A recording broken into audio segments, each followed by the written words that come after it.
Yo, what's going on YouTube? It's your boy Alex Thomas here, back with another live Q&A. Sorry for the delay. I'm still waiting on my special guest. You guys obviously see the title.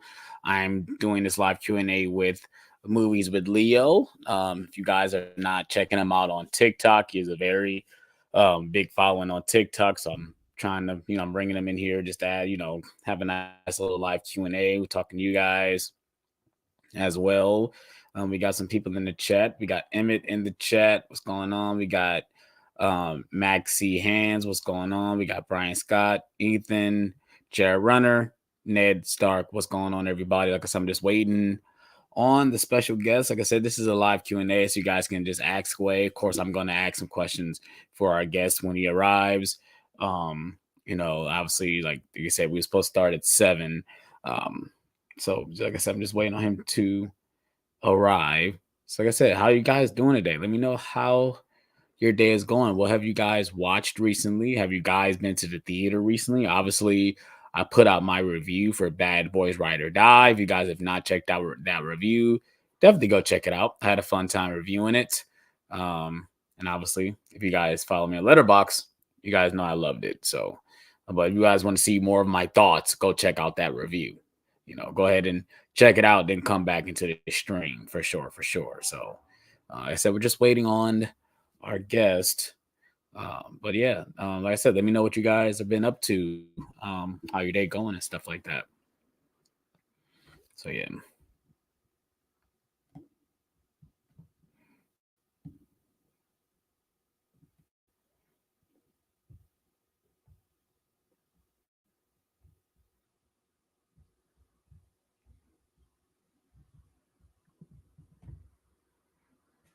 Okay. Yeah, how you guys doing today, though? Let me know. Let me know. I had a pretty eventful day today. I had to go, like I said, you guys know I'm getting married.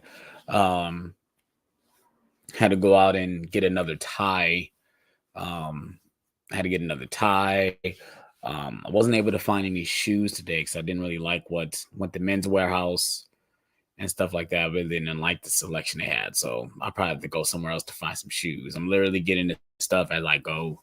Like I said, I'm not trying to spend a ton of money on this stuff for real. We got Vince, the movie man, in the chat. He said he's doing good. Got a huge haul from Big Lots today. Yeah, Big Lots is pretty slept on. The fact that they're getting some 4Ks in, which some movies that I really don't really feel the need to upgrade, but yeah, Big Lots come through sometimes when it comes to the movie, especially if you don't have a lot of movies. Big Lots is a way to go to build your collection for sure. They've been having Disney and Marvel stuff in there show up, so I mean, you never know what you can find in Big Lots. What's going on? And I'm getting married in August 18th to be exact. So probably within that week, there'll probably be no content coming from me like at all. And it's messed up because I think Alien Romulus comes out in that same weekend. I probably won't be able to see it. So I probably won't be able to see it till the next following week because I'll be out of town. The last thing I probably will be focused on is going to the movie since obviously I'll be getting married. So yeah. Ethan, I like that. Is this the Krusty Krab? No, this is Patrick. I like that. Did I see the trailer for the third Venom film? Yeah, we actually talked about it on Nerd Talk, and it's an okay trailer. I had no issues with the trailer. It just wasn't for me. I think the Venom movie just wasn't for me. And obviously, this is coming from somebody that didn't see Let There Be Carnage, but I saw the trailers for Let There Be Carnage, and I just wasn't feeling it. So yeah.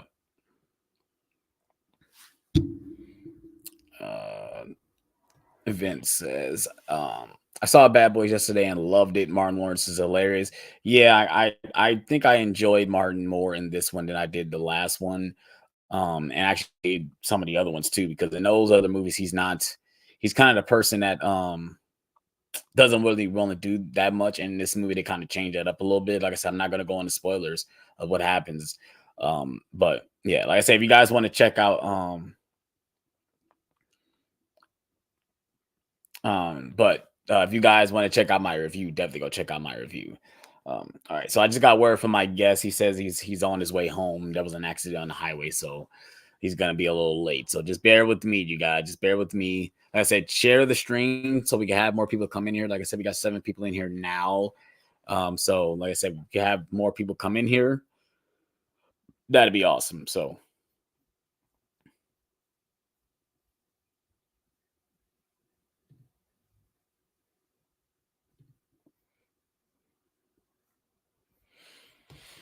let me know what you guys have recently picked up. If you guys have picked up anything interesting, I would love to hear what you guys have recently picked up. I actually picked up something today, 2 things actually, but obviously I'm not going to show you guys what they are because I'll probably be doing that either on Nerd Talk or on another haul video.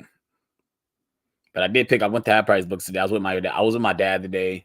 It's kind of messed up because I wanted to make a Blu-ray video with him today, but I don't think he said he really didn't feel like he wanted to do the video if he wasn't buying anything. So, um, so it I wanted to do it, but and obviously we was kind of short for time because I was doing this today. So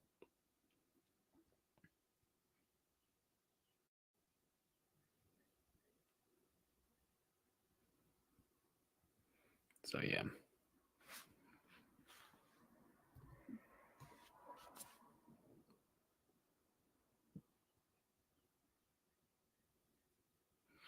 Yeah, but there's nothing else been going on with me so far. Like I said, just been making videos, working. My job, man, has been really stressing me out for these past couple of weeks, man. It's been insane, but we push through, we get through it. Um, yeah. Vince said I came home from the movies and put Bad Boys 2 on. Yeah, put on Bad Boys 2. Yeah. Especially after seeing the one scene, man. Like after watching that scene, it makes you go back and watch Bad Boys 2 and kind of look at it a different way. Especially one particular character. But I mean, like I said, if you guys didn't see my review, um,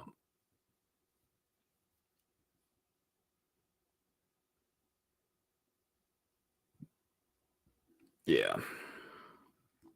Like I said, go check out my review. I go more in depth what I thought about it.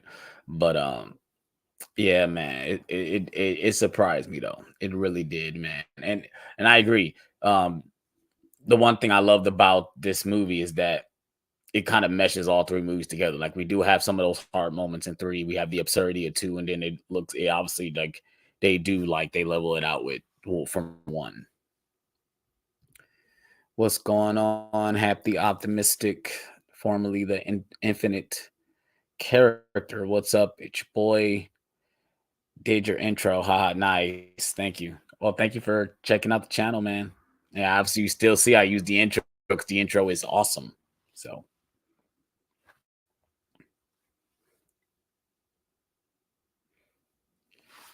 by the way, what do you mean it makes no sense that they're splitting Cobra Kai season 6 into 3 parts?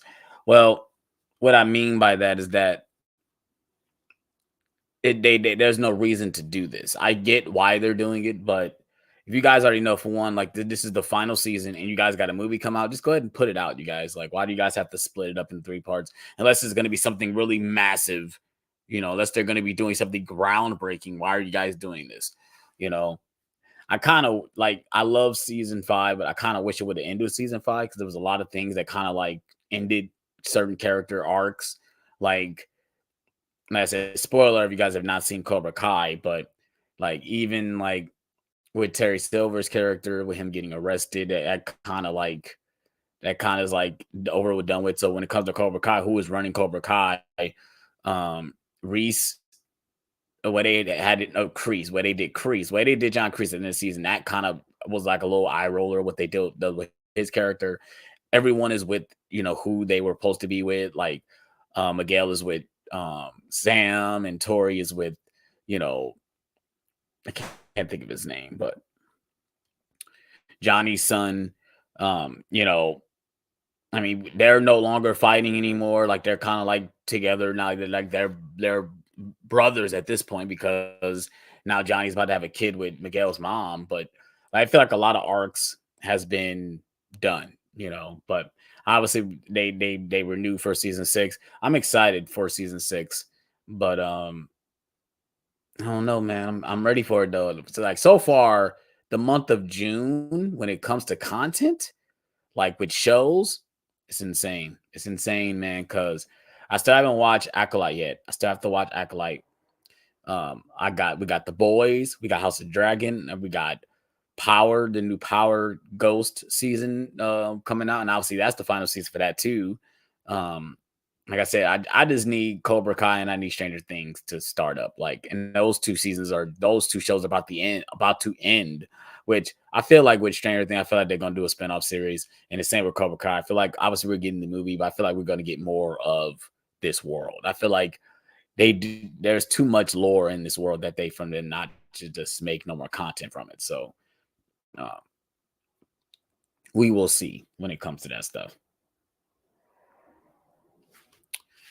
Yes.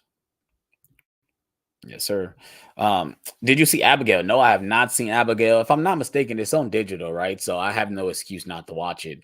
But I don't know, man. I saw the trailer. The trailer was cool. You know, that's something I'll probably just wait till October to watch. I don't immediately need to watch it, even though my buddy Tyler said you need to watch it. You need to watch it. I'm like, well, I don't think I need to watch it. But yeah, can't wait for House of the Dragon next Sunday. The boys, I'm behind on. Yeah, you got to catch up, bro. Got to catch up on that, man. You got to, bro. I'm so excited for the boys. It's not even funny. The Nerd Talk YouTube channel.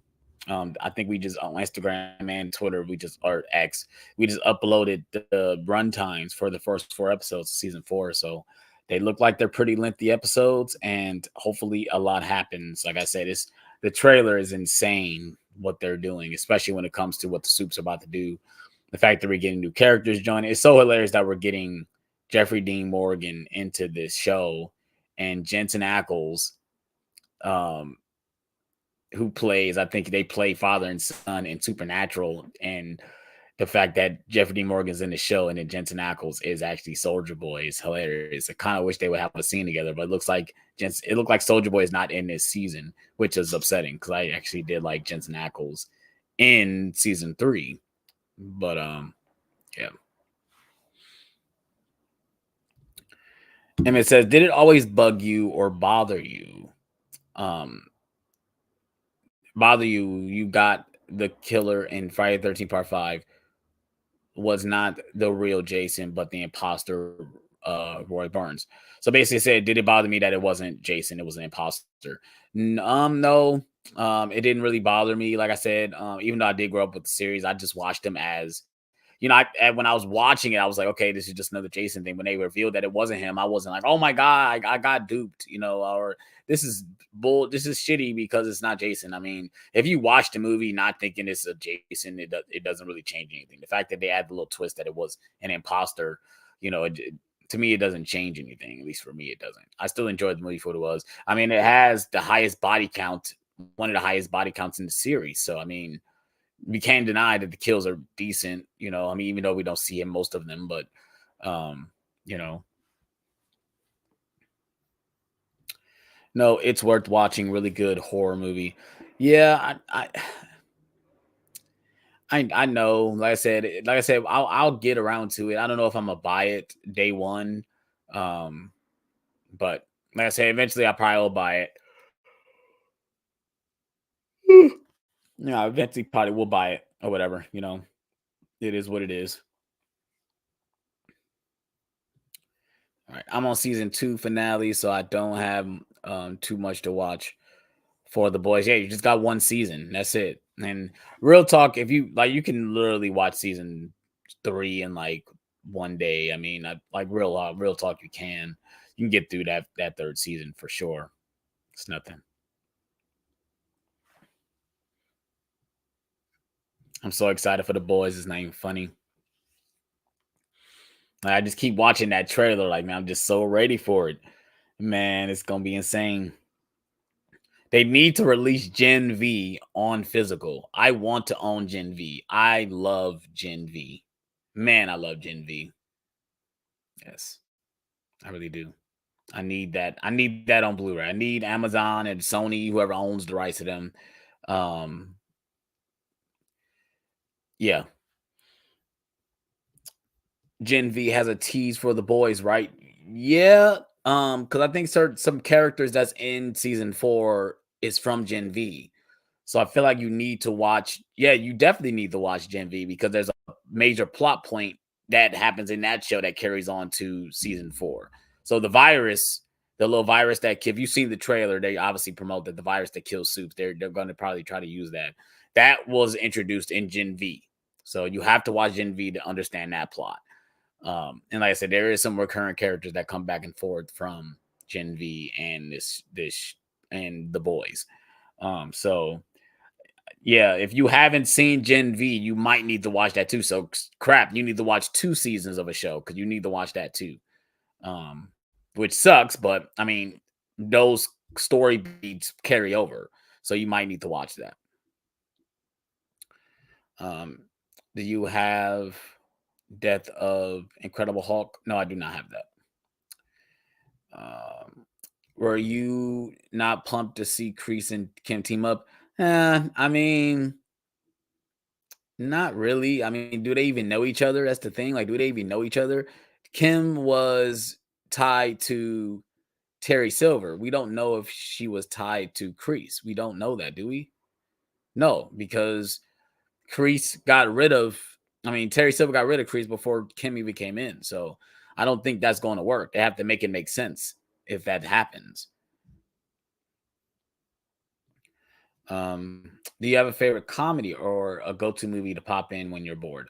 Favorite comedy.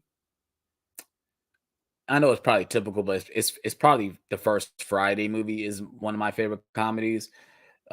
Recently I was like on a comedy kick at some point. Um, I randomly watched Meet the Fockers the other day, and I was like, man, I really like this comedy. I was in the mood for like 2000 early 2000s comedy, so I watched that. I watched Accepted. I don't know if you guys ever seen this movie. It starred Justin Long, and he's this kid that like he's like an average kid, but he gets into trouble a lot or something like that, and he didn't get into college. So his idea was he made this fake college that he got accepted to, so he didn't disappoint his parents. And he literally goes all the way in, and when they make the website, the they made it where you if you just click yes, you get accepted. So everyone that didn't get accepted to place, are you kidding me? What with the horn, really? Um, so everyone who clicked accepted, they got accepted to the school, so they all end up showing up at his school. And so he just go all in and make it like a college. So it's a decent comedy if you guys haven't checked it out. It's got Columbus Short is in it, Jonah Hill's in it. So yeah, if you haven't checked out Accepted, definitely check that out. And after that, I randomly watched Kindergarten Cop for some reason. I watched Kindergarten Cop because I was in the mood to watch Arnold yell at some 5-year-olds. It was hilarious. I love that movie. I love Kindergarten Cop. I need to get the 4K, which I know is $20 on Amazon, but I knew I needed to do it. I needed to do it today, so I didn't run out and buy it, which I probably missed the sale because it was probably like a weekend sale or something. But um I know I need to get that movie. I need to get that movie on 4K. I really love Kindergarten Cop. And I'm loving that Arnold's getting the 4K treatment of some of his movies. Hopefully we get the Terminator this year. That's what I really want. I really want.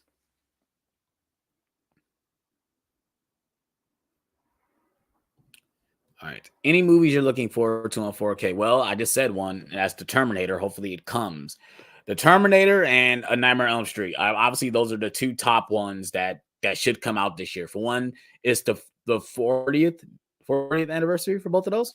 It's the 40th anniversary for both. I think they both came out in '84, so it's the 40th anniversary for both of those.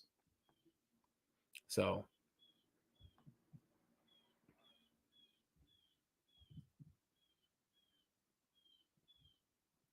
I know I need both of those movies on 4K. I know I do for sure. Anything else I'm looking forward to? Not that I know of, man. I mean, I can say what I'm looking forward to on Blu-ray as well. Like I said, most people has commented on my video. I guess I'm guessing that Scooby Doo and The Witch's Ghost is actually getting a Blu-ray. Warner Archive is releasing the Blu-ray for that, and that's coming out at the end of July, which is awesome because I've been wanting that. That's one I wanted. Since obviously I got Scooby Doo on Zombie Island, the one I want is Witch's Ghost, and I think it's also coming with a double pack with Alien Invaders. I think the Alien Invaders. I need Cyber Chase. That's the one I need is Cyber Chase. Then I'll have all the ones I want.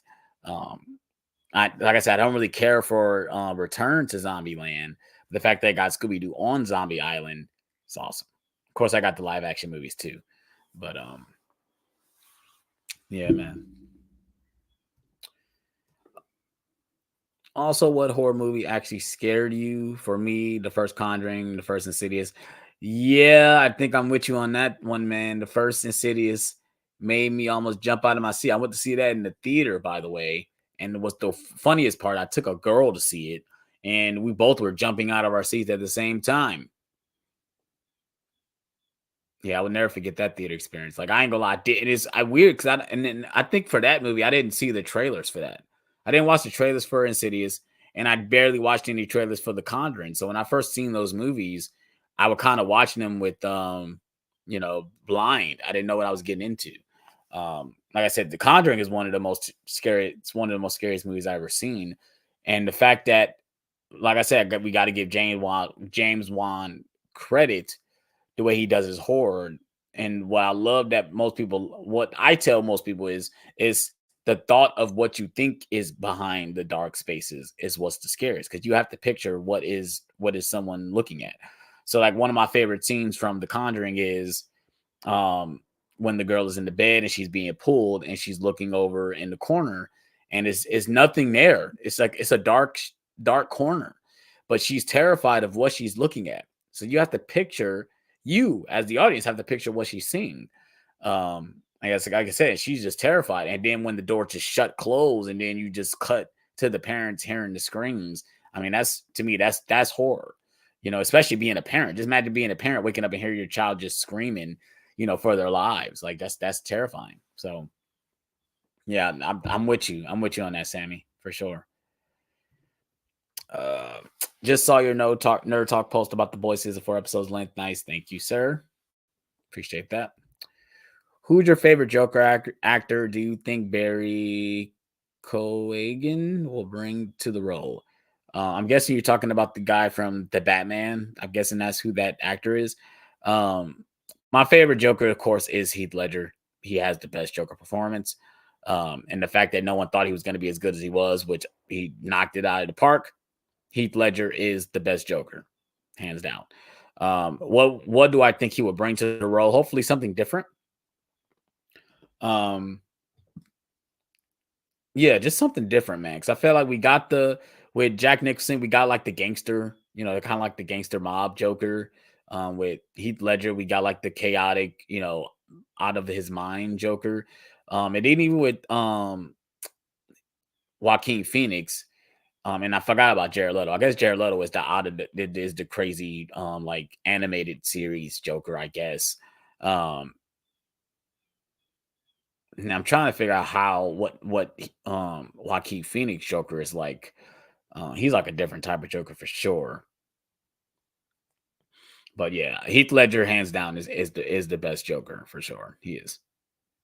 That's not a question for me at least. He's the best one. How would you rank the Nightmare on Elm Street series except the remake? Ooh, that's a great question. So from least to best,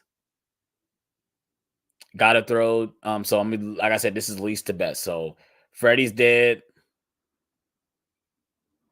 Nightmare 5, Nightmare 2, n- Nightmare 4, New Nightmare, Nightmare 1, and Nightmare 3.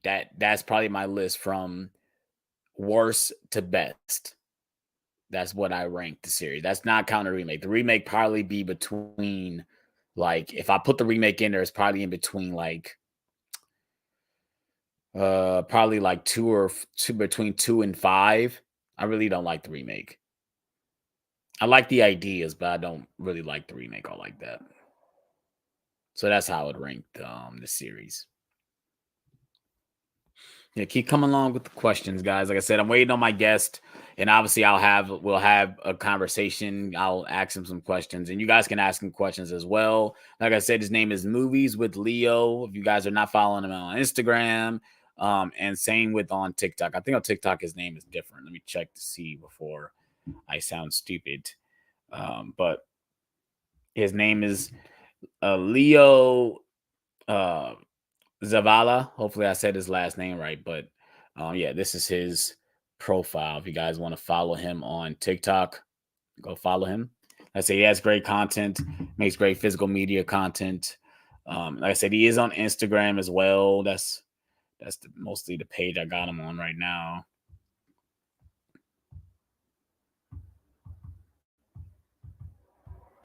Yep. There he is, Movies with Leo. If you guys want to check him out, definitely go check him out on Instagram. Like I say, he makes great posts, you know, promotes all the newest releases and stuff like that. So I've been following for a while. Like I say, I don't know how long I've been following him on TikTok. As long as I've had my TikTok, but I've been following him on Instagram for a while. So, and of course, we've always commented on each other's posts and stuff like that. So I just hit him up, say, hey, I want to come onto the channel. I want to do like a live Q&A, have a nice conversation with you, get to know you, get to know me, stuff like that. I thought it'd be a nice little cool thing to do. So like I said, I'm just waiting on him to show up.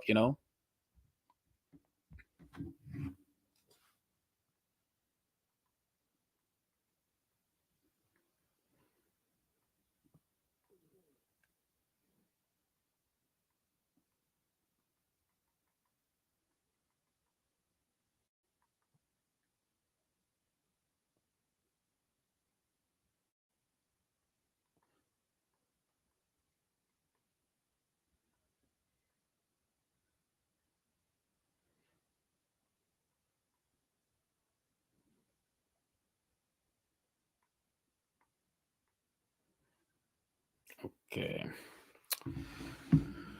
All righty. What's the next?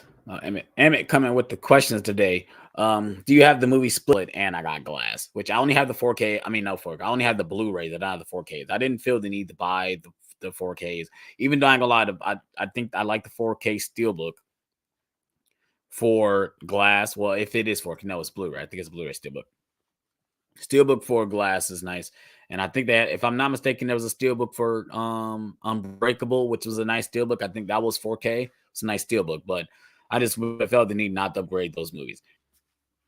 So for me, I think how I've come to term with it, I was just talking to my father about this too, is that I know that I think I'm pretty much good on like buying like a lot of movies at one point in time. Like I remember, like, if you go back and watch my older haul videos, I was literally buying like 50 to 50 plus titles a month. Like I've noticed I was buying a lot of movies, and of course it's because I was just trying to kind of get my collection, trying to get all the movies that I want to own. And now I think at this point I'm good with what I own. There is some stuff I still need to find and get to add to the collection, but unless it's new releases, or unless it's something I need to upgrade the DVD, because I still have some DVDs that I want to upgrade to Blu-ray, but some movies don't have Blu-rays, so I have to keep the DVDs. But I think right now I'm at a point where I'm good on buying like movies like I used to. And like I said, unless there's movies, let's say my fiance want to see something, and then I'll buy it, just for her. Like I said, today is 2 movies I kind of did buy for her. She did want to talk about seeing one of these movies, and I feel like one of these movies would be good for us to watch together. So that's how I feel about buying some physical media movies. Um, did you go crazy when you saw Hugh Jackman return to see Hugh Jack? Damn, can I talk? Did you go crazy when you saw Hugh Jackman return as Wolverine? Yeah, I mean, of course. But the only person that really could do it is probably Ryan Reynolds. I mean, he's probably the only one that really could talk him into coming back. I just love that they went with the classic costume and that it works on screen, and they're showing us that this costume always worked. We just didn't want to believe it. But yeah, I mean, I'm pretty excited to see him back as Wolverine and what they're going to do with him in the future. I mean, not saying I believe Hugh Jackman could still play this role. The fact that does he want to play this role? Um, so yeah. Um, Top 5 boutique labels. Great question. So like I said, this is coming from a guy who like I don't go out and buy the boutique labels. Like, so I'm just giving you my top 5 from what I own. So, and of course I do have a little bit of every single one besides things like, do I have Vestron? I think I don't have any Vestron titles. I don't know. But so I have things like Arrow, I have Criterion, I have Screen Factory, have Kino, Arrow. Did I already say Arrow? So I have Arrow, Screen Factory. I got all those in my collection. So I'm going to give you guys my top 5, from 5 to 1. So I'm gonna go 5. I'm gonna go Kino as 5. 4. I'm gonna go Criterion for 4. 3. Crap.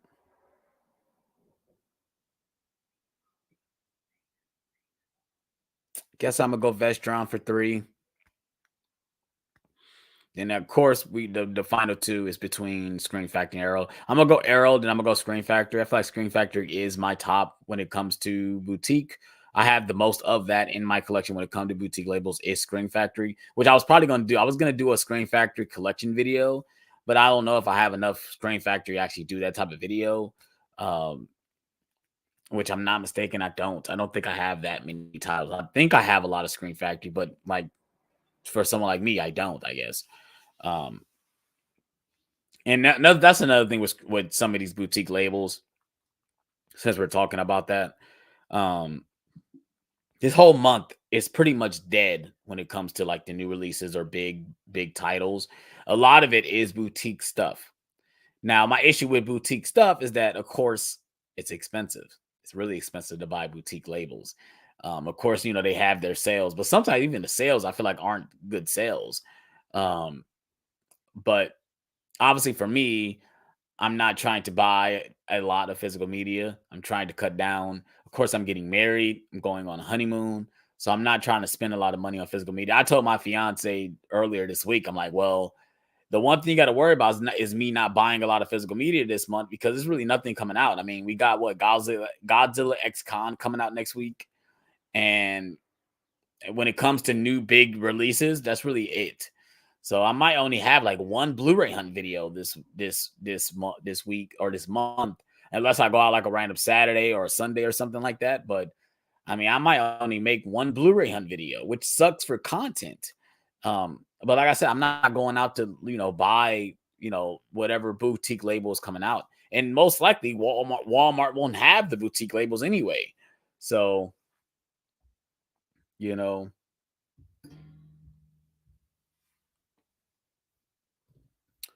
Do you think Tyler Maine was the scariest Michael Myers because he was intimidating?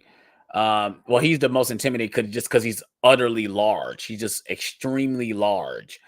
But real talk, I think the Michael Myers and the David Gordon Green trilogy got him beat. I think when it comes to scariest, um, especially in kills, like he is annihilating everyone in that movie. Not saying that Tyler Maine, Michael Myers couldn't do what he was doing, but the way they portrayed him in, um, the way they portrayed him in the David Gordon Green trilogy, yeah, I'll take that Michael Myers out of anything for sure. I think he's the scariest for sure. Now, the most intimidating you probably got to say is Tyler Maine's Michael Myers, just because he's like I said, he's large. He just humongous. So, hey, bro, how's your weekend going? My weekend is going okay, actually. Um, I got the Chucky 4K set on 4K. Tuesday, I'm getting Godzilla X Con New Empire on 4K Blu-ray. That's awesome. Salesforce Gaming. I ain't gonna lie to you. I want the Chuckies on 4K, but I just can't justify spending all that money on that series. And like I said, I love Halloween more than I love Chucky, so that's why I didn't feel bad buying all the Halloweens. But right now, like I said earlier, I'm getting married, so I can't see myself splurging. If you add all the math, that's over $100 for all those movies. I can't justify spending all that money. It's probably over $100, probably $200 to get all those movies. Because what we got the first one. So we got Child's Play 2, Child's Play 3, Bride of Chucky, Seed of Chucky, Curse of Chucky, Cult of Chucky. So yeah, we got, and then not including the remake. So we got 8 films. Dude, let's do 25 times 8. Just do the math. Um, so yeah. I do want those movies though. I'm not gonna, I want them on 4K. And most likely if I do get them, most likely some of them won't come with slipcovers. But yeah, man. I want those. And it's crazy. Like there's certain things like that where it's like, I want that, but do I need it? I have the Chucky series on. You can see it, probably see it's right there. I have the Chucky series on Blu-ray. Do I need the 4Ks? No, I want them, but do I need them? No. Um, but yeah. Like I said, I made a video earlier in the year talking about purging my collection. I'm still in the process of doing that. Like, and it's crazy because I had a whole box full of movies that I was trying to get rid of, trying to get profit for it, and no one just will take it.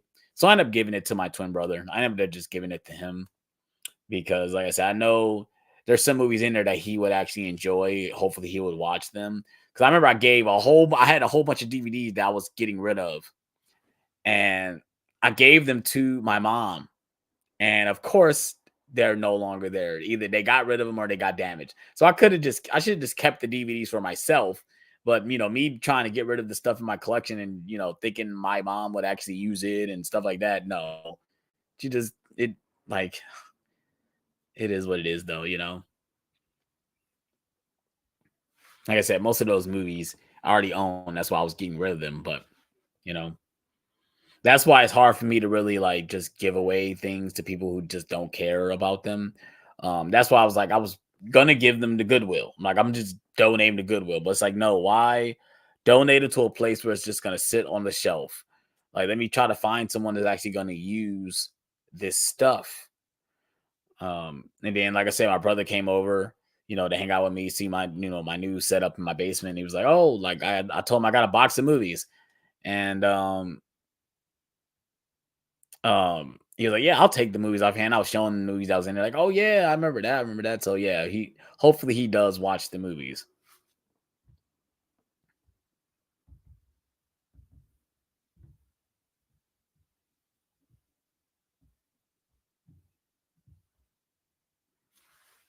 Okay.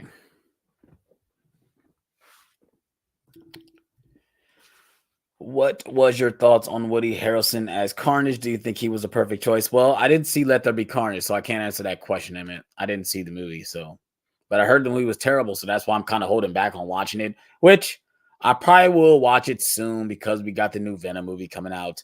Which I don't know. I will see how I feel. Maybe I'll review those two movies. Um, just because the new one is coming out. Obviously, I'm still reviewing the X-Men movies. I still need to finish that series. I do that a lot where I'm doing a series and then sometimes I forget that I'm doing it. And then I look back like, oh snap, I was reviewing the X-Men movies or I was reviewing a series and I just try to like review them real quick. And I try not to do that, but sometimes it just happens. So like it kind of was upsetting because they're marketing Deadpool and Wolverine and the movie still has like almost like 2 months before it comes out. And I'm like, damn, they really marketing this movie heavy. And I'm like, yeah, but the movie doesn't come out to the end of July. I still got time to to do my reviews. Cause I only got 2 more reviews left. I got Dark Phoenix and I got New Mutants. I only got those 2 movies, which obviously those 2 are probably the 2 worst movies in the franchise, but that's neither here or there. But I gotta still review Dark Phoenix and New Mutants. Still gotta review those movies. So says how's the 4K trends for Oppenheimer? Because I want to rewatch it. Well, you must not follow me that very well because I actually did a review on Oppenheimer. I did a 4K review for this movie. So if you want to know my thoughts, go check out that review. Because I did do a review for this movie. And the one thing I can say, I'm very upset I didn't see it in theaters. I'm very upset I didn't see this movie in theaters.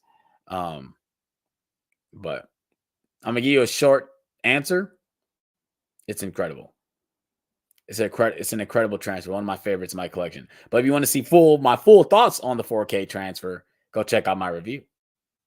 I did do a review on this. I got a whole playlist with all my 4K reviews. You can just go there. Or if you want to type in Alex Thomas reviews, Oppenheimer, or something like that. If you want to try to find my review, definitely go check it out.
All right. Okay. Would you prefer Robert Nieper as Carnage instead of Woody Harrison? Would you see him playing with that part? I don't even know who that is. Who is Robert Nieper? Who is that? I don't even know who that is. Okay, thanks. Because want to get everything on 4K now. The problem is I have to order it online. Sadly, I really do miss Best Buy, to be honest. Yeah, it's so crazy because I was with my brother and we were driving past. It's like it's so sad that I have not been in Best Buy since they stopped selling movies. Like because that's the only reason why I was going in there.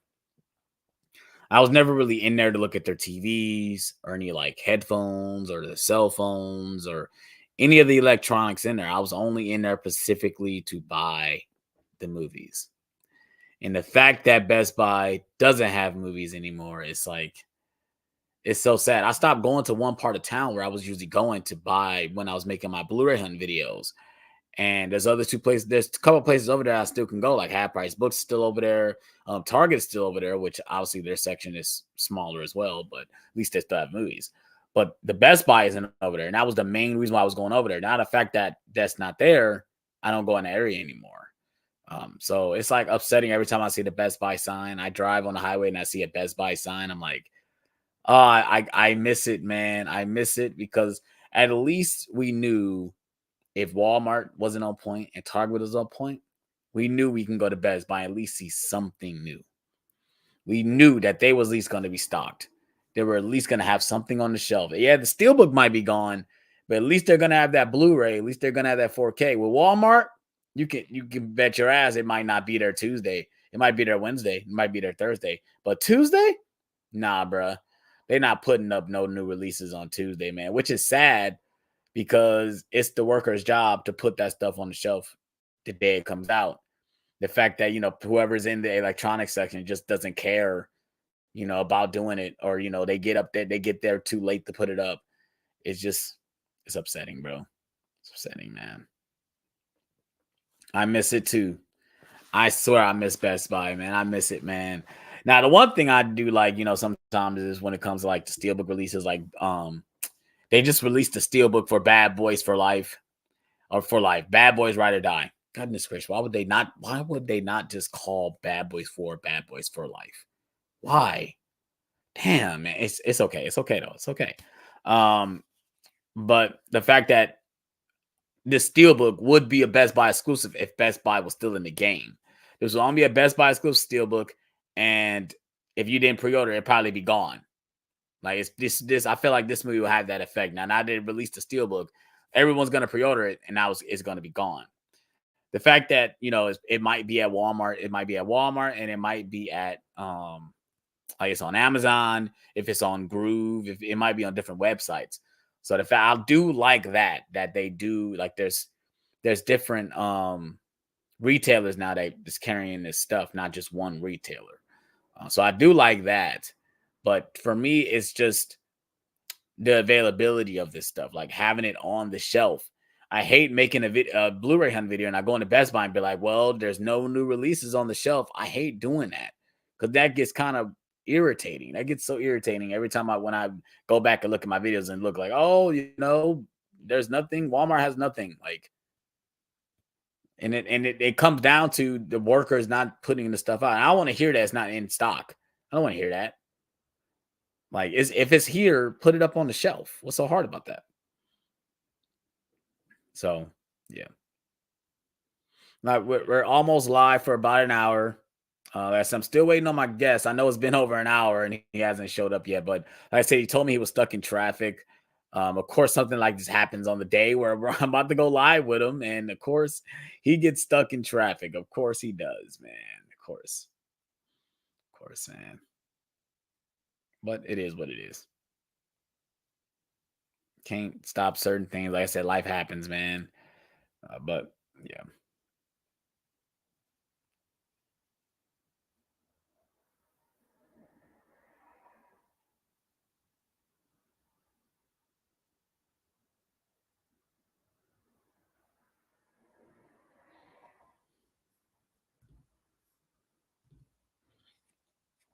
It's weird. The same thing with Batman Forever. Why is it a third movie and not the fourth movie? Yeah, that makes sense. Yeah, you're right. Why isn't maybe they should have switched the title? Maybe Batman and Robin should have been called the third movie because Robin gets introduced, and then we call Batman 4 Batman Forever. I don't know. Like I said, my thought is I don't know if they really planned that was going to be another movie. But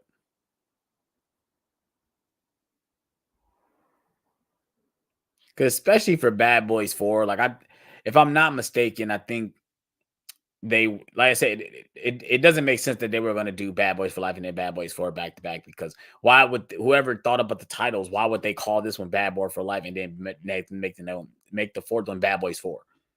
Like, in a marketing meeting, you don't do that. You'd be like, okay, let's make them another title. We call the fourth one Bad Boys for Life.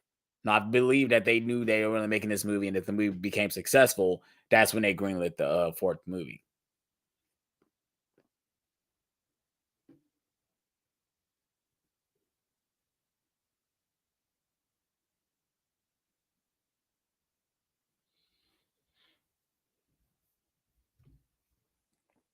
The thing I hate about Target is wait next Tuesday stuff like 1 week later. Yeah, the fact that I think someone was telling me this in my comment section. The fact that I think they restock their shelves every other week, which doesn't make any sense. If stuff comes out every week, why are you guys restocking it every other week? Like, that makes no sense to me.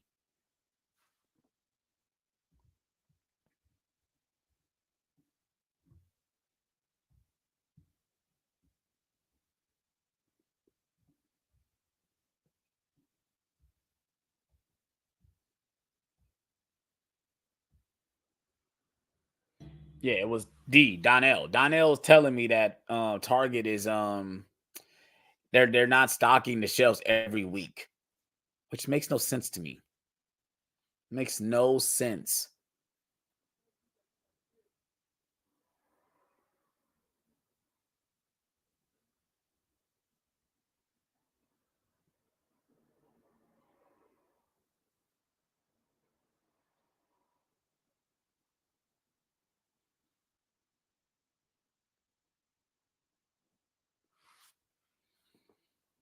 All right. I guess the one thing Superman is questioned for peace did right. I guess. Or quest for peace. Yeah, I guess so. How would you rank Dr. Ellie Staples as a villain in the movie Glass? I mean, unforgettable. I mean, I don't know what you talking about rank. I mean, not a very memorable. Glass is not a very memorable movie, so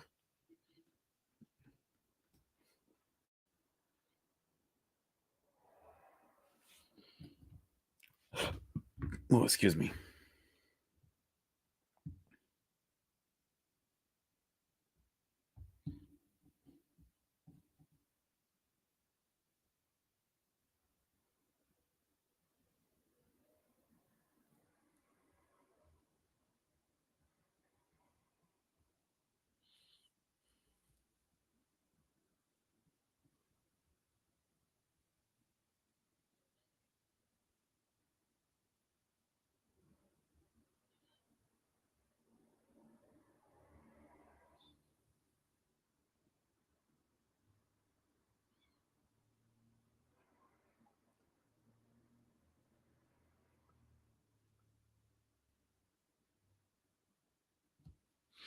If you guys got any more questions, go ahead and shoot them. Like I said, I don't know how long I'm gonna be live. Obviously, I'm still waiting on my guest, but I plan to be as live as I can be. Like I said, I did work this morning, so I am pretty tired, but I wanted to do this live stream, my goal is to continue doing like these live streams. I don't know about doing them weekly, but I want to try to do them, especially with a guest, someone you guys haven't seen on the channel. So obviously someone like Movies with Leo, he's never been on the channel before. So I want to try to bring on different guests, maybe someone from TikTok, maybe someone from Instagram. I want to try to bring someone on, and have a conversation with them, maybe, get to know them, and stuff like that. I like doing collabs like that. Before I was doing that a lot. Let me fix my camera. I was doing that a lot, throughout the year, and then I kind of stopped. I looked throughout my channel last year, and I feel like I did less live stream. Obviously, I was doing Nerd Talk before we started the new Nerd Talk channel, but I kind of went away from collabing with certain people. So, like I'm gonna try to contact other people to come onto the channel, you know, just so we can talk, have a conversation. So that's the goal. And now that it's about to be summertime, so I did want to do that for that as well.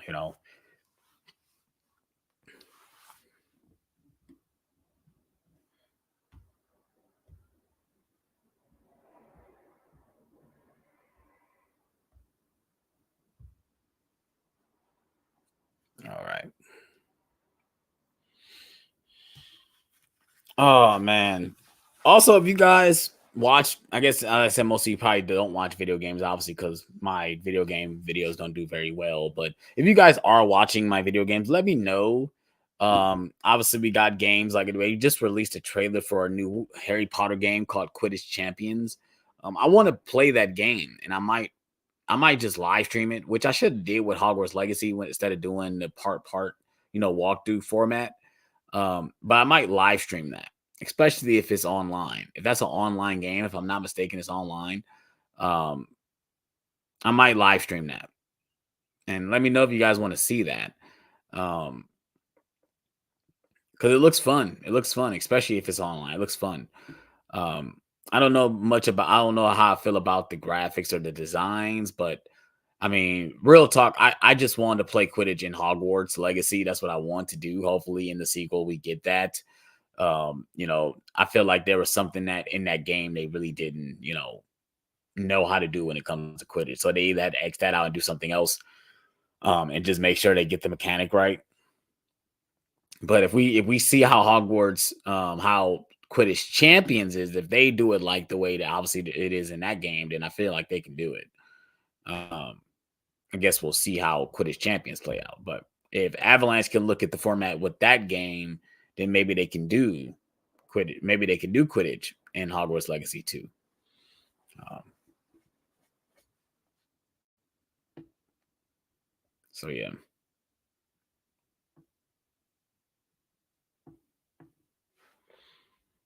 we've been live for about an hour. If you guys are new to the channel, I appreciate you guys hit that like button, hit that subscribe button if you haven't. Um, on my way to 6,600, trying to hit 7,000. If that y'all guys can help me out with that, that would be awesome. Like I said, share the channel, like the videos, tell your friends about the channel, man. Like I said, I try to do my best to make the best content I can.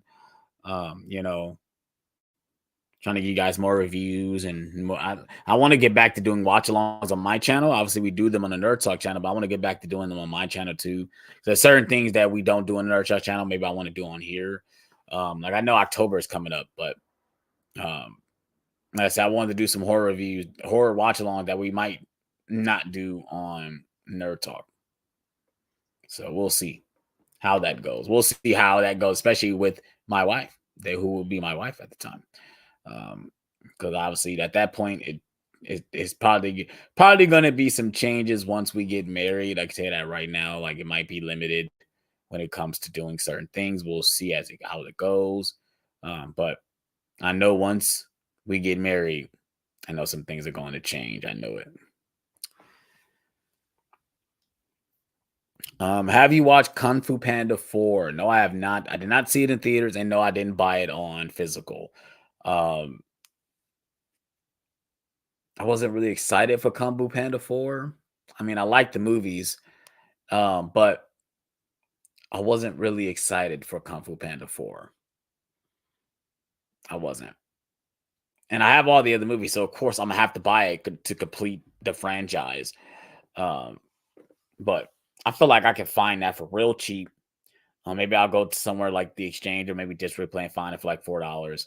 Um, I feel like that's something that's not going to be like a high commodity when it comes to physical release. So I know I could. Excuse me. I know I can find that for cheap soon, or at least, within the next 6 months or so. I don't need to buy that day one. I'm not going to buy that day one. No.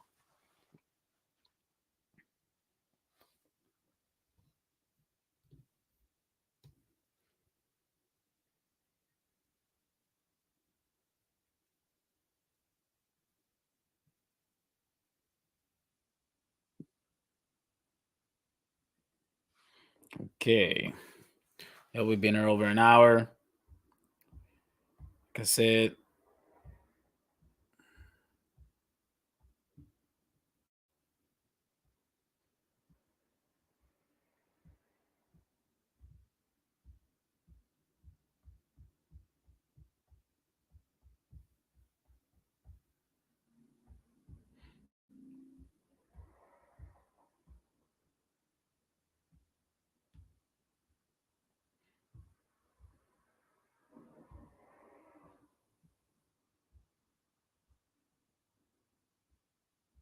and thank you, by the way. I'm sorry, I saw that last comment. Thank you so much. Um, I'm excited, man. I'm excited to get married, man. I'm real talk. I'm ready for the process to be done. I'm just ready to see her walk down that aisle and say I do. Like I'm really ready for that.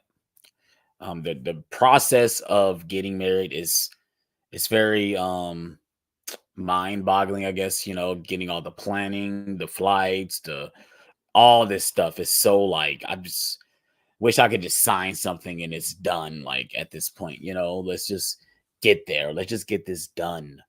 You know, I'm just so ready for that.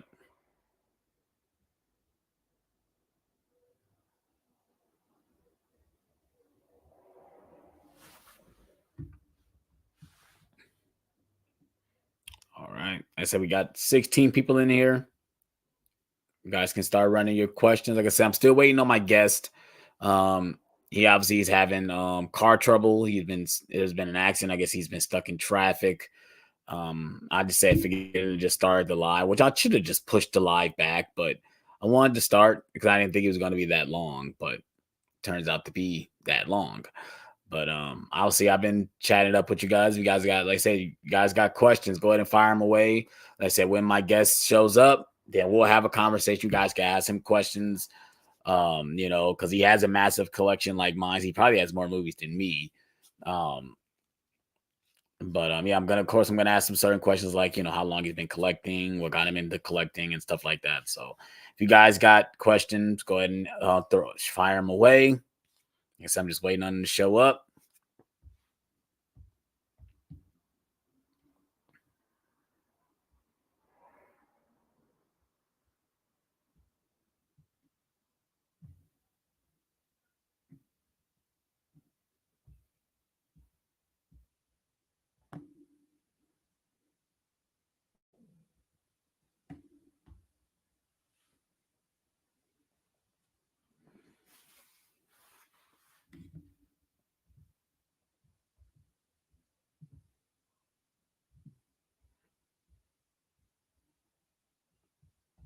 gonna send the link again.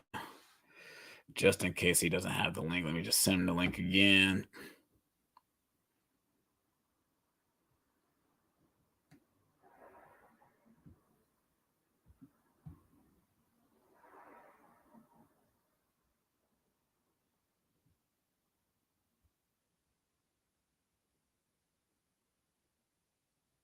Mhm.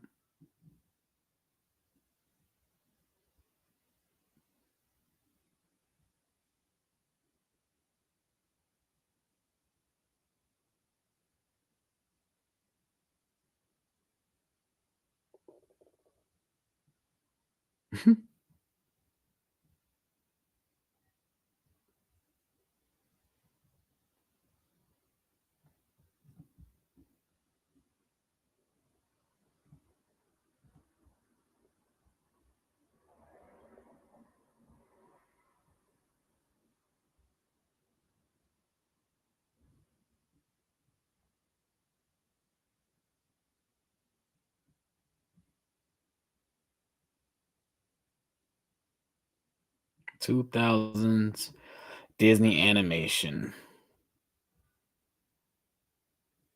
Hmm.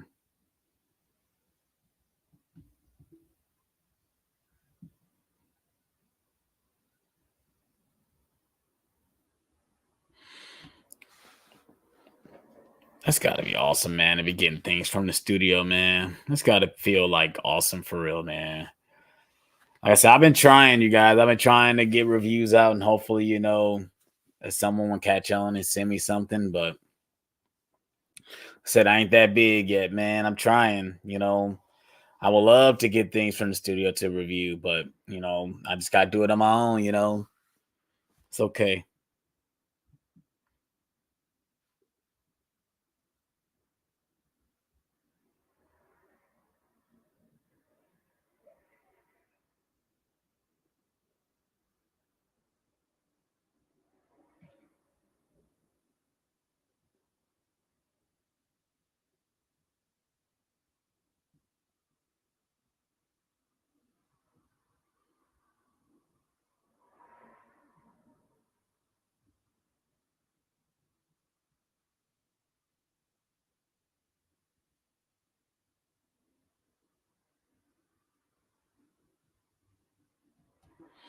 All right. Like I said, if you guys got any more questions, go ahead and fire them away. Like I said, I know I've been sitting here quiet, but guys got to throw in some questions.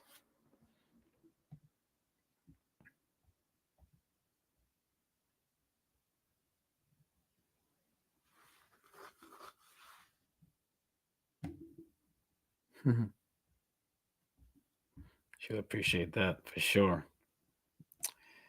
Uh, do you like the Lord of the Rings movie better than Hobbit movies? Well, yes. Yes. That's an easy question. Yes. Yes, yes, and yes on the third day. For sure. They're not, and it's weird because they're made by the same person.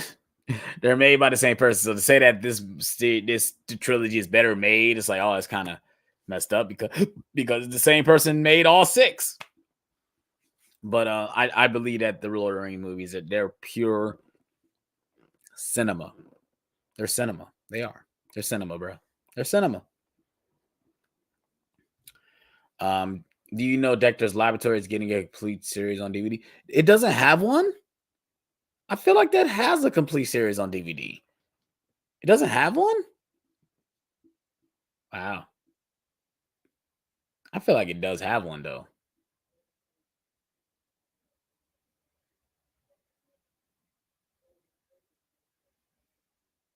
Wow.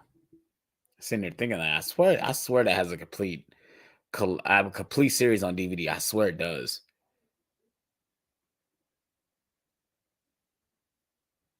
What's a big movie franchise you aren't a fan of? Ooh.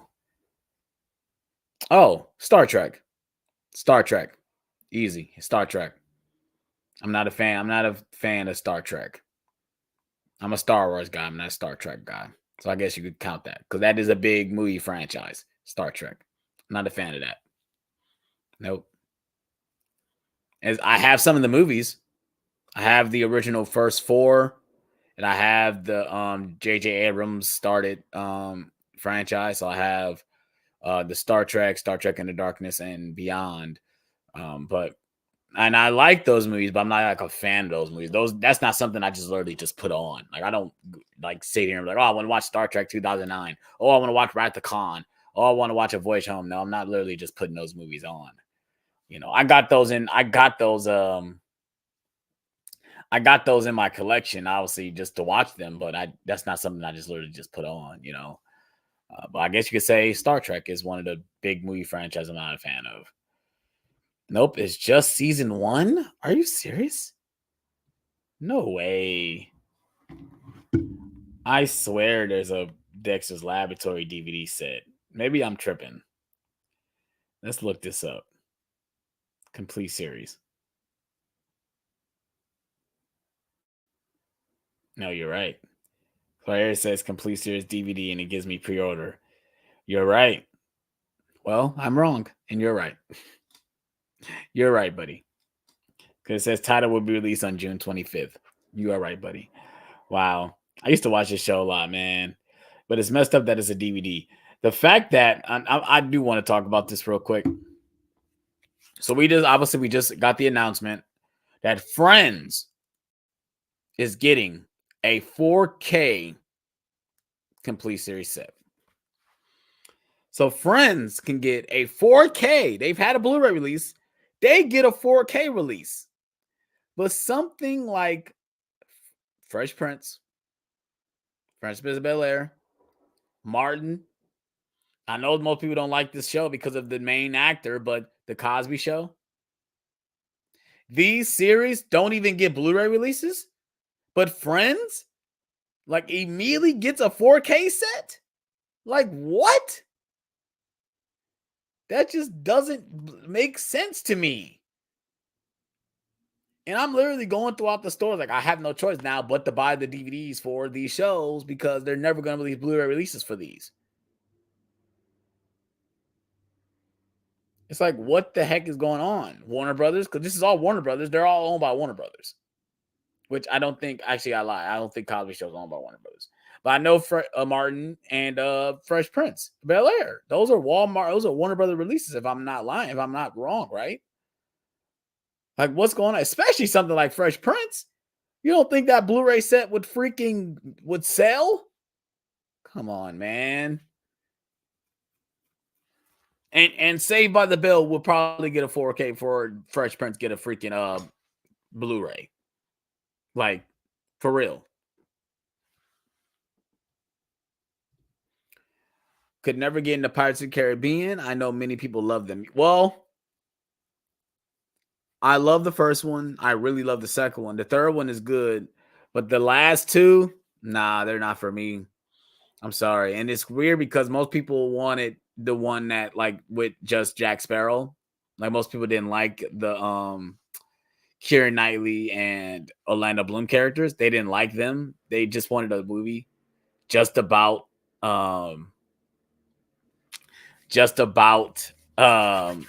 Jack Sparrow. Then we finally get the movie, and the movie is not very good. So I don't know. So yeah. Who you got for the NBA Finals? Mine's Luka. Well, game 1 surprised me that Boston took it the way they did, but I think they're at home if I'm not mistaken. But we'll see how game 2 goes. I believe this is going to be a 7-game series. If I'm not mistaken, I feel like it's probably might go back and forth. Or let's say Boston take this next game, then Dallas wins the next 2. And then I believe game, so that'd be what, game 5? Game 5 will determine the series if they go 2-2. They go 2-2. That the next game after that will determine the series. And whoever wins that game, I think, that's going to be our winner for sure. But I feel like it's going 7 games. I feel like both of these teams have the ability to go 7 games. But it's interesting, man. I mean, I really want Luka to get one. I really want Kyrie to get one. But I also want Jason Tatum to get one. I think he does deserve one. He's been to the finals. He's been to the conference finals a number of times. His team has been in this position. It's just can he seal the deal? Like I said, Jason Tatum is one of the greatest players on the planet. So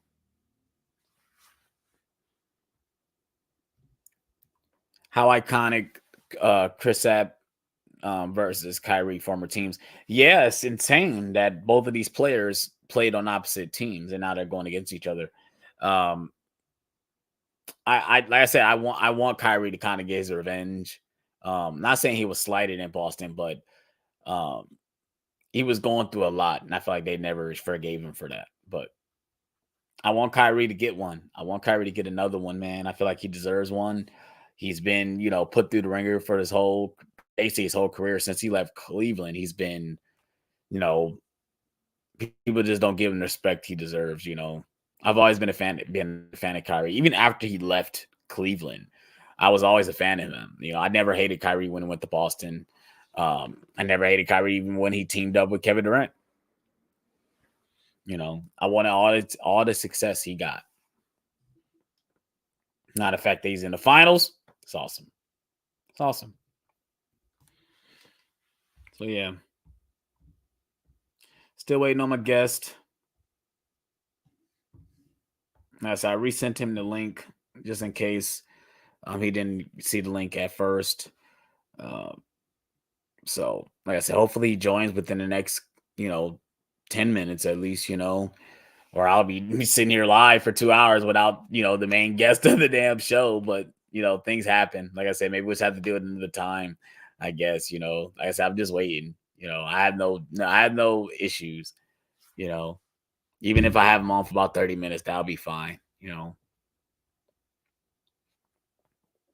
What's going on, Dale? What's going on, man? Thanks for joining. Thoughts on Bronny James' situation and the rise of Caitlin Clark? Well, I'm very happy for Caitlin.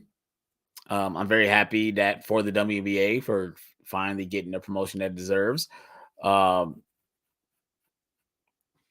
My issue with that is that the WNBA has always been what it was. The fact that we finally had someone that is interesting in watching, it's everything, I guess, for them.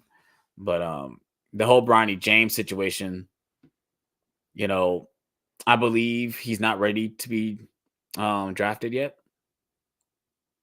I don't think he's ready. But if he does get drafted, I don't think he's ready to play in the league. I think he should go to the G League first and develop. He needs to develop, you know. Now, my thoughts on him playing with LeBron, I would love to see it, but will it work? Like, will it actually help his career for him to play with his dad? Um, you know, if he's still living with his dad, he can play with his dad on the damn freaking basket on the court at his house. Do we need to play an NBA game with him? I don't know. So that's just my thoughts. Yeah, what's going on?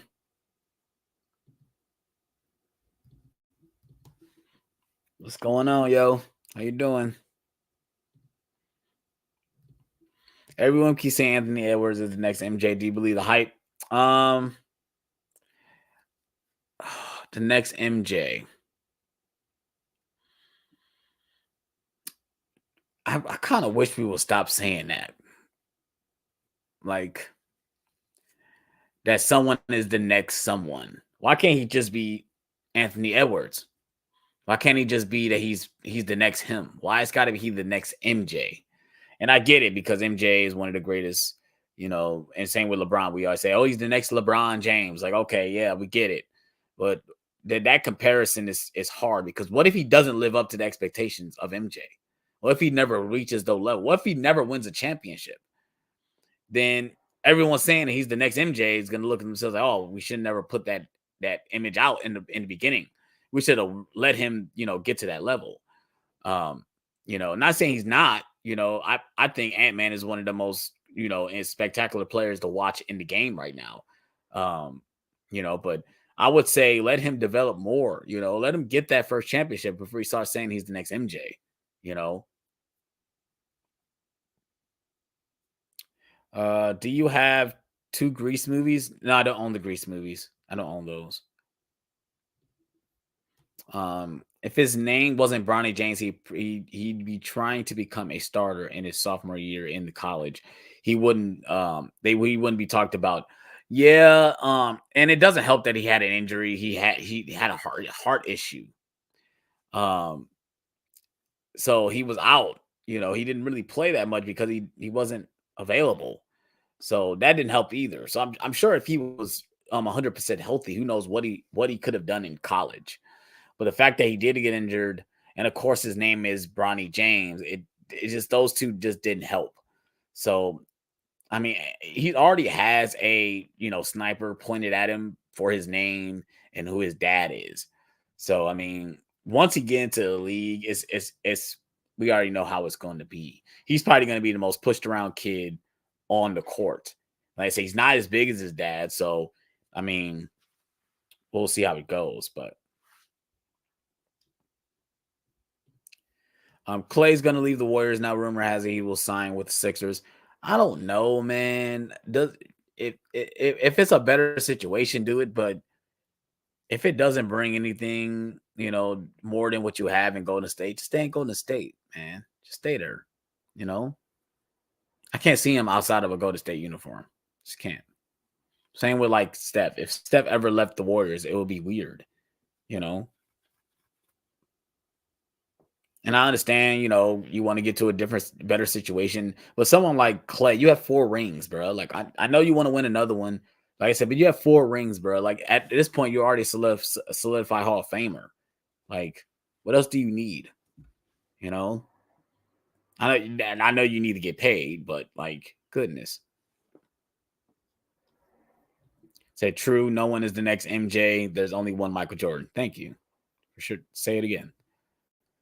Wembanyama versus Shaq. Who pick your poison? Okay. But now, which Shaq do I get? Can I pick the Shaq I get? If I'm picking 2000 Shaq. 2000 Shaq is pushing Wembanyama away. You know,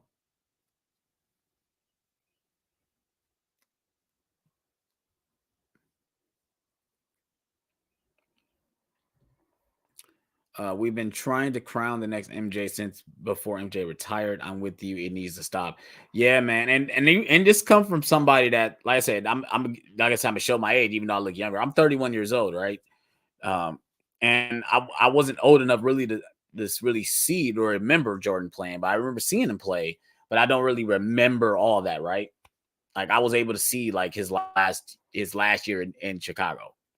But I don't really truly remember it, right? Because I was only like 5 or 6 or something like that. But um, the fact that someone like MJ brings so much impact to the league, we have to, feel like we need the crown, the next one, the next one, the next one. It's like, how about allow this person to be them? Why they got to be the next that? You know, nice. And trust me, someone like me, I've been following LeBron James' career since he came into Cleveland. The fact that they was crowning him as the chosen one, all this stuff, and thank God he lived up to expectations. Like, thank God he succeeded expectations. The fact that he brought a championship to Cleveland, like, man, was everything. Trust me. I have a question about exchange. How much for Sonic X Blu-ray Japanese set?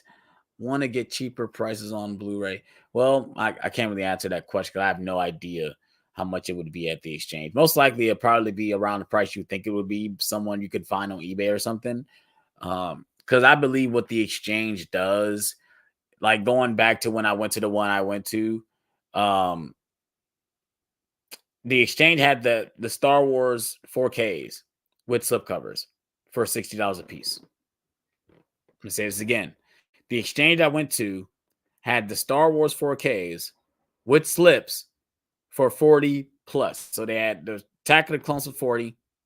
They had the original trilogy. I think each one was $60, if I'm not mistaken. You go back and check that my Blu-ray hunt video if you want to be sure. Because I swear I did not even recognize that. The only one I saw when I was there was Attack of the Clones. Because that's the one I needed. I didn't need the other one, so I didn't really pay attention to the prices. Then when I went that second time, I didn't even realize that they were $60 a piece till I went the second time and like, oh my God, they have all of them and they're all expensive.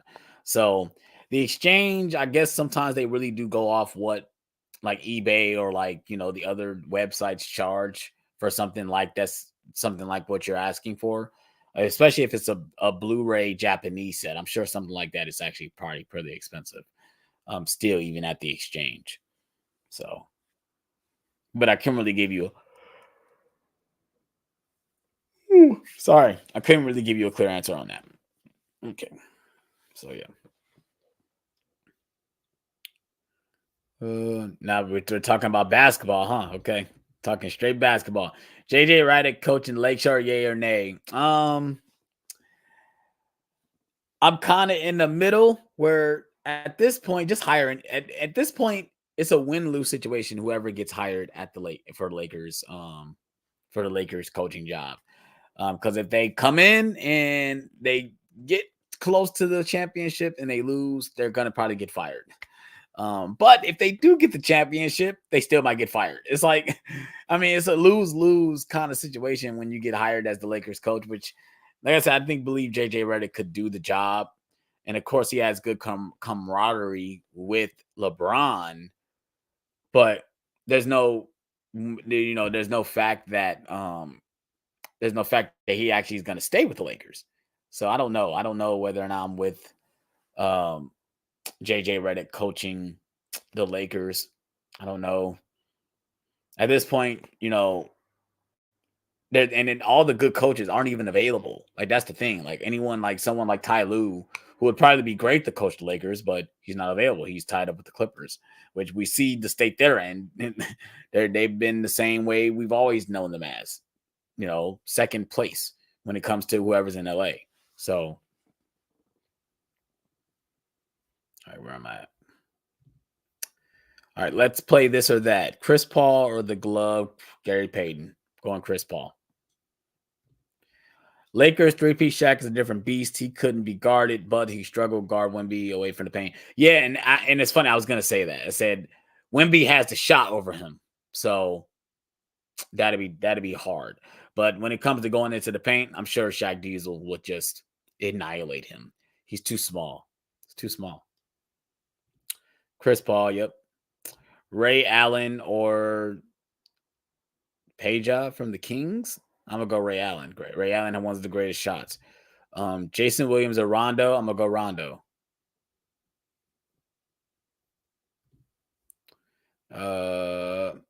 What's your favorite Chucky film? Favorite Chucky film? Going to go with Child's Play 2. I really like Child's Play 2, man. I really do. And if I'm not mistaken, I think that was the first one I saw. If I'm not mistaken, I think that's the first one I saw. Could that be the first one? I don't remember. I think that is the first one I saw. Ray Allen over, yeah, same, yep. And Rondo over, yep, right, same. I said the same thing, Dale. Hey, are you and Ben Buster cool after the movie collection battle? How did he see when he lost to you? Because people say the game was rigged, that he should have won.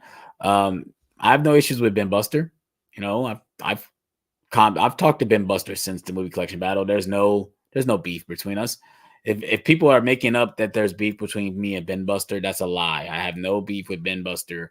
I still watch Ben Buster's videos. So now I don't know if he still watches mine, but I do watch his videos. I don't comment a lot. I don't say I watch him, but I do watch the other guy's content.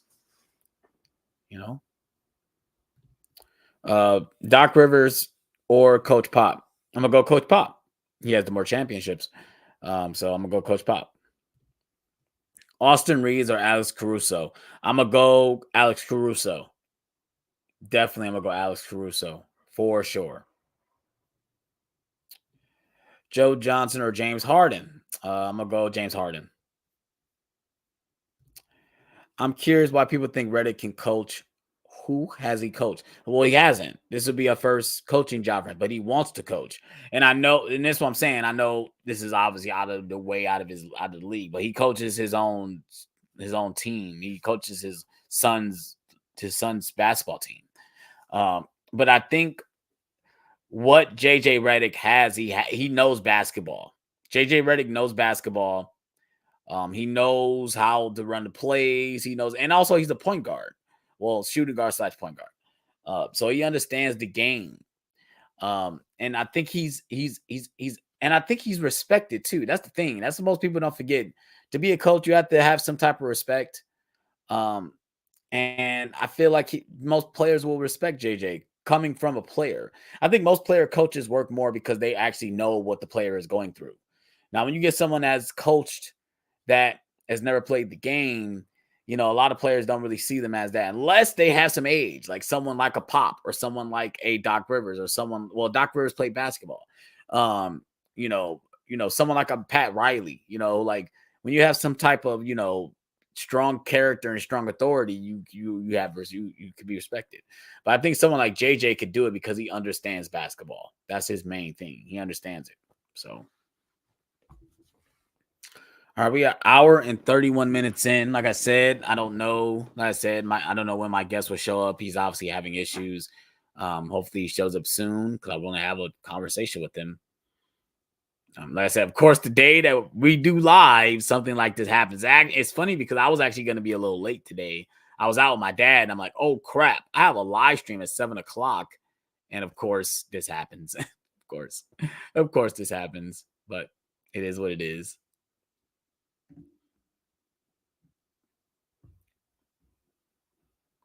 Just my luck. It's just my luck today. Yep. Just my luck. That's all I have to say about that. Just my luck. And I'm gonna be right back. I'm about to grab me something to drink, which I should have already grabbed.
All right, I'm back. Just had to grab me something to drink.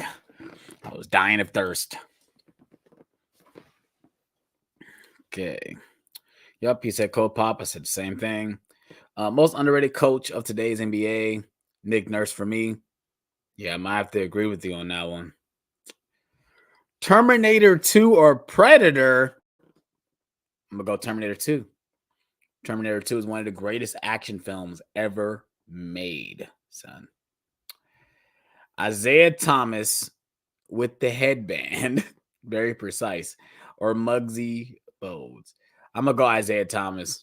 I'm going to go Isaiah Thomas. I'm going to just... what's going on, to the more? What we talking about? We talking about anything. So just ask any questions. I'm waiting on a guest. It's been over an hour and 35 minutes since I've been live. I was supposed to be doing a live with Movies with Leo. He's obviously having issues. He said he got stuck in traffic because there was an accident. He said he should be on his way, but that was about, let's check when he sent me that. When did he send me that? That was at 7:13, and obviously it's 8:38. So like I said, I'm just waiting on him to show up. Like I said, I'm gonna stay live I'm not gonna just end the live stream just because he didn't show up. And whenever he shows up, we gonna still continue to be live. Like I said, even if the live is over 3 hours, I don't care. You know.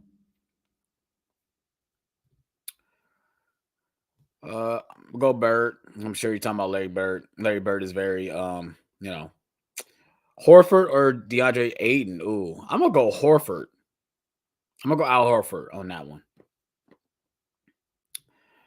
Almost every former NBA player knows the game. It doesn't make them a good coach. I actually like him, but it seems like everyone is gunning on him because he has a popular podcast. Yeah, and like I said, I can agree with you on those points, Dale. But it's not just that he knows basketball. It's like if you watch the podcast, it feels like they're really. That's the one thing I do like about him and Bron's podcast, that they really are like, for people that love the game, they are really breaking it down by telling you guys what the plays, what designs the plays are, like what they do when it comes to running it, how they would draw it up and stuff like that. That stuff is really interesting to me. That other NBA former NBA players podcasts aren't. Like, they are literally breaking it down, for the sport. Even though they are talking about the other stuff, but they are breaking it down when it comes to, the way the game is being played. And I find that very intriguing. So yeah.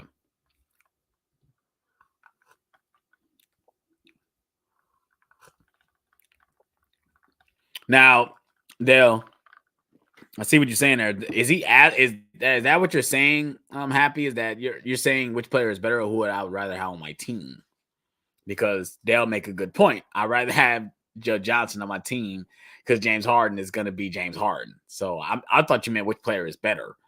But like I said, now you switching up the damn the things on us. I mean,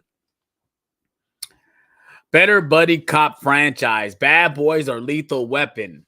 Well, as at this point, it's about bad boys, bad boys. What you gonna do? What you gonna do when they come for you? I'm gonna go bad boys, bro. Like, for sure, bad boys, man. Like, man, you guys have not checked out my Bad Boys Ride or Die review, go check it out. If you want to hear my thoughts on the movie,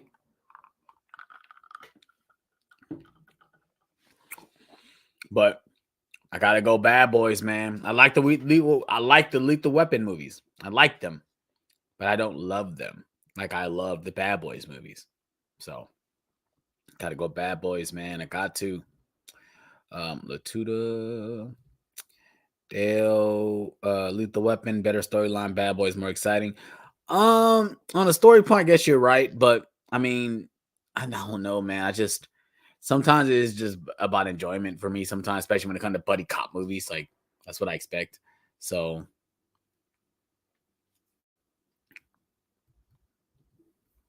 oh, sorry. Are we talking about WNBA now, huh? Thought we were just talking about NBA. I don't know. Vince Carter or Zion Williamson? I'm gonna go Vince Carter. Who's the better dunker? I'm gonna go Vince Carter for sure. For sure. He knows so much basketball. Why is he just a spot up shooter and never talk about develop of other aspects of his game? Jada Rec is just clickbait machine. Just clickbait. Ah, that's funny.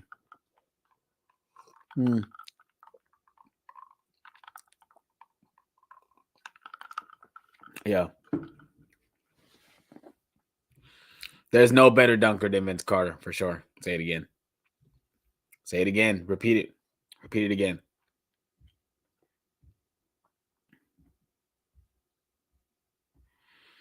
Okay, we are live for live for about an hour and 40 minutes. Hopefully everyone is having a good night. I know I'm having a decent night. I'm having fun talking to you guys about basketball, movies, two of my favorite things. I mean, we throw video games in there. We talk about all my favorite things, talk about basketball, video games, movies, physical media, you know.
Tony Parker or Steve Nash?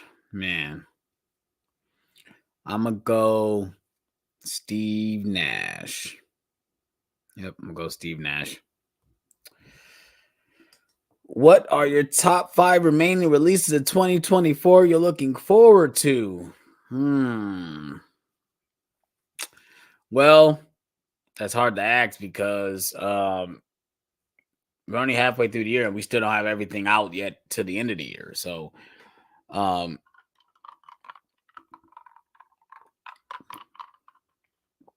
at this point I'm gonna go Bad Boys Ride or Die because we got the announcement of that. Hopefully we get Terminator on 4K. I want that. Nightmare on Elm Street on 4K. I need that. I need Scream 4 on 4K. I need that to come out this year. So, but I don't know. I don't have any. At this point, when it comes to releases, I've been okay with what I've been buying. I haven't really been going crazy. So I don't know.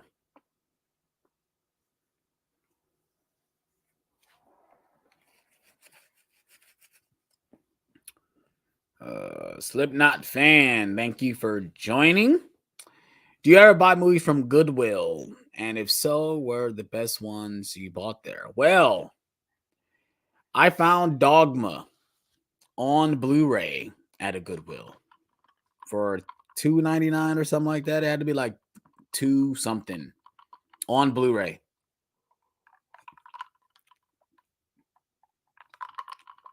Probably one of the best finds I found. Because it was funny because me and my buddy John was talking about how the movie is out of print, we can't find it, blah, blah, blah. And I just walk into a Goodwill and I'm looking through the movies and like, Dogma is right there. And I open it up and it's actually in there. Because sometimes when you go in Goodwill, guys, if you guys go in Goodwill or any of these like thrift stores and stuff, make sure you open it up before you buy it. Because it might not be the movie in there. It might be another movie. It might be nothing in there. And yeah, man, like I said, I was so surprised that I found that. And of course, because that movie is out of print. And it goes for a lot of money on online, which is crazy. Which, like I said, I like the movie, but I don't think the movie deserves this. I feel like this, and it obviously it's a studio issue. That's why the movie is out of print. But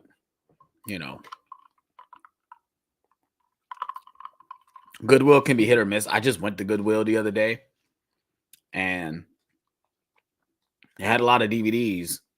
And if they did have Blu-rays of stuff that I already own, and that's what becomes hard too. I made a video about this, and I wanted to make a video about the troubles of being a physical media collector when you have a lot of movies. The fact that sometimes you find yourself going into these stores and be like, I own that, I own that, I own that. There's obviously if you guys follow like thrift store, videos and stuff like that. The guy, his name was Cinema Sickness. He has another channel called Rest Stop or something like that, Retro Rest Stop. And he goes out to thrift stores and stuff. And most of the time, he's just in there like, I own that. Everything I own, I don't need anything in here. And it's like, at that point, I'm just like, does this really become fun anymore to go out and look for movies?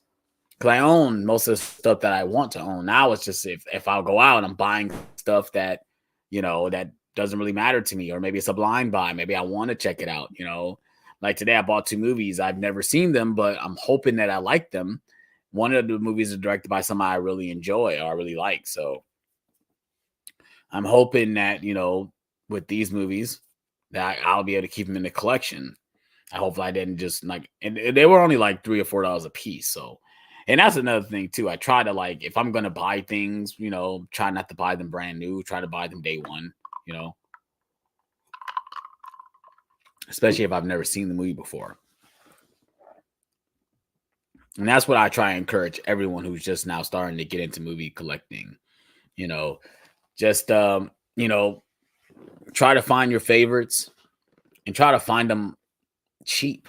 Try if you got a thrift store, you got a pawn shop, you got like a used, video game movie store, go into those places, man. You might find your favorite movies in there for real cheap.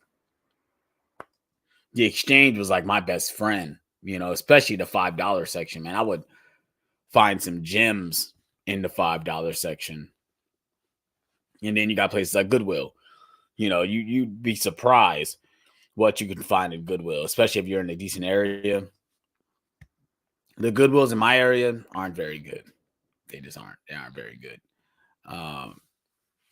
But yeah, kind of went too long on that topic. Tony Parker got 3 wings and cheated on. Oh yeah. Said Tony Parker, nah. Tip. David Robertson or I might have to go David Robertson on that one. I bought lots of movies from Goodwill, and I remember your Dogma video. Yeah, man. That was a while ago too. That was some years. I'm talking about like right when I started Blu-ray hunting. It had to be right when I started Blu-ray hunting. Yeah, I think so. If I'm not mistaken.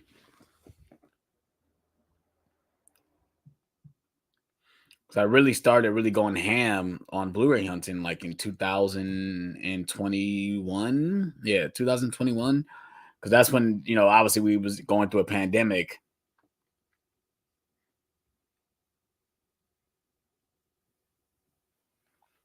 We was going through a pandemic and all the stores were closed. And in some places we're doing curbside check-in or you can, curbside pickup. So I was still buying movies, but I just wasn't recording myself buying movies. And then one day I was just out and about and I'm like, you know what? I'm about to film a Blu-ray hunt video. And now I want to go back and watch that video because I think I have over 100 Blu-ray hunt videos now. Like I think I'm over 100. And I just want to go back and go to my very first one to see exactly how I did what I did or how did I start. Because I know I was kind of iffy on doing it. And then I'm like, there's other people that I was doing it. Obviously, I was watching people like Durant Cinema and, of course, Ken from Mid-Level Media. They were all doing it. And, Sue, Movies with Sue was out Blu-ray hunting and stuff. And I'm like, man, I can do that. Let me just go ahead and put my own little spin on it. And, obviously, we see exactly where we are now. There's some of my highest viewed videos on my channel. So, and thank all you for that. Okay, we're now hour and 50 minutes in. It looks like he might not be showing up at this point. Like we're hitting about to hit 2 hours. So I'm guessing he's not going to show up. Because I think he's like 2 hours behind me. So at this point, it's 6:52 for him, if I'm not mistaken. Yeah, I think he's like 2 hours behind me. Yeah. What's next? I still have Dogma on DVD at a flea market 1 year ago for $1. That's nice. Now there's 2 different DVDs. Obviously, there's the regular, plastic case, and there's like a one that's like a all black case. Do you have that version? Because I think that was the one that really goes for a lot of money. Dogma for $2.99. It's a great deal. Yeah, I mean, when I saw it, I was like, I have to buy this because if I don't buy this now, I probably would never find it again. And I was right. I never found it again. Not at a Goodwill, not at Savers, not any thrift stores or obviously not the exchange. If it was at the exchange, they would be charging like $90 for it. They would definitely charge $90 for it. Because they are up to date on what's going on out here when it comes to video games, movies.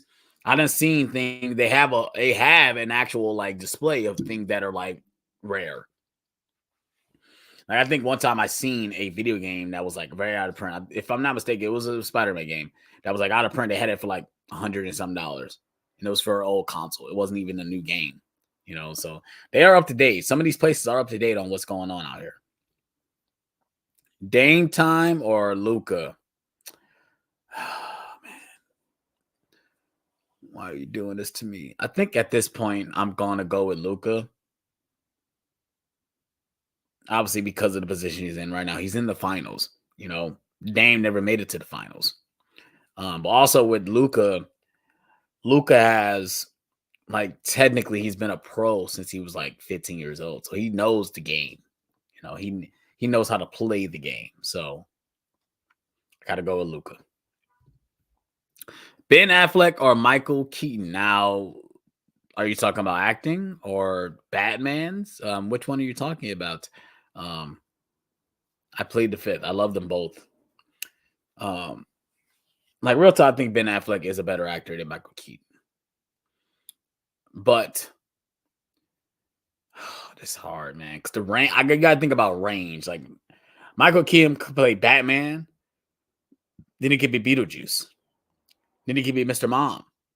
So it's like Michael Keaton has some range too. So you know, I might have to change. I might have to go with Michael Keaton, man. I love Michael Keaton. Seeing him back in The Flash was awesome, man. I don't care what nobody say. I found Band of Brothers Complete Series Blu-ray for $3. Easily my best find. Yeah. Where did I find which one I have? I think I have the Pacific. I don't have Band of Brothers. I need Band of Brothers to complete both of those sets. And of course, I want to find the 10. I don't want the regular slipcover.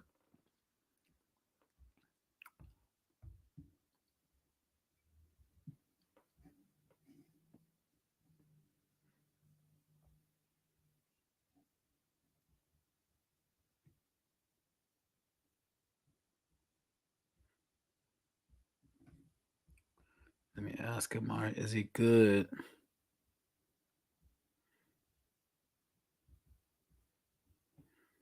Make sure he's okay. He told me he was stuck on the highway, so just making sure he's okay. I don't like when I hear people are stuck in traffic and stuff like hell. I hate being stuck in traffic.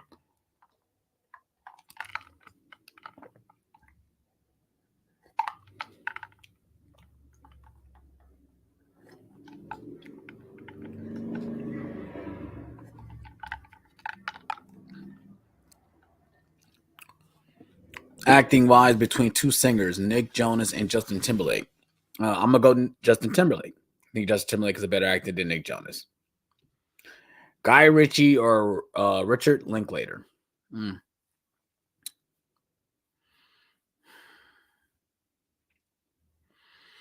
gonna go Guy Ritchie.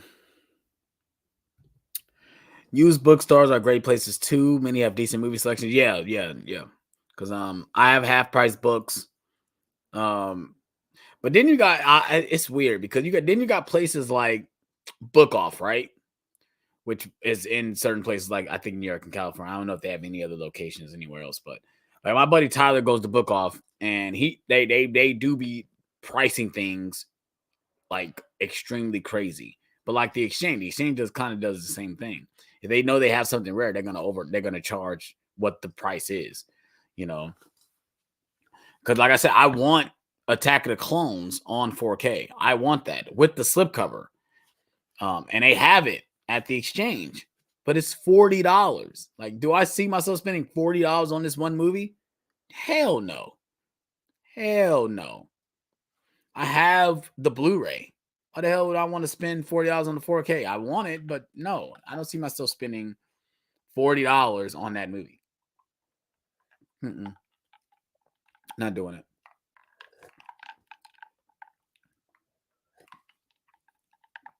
But high price books do be coming through though.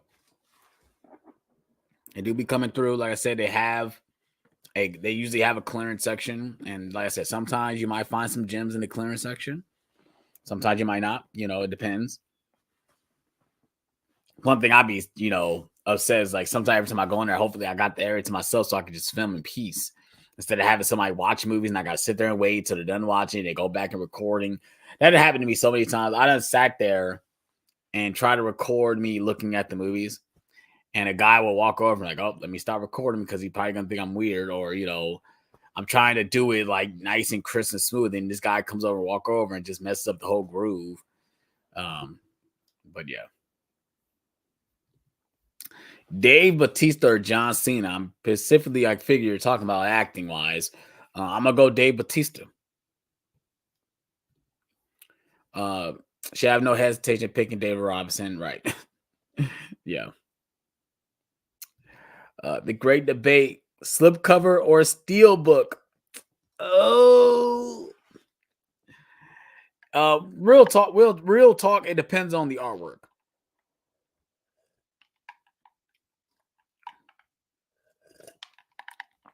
Like that's gonna be for me all day. And also, another thing for me, it's the franchise. So, like for example, at this point I have all the Marvel steelbooks, even the Disney Plus ones. So I have every single Marvel movie and show on steelbook. So now, every time Marvel releases a steelbook, especially when it comes to MCU, I have to buy it because I have all the other movies on steelbook. So it would blow my soul. It would make me lose my mind if I don't have a Marvel movie of in the MCU on steelbook. So but that's another thing for me. So when it comes to slipcover or steelbook, for one, it's got to be the artwork. Two, it has to be depending on the franchise. So I think at one point I bought John Wick Chapter 3 on steelbook and had the other movies, the first two, on subcover. And it was kind of blowing my mind because I didn't have the other movies on steelbook. So of course John Wick Chapter 4 comes out and they announce a steelbook. Of course I was going to buy it because at one I liked the design of it. Actually, all the designs for the John Wick steelbooks were awesome. And for Chapter 3, all the steelbooks for that were awesome as well. And after buying those two, I'm like, damn it, I need to get John Wick Chapter 1 and 2 on steelbook because it just looks stupid. I only have 3 and 4 on steelbook. I need the other two. So of course I find 2. It is you can find it at Walmart if you can't find it in your $5 bin. It's actually the first 2 are actually in the $5 bin. If you guys have one in your Walmart. But I bought the John Wick Chapter 2 steelbook on Best Buy before they got rid of physical media. And then I found the Chapter 1 steelbook at Walmart when I found them in my $5 bin. So, and another example is like Star Wars. So Star Wars is an ongoing franchise I've been trying to get on steelbook for. Now that's my thing. So and to me, I don't really, like I said, I don't have a preference. I'll get the slipcover. If I can't get the steelbook, I'll get the slipcover. But if I can find the steelbook, I'll get the steelbook. And and especially if the artwork is fire. So like Bad Boys for Life or Bad Boys Ride or Die, I'm kind of like obligated. I'm have to get the steelbook because I have the steelbook for the other 3 movies. I have the 2-pack and I have the single for steelbook. So I'm like, I have to get Bad Boys Ride or Die so I can have them all next to each other. Now the debate now is, am I going to double dip? Because I really did enjoy Bad Boys Ride or Die. Most likely I won't double dip because I don't have the other movies on subcover. So I'll probably just be buying the steelbook. Hopefully the steelbook stays available. So that's to me, like I said, it's not really a debate of which one is better. You get the movie regardless. Yeah, you might get better artwork, or maybe you might get shitty artwork. I mean, it's all preference at the end of the day. It's no debate like which one is better. No. At this point, it depends on how you want your collection to be. Now, to me, my great debate is: do you put slipcover and steelbooks next to each other? That's my debate. Because I separate my formats. I separate the steelbooks from the slipcovers. Same with 4Ks and Blu-rays. I don't put everything together. I separate the formats. So, David Robinson easily. Yep. Guy Ritchie, Linklater's Born to Shot at Me. Yeah. I found Pacific Rim on Blu-ray at a thrift store for 25 cents. Nice. I like Durant. He's a good dude. Yeah, I mean, one of these days, I need to just meet up with them. I need to meet Sue. I need to meet Durant. Like, I just need to just do it. My issue is where they're located. I did the math. So when they go to Bull Moose, from my area, it's a 10-hour drive from here to Bull Moose. So I would have to like make a whole weekend out of it or something just to stay out there to go Blu-ray hunting. So that's my thing. So of course they did this whole big YouTube meetup. And I think at this time I was going out of town anyway, so I wouldn't be able to do it anyway. But they did this whole big YouTube meetup, and I was like, man, I want to go, but it's freaking 10 hours away from me. And I'm not staying. If I was going, I wouldn't plan on staying, you know. But so who wants to take a 10-hour drive just to drive 10 hours back? No, I wasn't going to do that. So, and then one of these days, man, you know, the Goodwills where I live, only have DVDs, no high price books, no exchange. It's slim pickings where I live. It's only online. It's online or bust for me. Well, I'm sorry to hear that, man. At this point, like I said, I don't know how long I'm gonna be in my area. I might be like you at this point because I plan on moving out of Ohio. At least after I get married, we're moving forward into doing that. So hopefully where I'm moving to has things like most hopefully they have things like the exchange, or I can find like a certain good, like maybe I can find a thrift store or places that sell physical media. Because if not, then it's just gonna be Walmart and Target. I kind of love like the area I live in because I have different areas to buy movies, you know. And like I said, to the more, you can probably check your, if you have any Big Lots, Dollar Generals, even Dollar Trees, like check those areas too. You might find some physical media in those places. You never know, you know. You never know what you might find in these areas, bro. You know, Batman. My $3 Banner Brothers from Goodwill was to 10. It was dented, but I couldn't pass that for that price. Yeah, man. I mean, I would have picked it up too. I ain't gonna lie to you. I think that's the one I need. I think I got the Pacific on, if I'm not mistaken. Yeah, I got the Pacific on Blu-ray. I don't have Banner Brothers. And I think I found the Pacific at not Goodwill, but at Half Price Books on clearance for $3, if I'm not mistaken.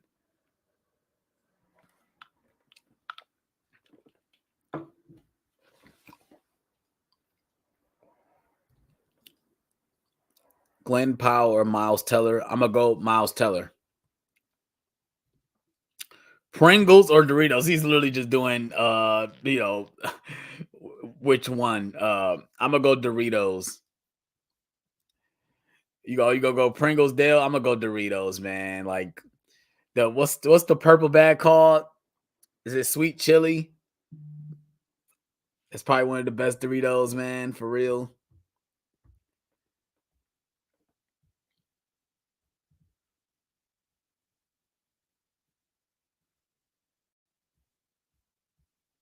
Hmm.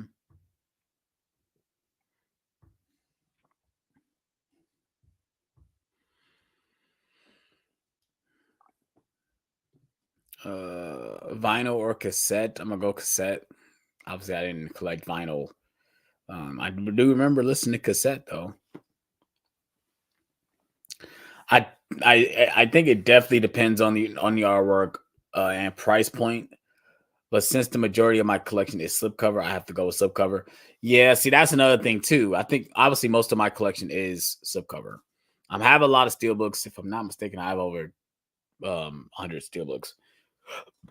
But it's like I said before, it has to be dependent on the franchise and if I like the steelbook, like the artwork, you know.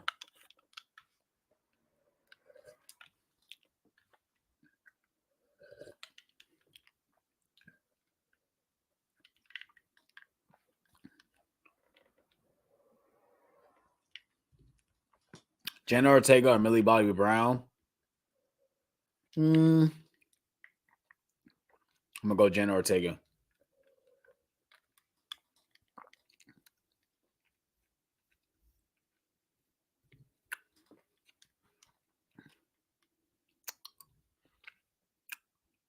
I don't know either one of these two. I don't separate formats. That would drive me crazy because I'm trying to find something to watch. Well, sorry. I get that. I'm not even gonna lie to you. I thought about, like, especially when I was redoing my room, I thought about just adding all of them together. I thought about that. I thought about just like taking everything out and just putting everything together, like Blu-rays next to 4Ks, next to steelbooks and all that stuff. I mean, the one thing is crazy. It'll show how many duplicates I have. Because I have a lot of duplicates on different formats. So, like, for instance, the Scream movies. Like, I have the Blu-rays of Scream. I have the steelbooks of Scream. And I have the 4K slipcovers for the Scream movies. So it will look crazy seeing all the different formats I have for every single franchise, especially Star Wars, Marvel. Like, as I have like 5 copies of Avengers Endgame, if I'm not mistaken. No, I have just 3, 4. I have the Blu-ray, I have the 4K, I have the Target version, and I have the Steelbook. So yeah, I have 4 copies of Avengers Endgame. So the fact to see 4 copies sitting next to each other, it would look insane.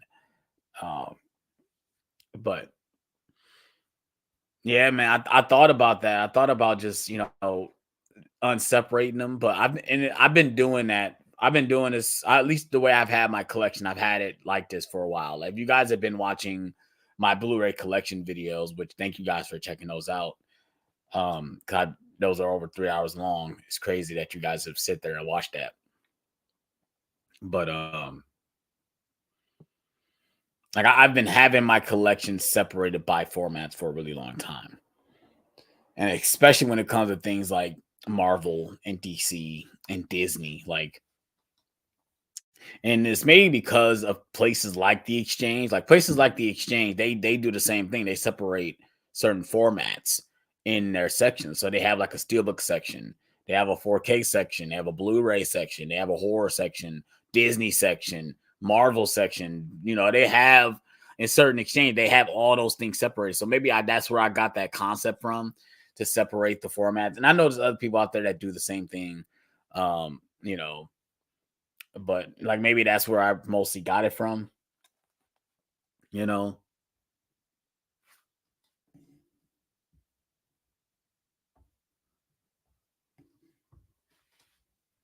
yeah. What's your favorite movie from China, Hong Kong, Korea, or Japan? And Japan, well, I don't really watch a lot of Asian or a lot of foreign films like that, so couldn't really give you any answer to that. Mads Mikkelsen or Viggo Mortensen? I'm gonna go Viggo Mortensen. Obviously because he's Aragorn from Lord of the Rings. Police Story, hands down for me. John Cusack or Brendan Fraser? Ooh. I'm gonna go Brendan Fraser. The other movies, I'm the same way. I have 4K Blu-ray subcover all together in alphabetical order. Yeah, see, I don't know, man. That's another big debate. Maybe when if I move into a different space, maybe I'll do that. But I've been keeping my collection like this for a while, and the fact that I put them in like these sleeves too, like, so I put all my movies in these sleeves, like how Tony does. So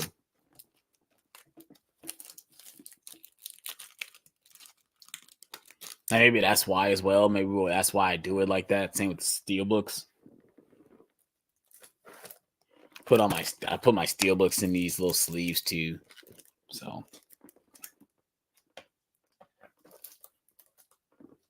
Kind of protects it, you know.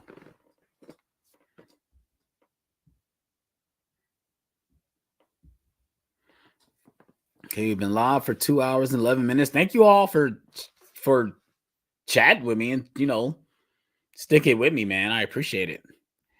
I appreciate it, you know, hanging out with you guys. Oh, I don't even know when my last live stream. I think my last live stream was when I showed off that I bought the Michael Jackson Funko Pops, if I'm not mistaken. Like I said, if you guys are just now joining, I was supposed to be doing this with movies with Leo, but I'm guessing he's having issues. He just hit me up on Instagram. This was like obviously a couple hours ago, but he told me that there was an accident. He was stuck on the highway. So my guess is he's not joining, you know, but thank you all you guys for been, you know, chatting it with me. You know, I really appreciate it. It was supposed to be more like a live Q&A question where I was gonna, you know, interview him, kind of, you know, get to know him and ask him questions and stuff. But clearly that's not about to happen because, like I said, if he, like I said, I'm trying to stay on live so if he does join, I can, you know, talk to him. But I don't know if he's going to join or be able to join. You know, so might have to change the title and change the thumbnail because clearly this is not a live Q&A with a special guest. Clearly, but like I said, I'm gonna stay as live as long as I can. You know, just waiting on him to see if he's going to join. I said I've been hitting up on Instagram to make sure he's okay because I said the one thing I hate is, you know, for people to be stuck in traffic because he said he's stuck in traffic because of an accident. Choices are tough. Yeah, I guess so. Latumor, I'm almost the same. I do separate genres, so you do separate like action, horror, and stuff like that. Okay, so yeah. See, that's hard to do too for me is genres. I'm not really big on separating genres because certain movies can be different genres. So, like for instance, try to give an example. What can I use for an example? So, some like Silence of the Lambs. Like, do you got now? Do you put horror and thriller in the same, or do you do things like horror? Like, yeah, do you do that horror, thriller, action? Do you do it like that? Because something like, see, even like something like suspense. Like, do you call that its own genre, or is that put in with the horror? You know, that's the one thing that would confuse me about doing genres. Spielberg or Scorsese? Um, uh, I'm gonna go Spielberg. For one, he has the range and the variety, you know, and also he's made some of my favorite movies of all time, not including producing some of my favorite movies of all time. I mean, shit, he helped produce Back to the Future. Like the name Spielberg will live on for eternity for what he's given us. He's given us timeless classics. You know, not saying Scorsese has not, but Spielberg, you know, it's like, I know this is probably back, not saying it's back comparison. It's like saying which one is better, Prince or Michael Jackson. Like, it's all depends on your taste. They're both fantastic, so it's no wrong answer. But it's same with this Spielberg or Scorsese. Man, real talk, it's both of them for real. I mean, they just have different. They have different. They do different things though. So yeah, the purple bag Doritos are fire. Yes, they are. They are fire for sure. What's going on, Jen? Thanks for joining. You're awesome for joining. Nothing's up, man. Nothing's going on, man. Just doing another random Saturday live Q&A. Like I said, I was supposed to be doing it with a guest, but he hit me up saying he was stuck in traffic. So, like I said, my guess is he's not joining. Um, so I just stay. I started it, and I've been here the whole time, you know, chatting up with you guys. Who's the better talk? Who's the better trash talker? I don't know. Patrick Beverly is definitely up there for sure. Everyone's saying Jennifer, what's up?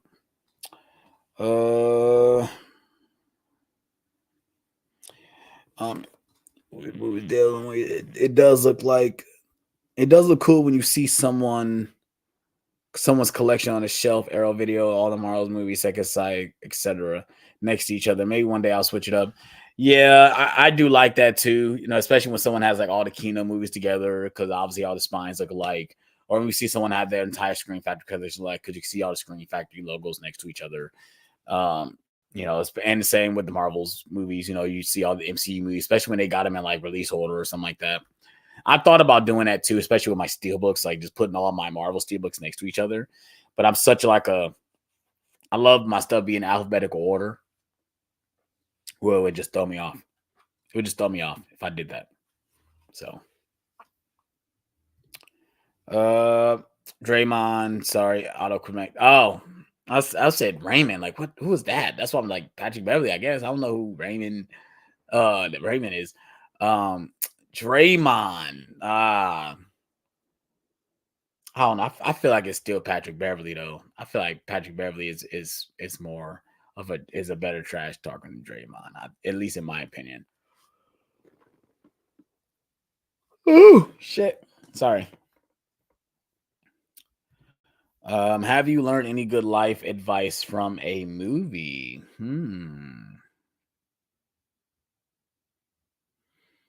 Learned any good life advice?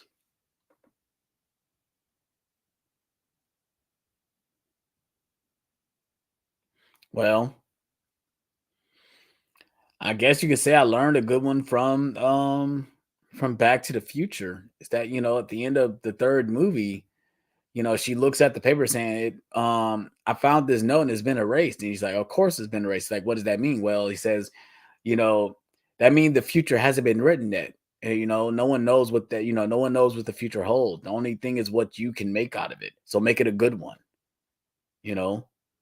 Basically is, whatever you do in the future is up to you. You have to make it, happen, you know. So the tutor looks amazing when collectors do that. It just wouldn't work for me. I'm not trying to remember all that or thumbing through an app to pick out something. Yeah, see, I say for me, and it really all depends on your collection too, though.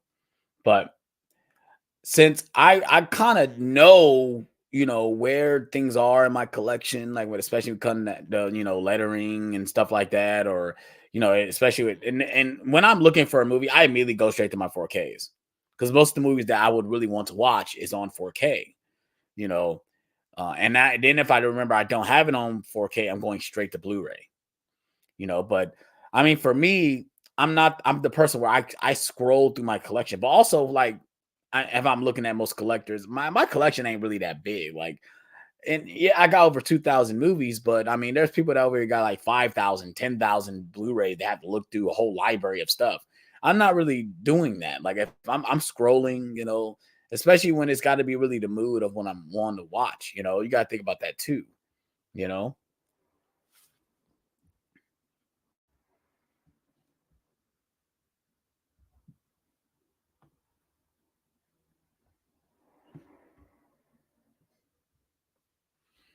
All right. Yo, hoping he's okay, but it's cool hearing from you, man. Are there any movies you wish to release on 4K, even on Blu-ray? One of mine is the Detroit Rock City, which only has a DVD release. Oh, that's a good question. Well, I can't really say. A lot of the movies that I want on Blu-ray has come out to Blu-ray or 4K. But the one release that I can think of right now that it just popped in my head is Dead Presidents. If you guys have never seen Dead Presidents, it stars Lorenz Tate and Chris Tucker. Lorenz Tate is like this milk boy. He works this little job and he goes to the military. He goes to Vietnam and he comes back and he's all messed up and stuff. I think right now he's out of money and he finds out that this place burns money, so they rob this armored truck, and of course, something happens, and the way the movie ends. But it's a good movie. It's directed by the Hughes brothers, if I'm not mistaken, the same directors who directed Menace to Society, which also stars Lorenz Tate. I mean, it's a good movie, but it only has a DVD release and a Laserdisc release, which actually was released by Criterion, which I was thinking, oh, if Criterion has the rights for it, maybe they are going to release the Blu-ray. No, um, they don't. I guess they don't have the rights for it, because there's still been no Blu-ray or 4K release for it. And especially because they released Menace to Society. So I'm thinking, oh, they released Menace to Society. They might release Dead Presidents. Still no release on it. That's one I definitely want on Blu-ray. I still have my DVD. I actually had to buy the DVD because I'd never owned it. That's definitely on the list. I'm trying to think of what I have. Oh, another one I could think of is Stay Alive. If you guys have never seen Stay Alive, it's about, of course, video game that you die in a video game, you die in real life. That's basically the gist of the story. And I like the movie. It's a nice little PG-13 horror movie. There is an unrated version, but I mean, it's not that very unrated. But I really enjoy that movie as well. And if it was to come out on Blu-ray, I either want someone like Arrow or Scream Factory to release it. I don't want a studio to release that movie because I want special features. I want decent artwork. I feel like someone like Scream Factory or Arrow could release Stay Alive on Blu-ray, or 4K, either one. So those two releases just popped in my mind of what I would want to come to Blu-ray or 4K. That's only on DVD. I loop thrillers, suspense, and dramas together. Okay, I figured that. I'm leaning on some movies. I have Silence of the Lambs 7 and Jaws and horror. So yeah, because I would consider basically Silence of the Lambs 7 and Jaws. See, I don't know. Is Jaws really? I guess you could say Jaws is a horror movie. Yeah, yeah, Jaws is a horror movie.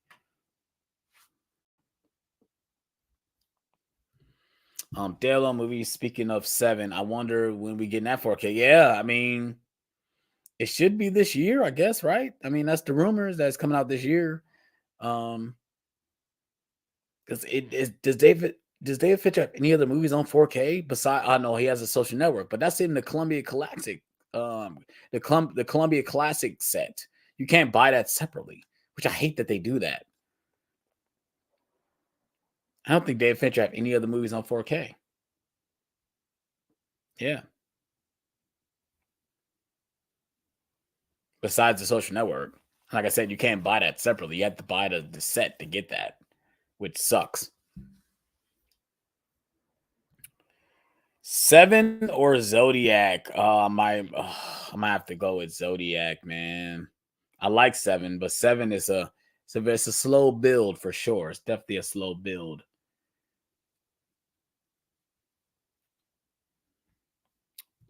A24 or Neon? I'm gonna have to go with A24. I've seen more of their movies. I haven't seen much of Neon. I've probably seen like one or two. I've seen way more A24 movies. So I'm gonna go A24. Seth MacFarlane or Simon Pegg? I'm gonna go Simon Pegg. I like Simon Pegg better.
Okay. Jennifer Lawrence or Emma Stone? Ooh, I'm gonna go Emma Stone. Seen Furiosa yet? No, I've not seen Furiosa. Like I said, we did do a live watch along of Mad Max Fury Road on the Nerd Talk YouTube channel. But I still haven't seen Furiosa yet. I wasn't really excited for Furiosa. I'm not even gonna lie to you guys. I thought the trailer was cool. You know, the casting of Chris Hemsworth and Anya Taylor-Joy. I thought that was interesting. But I mean, real talk, we didn't want a prequel. We wanted a sequel. But I mean, I really believe that just mimic this franchises like need to be done. Like I said, I really enjoyed Fury Road. Actually, I really loved it the last time I watched it. But like, I don't think we need any more Mad Max movies.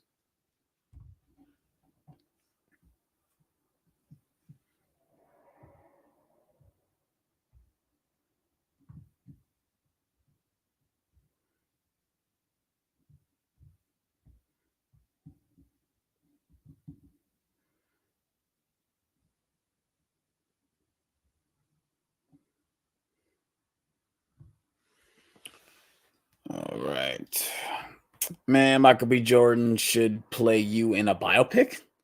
You saying I look like Michael? You saying I look like Michael B. Jordan? I'll take that. I'll take that for sure. Venom Last Dance thoughts. Well, Venom Last Dance, The Last Dance, which the hell we got another movie with the title The Last Dance in it. So weird that that's the title, but after watching the trailer, that trailer wasn't for me, man. I just wasn't feeling it. I thought the Venom horse was okay. You know, the humor really didn't work for me. The whole "we are Venom" thing before he eats the heads. It's just I don't know. I'm not really feeling like I liked the first movie. I've seen the trailers for Let There Be Carnage. I didn't watch it just because I just wasn't you know, feeling any of that. What was happening? Then I heard it was terrible, so I just skipped out on it. Yes, I do own it, but no, I was like, no, not gonna waste my time with it. And like I said, maybe I'm definitely not seeing it in theaters, but of course I probably will buy it because I have the other two movies, But no, I'm not looking forward to it. Movies are on DVD that need an upgrade. The Wood, yes. Friday the Next, yes. Man, real talk. Next Friday need another Blu-ray release because I know that one's out of print. Dead Presidents, yes. Movies that need a 4K upgrade. New Jack City, yes. Tombstone, yes. Jackie Brown, yes. Um, Kill Bill 1 and 2, yes. Django Unchained. Um, you know, Big Trouble Little China, yeah. I agree with everything, all the stuff you just said, bro.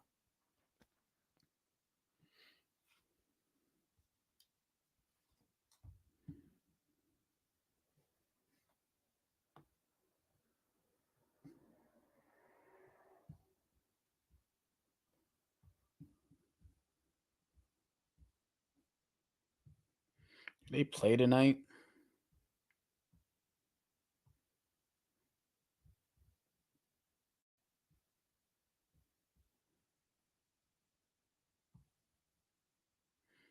Oh, they played. Oh, they play tomorrow. That's when they play. Okay. Play tomorrow. Okay. Oh, Denzel or Samuel Jackson. Ooh, that's a cool. That's a pick one or the other right there. I'm gonna go Denzel. Obviously, I love Denzel, so I'm gonna go Denzel. Uh, Not gonna lie, that Venom horse looks sick for me. Yeah, I mean it worked for certain people. I got my buddy Tyler really loved it. I mean, but I don't know. I've been screaming for at least a Blu-ray for Dead Presidents for years. I agree with you, buddy. I agree. I agree. Man, I like Latuda Moore just brought up the Wood. Like why doesn't the Wood has a Blu-ray release? Like I need that on Blu-ray. I would love to have the Wood on Blu-ray, man. I just watched that. It's on Tubi. I just watched the Wood, man. I'm like, why doesn't this have a Blu-ray? I need to get it on DVD again because somehow I don't have it on DVD. I need to own that. I don't own the Wood. I don't have that on DVD. What the heck is wrong with me? Yeah, same as the other two. Trash. Wolverine popcorn bucket thoughts. I haven't really seen it. Does it look cool? Let me Google it. Let me see what it looked like. I haven't seen it. I've seen somebody post it, or somebody posted that it was released, but I haven't seen it.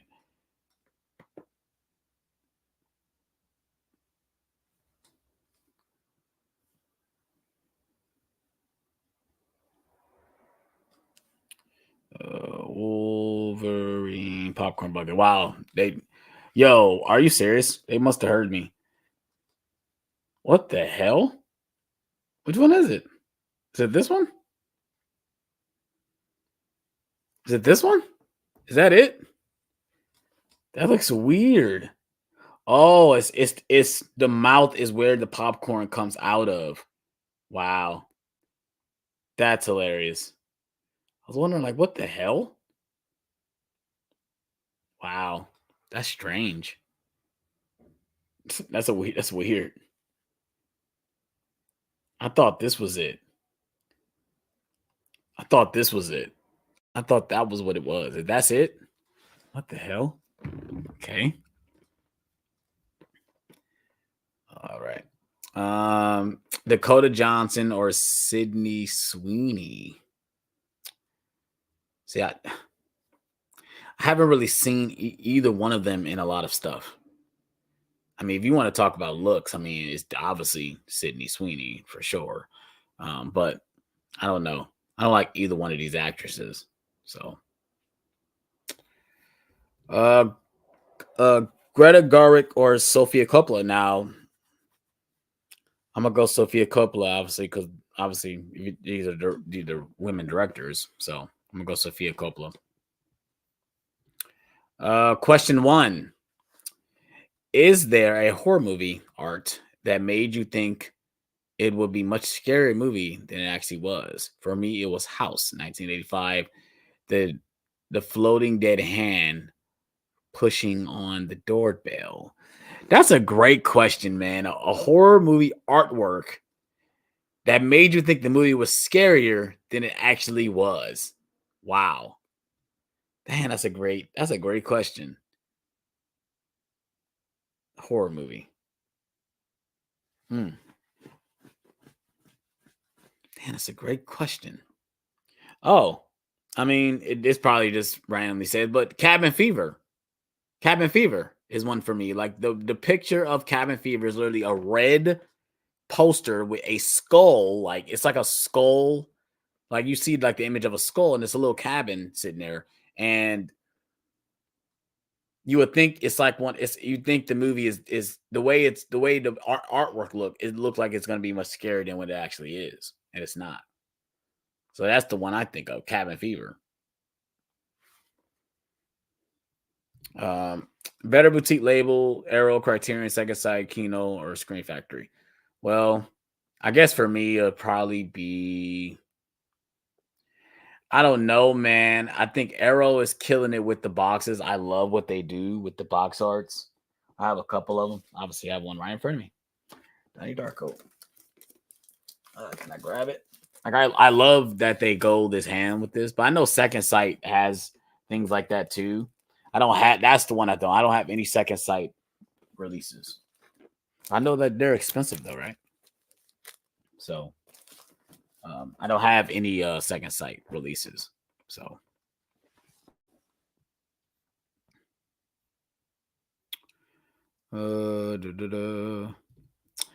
Wolvie looks like he's vomiting. Yeah, exactly. That's what I was thinking. Like, what the? Why he's got the mouth just open like that? That's oh, excuse me. It's so weird. I mean, shit. They gave us the Doom popcorn bucket. And it's the freaking worm mouth. We got to put our hand through the worm mouth. So it's like, I mean, shit. Question 2: lead me to believe it would be one of the scariest movies ever. I never expected it to be a horror comedy. Yeah, same. Criterion is better than the Doom Bucket. It's funny. I just brought up the Doom Bucket. Yeah, it's funny. They put up somebody put an image comparing the two too on the Google. Like that's what they can. That's like we've been going crazy with the buckets, where we're pulling out a thing out of characters' mouths or movie things mouths. It's hilarious. And I actually kind of I kind of wanted that Dune popcorn bucket just for that, like just for for the background of my display. Thought it'd be really cool to have.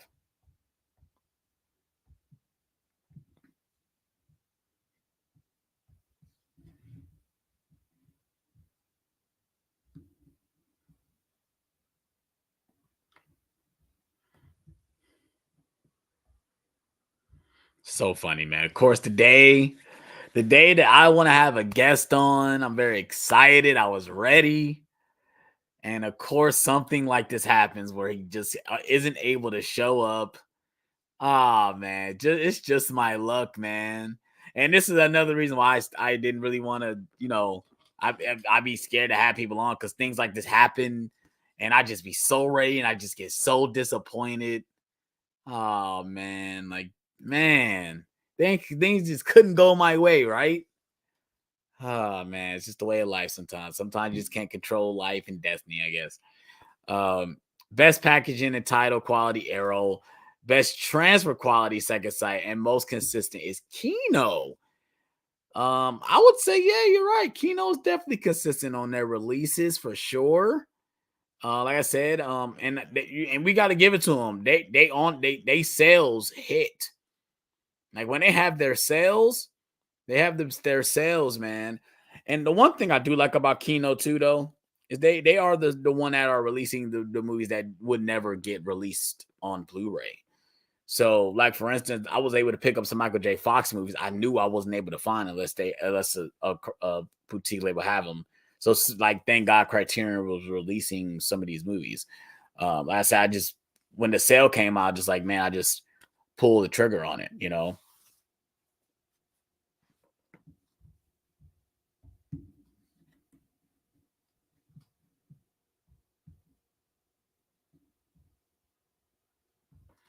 All right.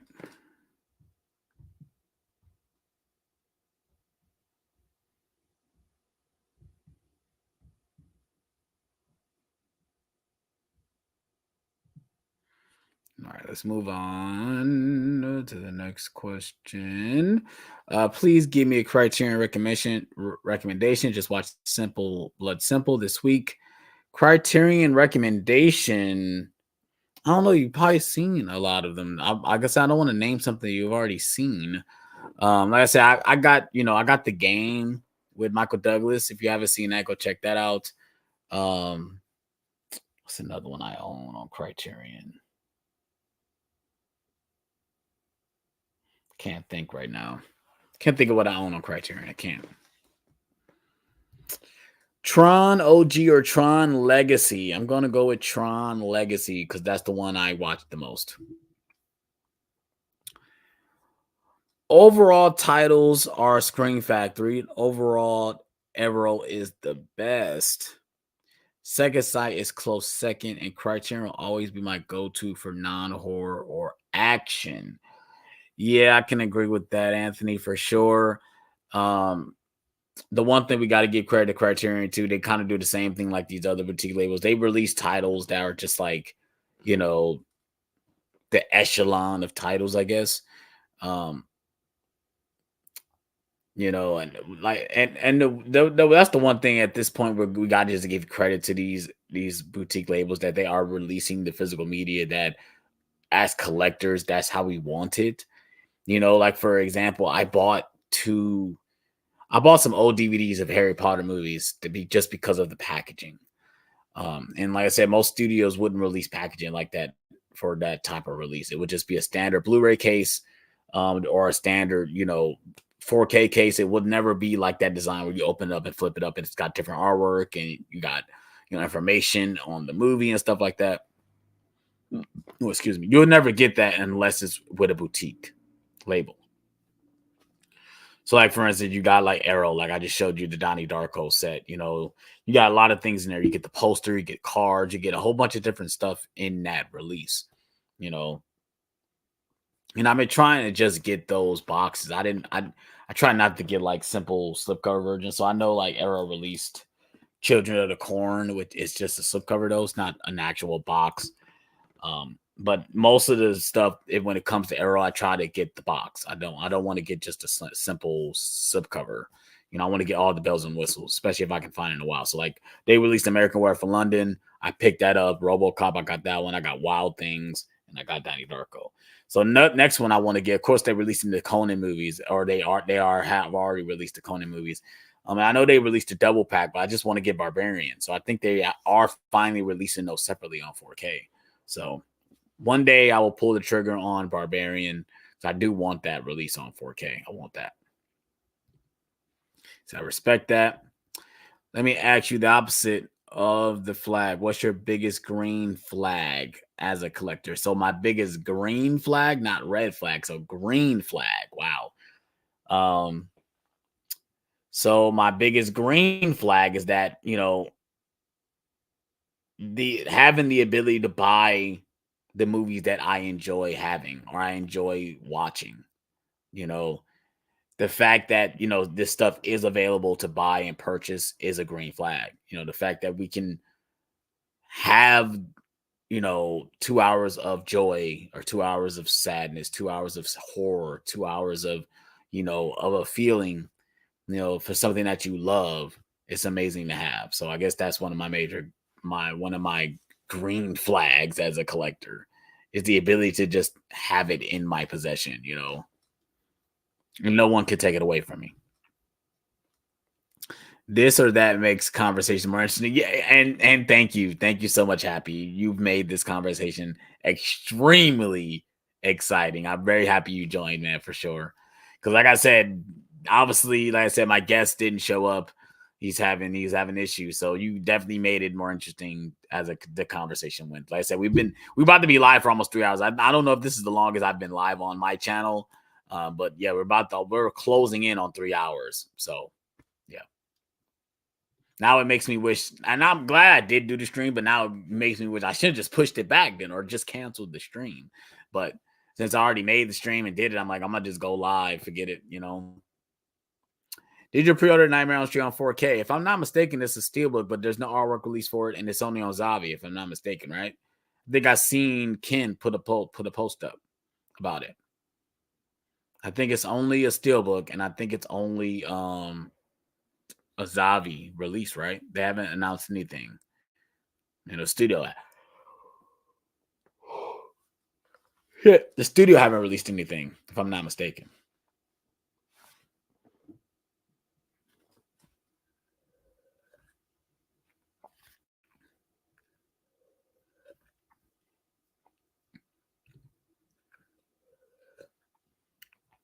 Oh, it was your very first Criterion. Wow. Okay, never mind. Like I said, check out the game. That's one of my favorites. What else do I have?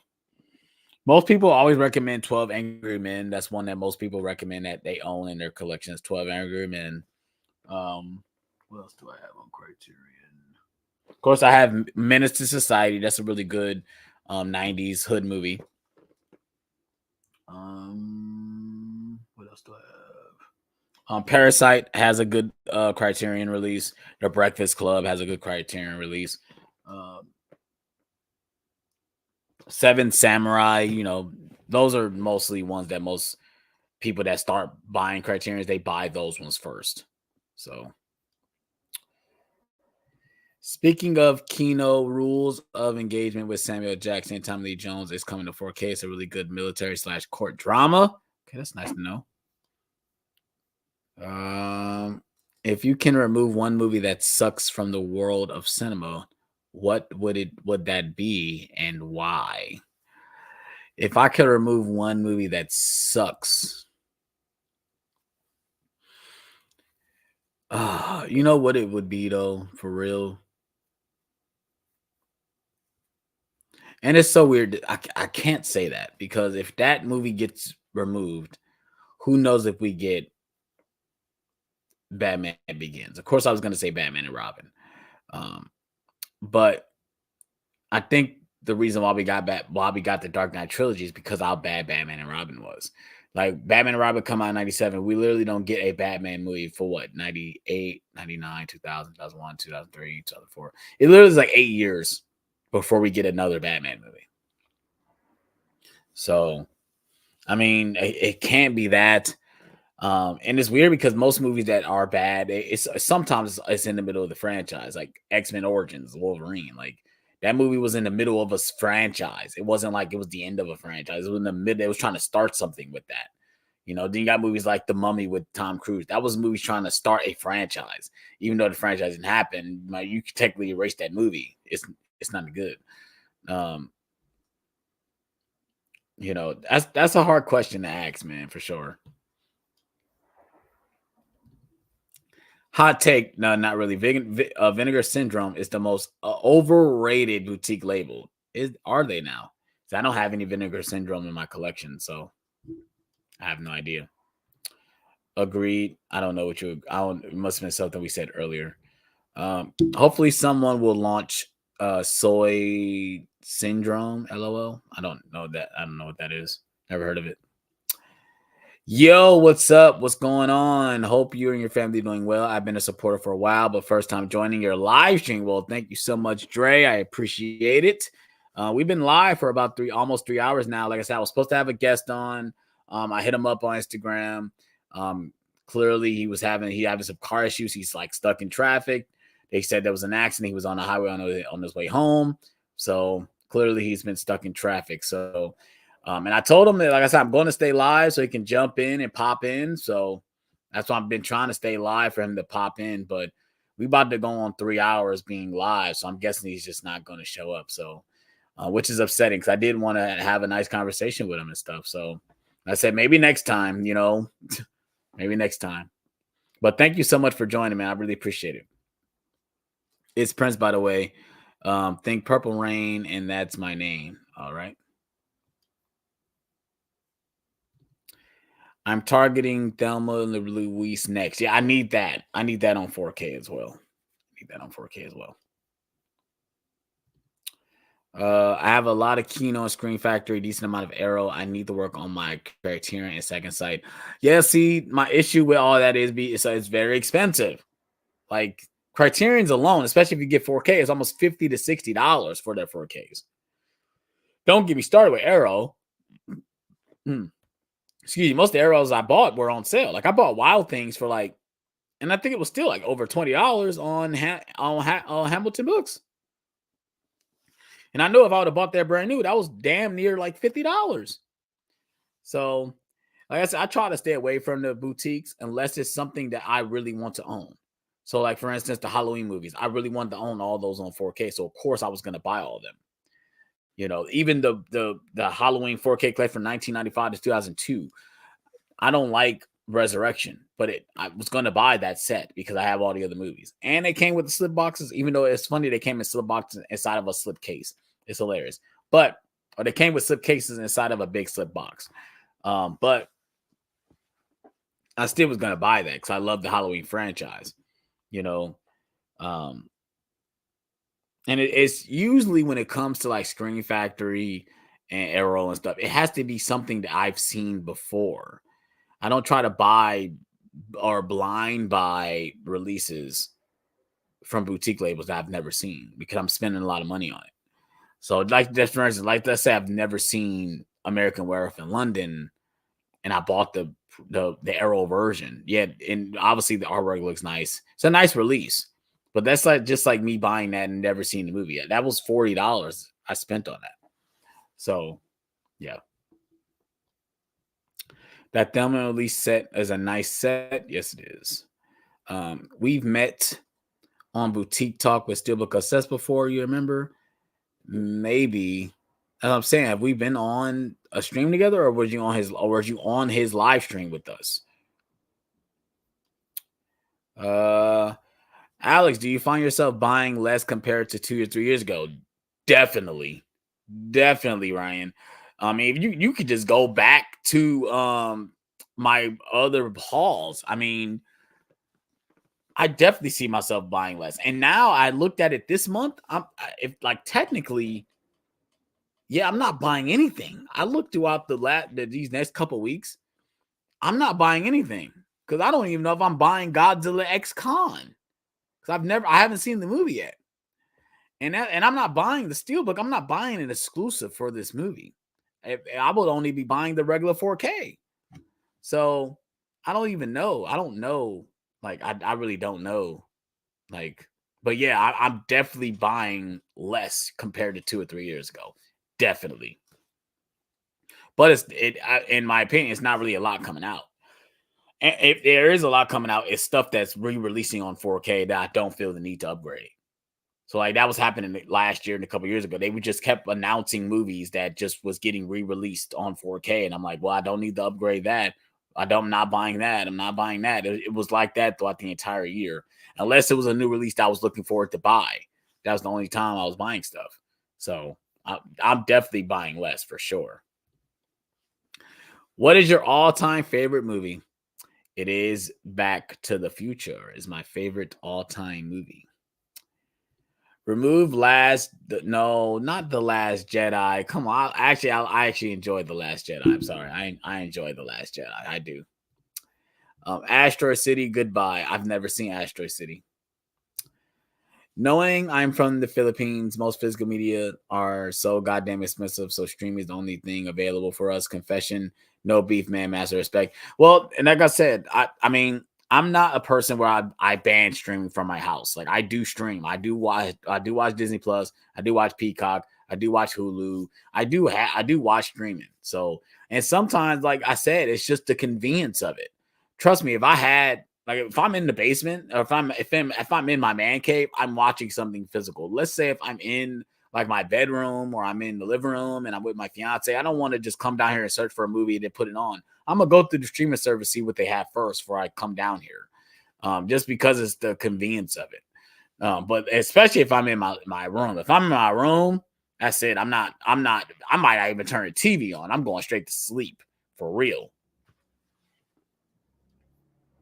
But yeah, it's no I'm not the person where it's F streaming. Streaming is not good for us. I mean, it is and it's not at the same time. But I mean, as long as you keep releasing my stuff physically, I have no issues. Well, I never pay full price for Criterion. I rarely buy them when they're not 50% off. And yeah, and that's the thing. Like if you go to Barnes and Noble, obviously the Criterion sale is always full, but like we're literally as us collectors, we know when the sale happens, and that's the only time we're going there to buy Criterions. We're never buying them day one. It's hilarious. Yes, I was in the live stream commenting. Oh well, okay, awesome. Thank you for joining. It was the Harry Potter box set. Yep. Okay. Yep, I remember now. I remember. Um, Question for everyone: do you have an actual list of movies you want to add to the collection and scratch them off of the list as you acquire them? I do that. I do it. That's strange. No, it's not strange. It's actually it's actually a smart way to do it. Like to be real, um, because um you're kind of like when you go out, you know what you're looking for. So it's not strange that you're like you have a list of what you want to add. It's not strange at all. I mean, for someone like me, I kind of have most of the stuff I really want in my collection. I have most of my favorite movies of all time. I think I have my top 10 of all time. I think I have that in my collection. Um, Even when it comes to any format. Like I have some DVDs still that I've never gotten rid of. So because they don't have Blu-rays. So for me, I like going out not knowing what I'm looking for sometimes because that's kind of the fun of it, I guess.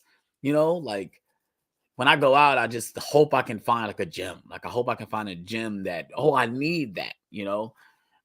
But for you, you already have a list because sometimes I go in and be like, what franchise do I need to complete? What 4Ks do I need to still buy? You know, And then it's funny that it clicked that Attack of the Clones finally show up in my face when I've been looking for it, but of course it's a little overpriced. But that's the one I've been looking for. It's been on my mental list. Like I don't have an actual list. I have a mental list of what I believe I need in my collection. And it's been less and less and less as the years gone by. I feel like that list is shrinking because like the three things that we wanted, we got. True Lies, Abyss, and Aliens. That could cross off the list of everyone's list that have been wanting those on 4K and Blu-ray. Because the Abyss has never gotten a Blu-ray and True Lies never got a Blu-ray. We got both. We got 4K and Blu-ray. So, yeah. Went on a little tangent. My bad.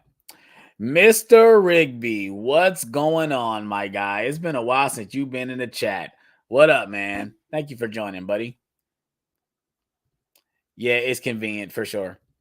Now, Alex, you gotta buy Godzilla S Con as a completionist. You gotta get them Venom movies. You gotta complete your Godzilla Kong movies. And like I said, I will be buying them, but I don't know if I'm gonna buy it day one. I really don't know. I don't know if I'm gonna buy it day one, man. It's I don't know, man. I just don't. And the only reason why I probably will buy it because maybe my fiance wants to watch it, and it'll give me us a reason to watch it together. You know, that's mostly how I watch my movie. When she says she want to watch a movie, like, all right, that's just my opportunity to watch something new that I bought in my collection. You know, what's the massive price for a boutique label that you've seen when you went, oh shit, really? Now, you mean you talking about brand new release, or you talking about, let's say, if I go into like the exchange and I see it on the shelf like that?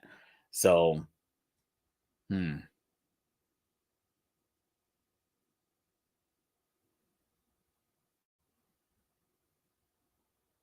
a good question. Because when you really think about the way these boutique labels price these things out, you're kind of getting really what you're paying for, especially if you're adding in like the poster, the little poster cards and stuff like that. You get a little book and stuff like that. You're kind of paying for everything you're getting into that package. So when I complain about things like the Donnie Darko 4K set, I mean they given us a lot more than we really deserve. I mean, the fact that we get a little book that we can read and stuff like that. I mean, that book alone probably costs like, half of what the movie is, half about what the set is called. So I can't really think about time price on time. I guess you could say when I go into these stores and you see things like the Halloween Screen Factory collection is like $400. Like, God damn, you starting at $400 for the Halloween complete Blu-ray collection, complete Blu-ray set. Like $400 when we got all the 4Ks. Like at that point, the price needs to go down at this point.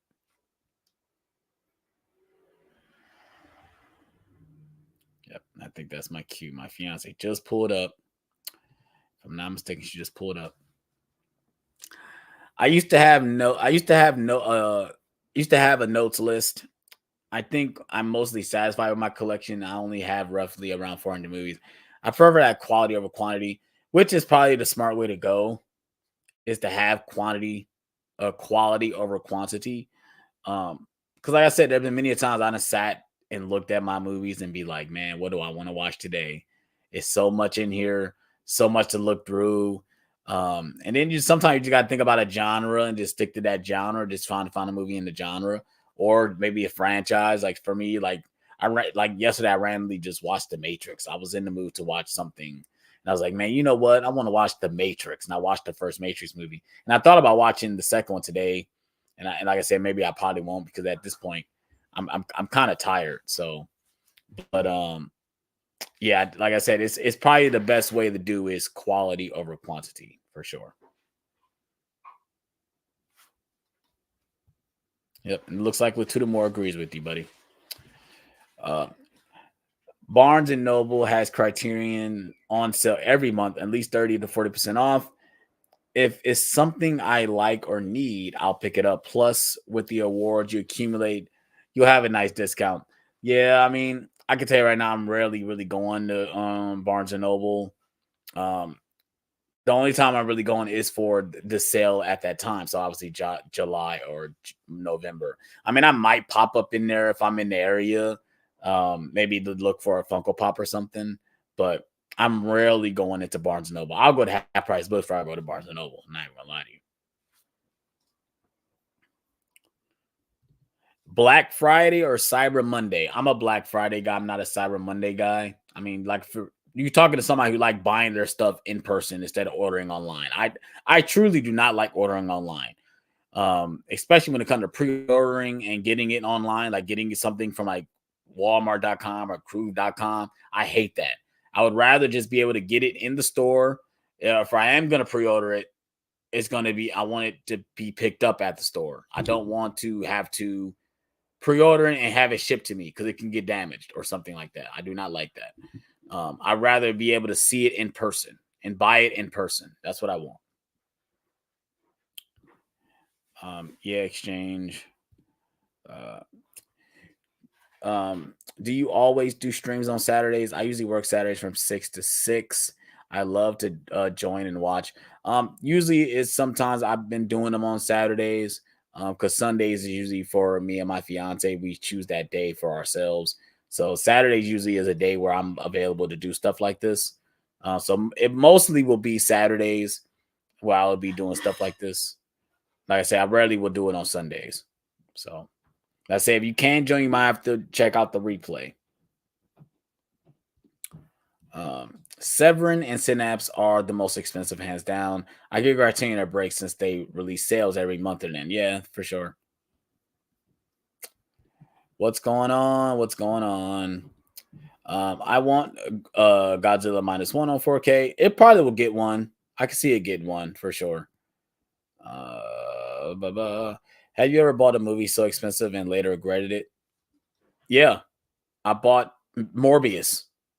I bought Morbius day one, and I regret it for sure. Matrix or John Wick? Ooh, are you talking about the first Matrix movie? If you're talking about just the first, are you talking about the whole franchise? If you're talking about the franchise, I might have to go with John Wick because John Wick, the movies kept getting better with the Matrix, and mind you, I like Reloaded and Resurrection, but they have, I mean, not Resurrections, Revolutions. Then you have something like Matrix Resurrection, so it's like, now if you're just talking about the first movies, the first Matrix is better than John Wick for sure. But as a franchise, I got to give it to John Wick. John Wick has 4 consistently good movies. The Matrix doesn't. The two to all of us collectors want -1 on 4K. Yes, for sure. Whose celebrity death hit you the most? Mine was Matthew Perry. Well, for me, it was Michael Jackson. Michael Jackson hit me the most out of any celebrity. Obviously, I love Michael Jackson. His death hit me the most, for sure. Yeah, Severin is most overrated. Synapse is very good work on the transfers, but they do not release frequently enough. Yeah, for sure. What points of execution in cinema is really important to you? Consider it to be considered a good film. So for me, obviously, it's the writing, the acting. Like I'll give you an example. Um, for me, the definition of a good film, I'm gonna give an example of a film, and that is Return to King. I feel like Return to King did everything a film needs to do to work. Has great writing, has great characters, has a great story. The visual effects are on point. Um, the camera work, the cinematography, the music, everything works in this movie. If I was a film professor, I will show the class Return to King because I believe they did everything right in that movie to prove that it's a good movie, regardless of it being a third movie in a trilogy. But that film alone, it showed it won, it broke the records for the most Oscars. So yeah.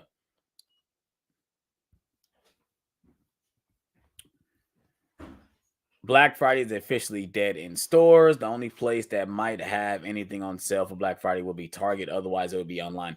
And with Target, it's not going to be a Black Friday sale. It's going to be buy two, get one free. They're not going to do any Black Friday sales. I doubt that. It sucks because, like I said, Walmart used to be the place really to go. Walmart used to have like these like long like box like things where they would just stuff movies into the little like these little like box shelf things. And man, those were the days when you just would go there on Black Friday and you could just, they would keep those standees up so you can continuously go throughout the entire weekend and accumulate movies because they wouldn't take them out. They would keep the prices as what they are until like until like maybe that Monday or that Tuesday. Um, and that's how I kind of like build up my collection because I used to, on Black Friday, I would go in and I would buy a lot of movies. And then the next day I would just go back and what I missed, I'll go through the pickings and go through and pick up more. That's what I used to do. And that's kind of how I build up my collection. I would try to find franchise that I need. Like I think I bought all the Harry Potter movies like that, the Lord of the Rings movies at the time like that. I bought a lot of stuff, back in the day, like 2016, 2015. I was buying a lot of movies, on Black Friday to accumulate, my collection. Uh, what's your favorite high budget vampire movie and favorite low budget vampire movie? Well, my favorite high budget vampire movie would probably be Blade 2. My favorite low budget vampire movie would probably be Twilight, the very first one. I guess you could say that. No, I'm just kidding. It would be Interview with the Vampire would probably be my low budget. If you count that as a low budget, and I count Blade 2 as a very high budget. So that would be my two favorites. Franchise, yes. A dream world physical media will return to Best Buy and we can walk in the aisles again. Yeah, that's in another world. That's in another universe. That's in world like 616 or something like that. Would you consider Jared Leto underrated? No, I don't consider him underrated. I think he's okay as an actor, but I think he's underrated. The high for the Matrix was higher, but John Wick as a whole is more consistent. Yeah, exactly. Exactly. Kurt Russell or Kevin Costner? I'm gonna have to go with Kurt Russell on that one. Yo, are you still waiting on your guess? Yeah, unfortunately I am, but I think at this point he's probably not going to join. It's been over 3 hours, so at this point I don't think he's going to join. Um, I mean, AJ, if you want to hop in, you can hop in, bro. If you want to hop in, bro, I don't mind you jumping in. Um, you need the link? I'm sure you probably don't need the link. I think we're all connected, so I don't know if you need the link to join. You should be able to. I think you should be able to join.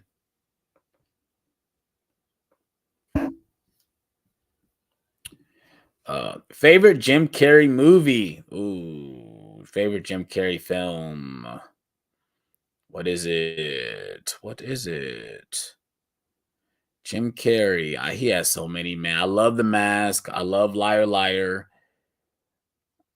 You know what? I ain't gonna lie to you guys. I love Bruce Almighty. I love that movie, man. I love Bruce Almighty. It might be Bruce Almighty, man. I watched that so much as a kid. We had that on DVD. Man, we freaking destroyed that disc. We destroyed that disc, man. Yes, we did. We destroyed it.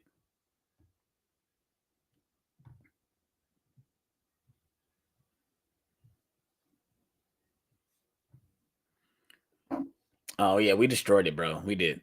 For sure. He said Kurt Russell, yes. Uh Stop playing Kurt Russell. Yep, for sure. Um I saved the entire live stream. You're welcome. Yeah, thank you. Thank you, Happy. I appreciate it. I appreciate it, bro. I appreciate it. Uh Blade 2 over the first one. Yeah, I'll take Blade 2 over the first one. And I hopefully it's getting a 4K because I'll buy Blade 2 on 4K for sure. Hell yeah, I take Blade 2 over Blade 1. Hell yeah.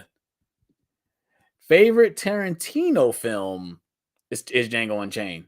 Django Unchained for sure. That's actually, if I'm not mistaken, that's the first Blu-ray I ever bought. was Django Unchained. I still have it in my collection.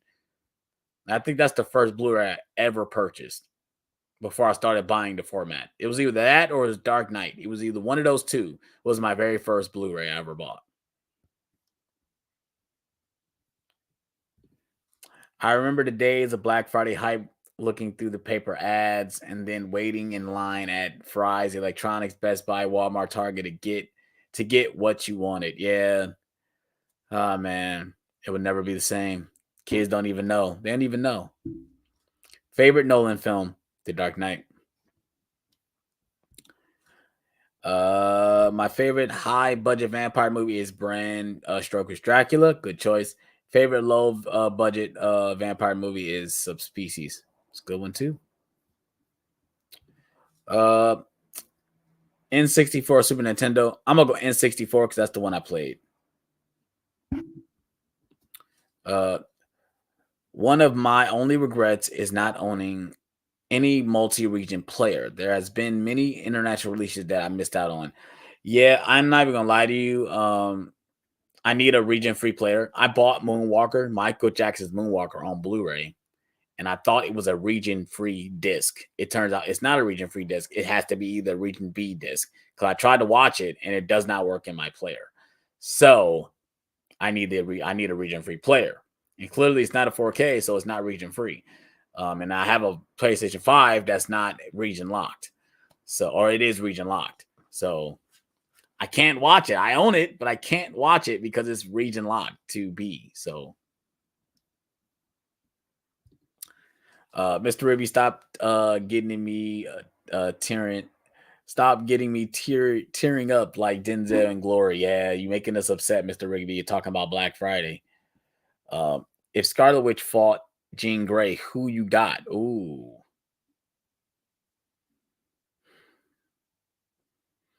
I don't know. That's a great question. I might have to go with Scarlet Witch, man.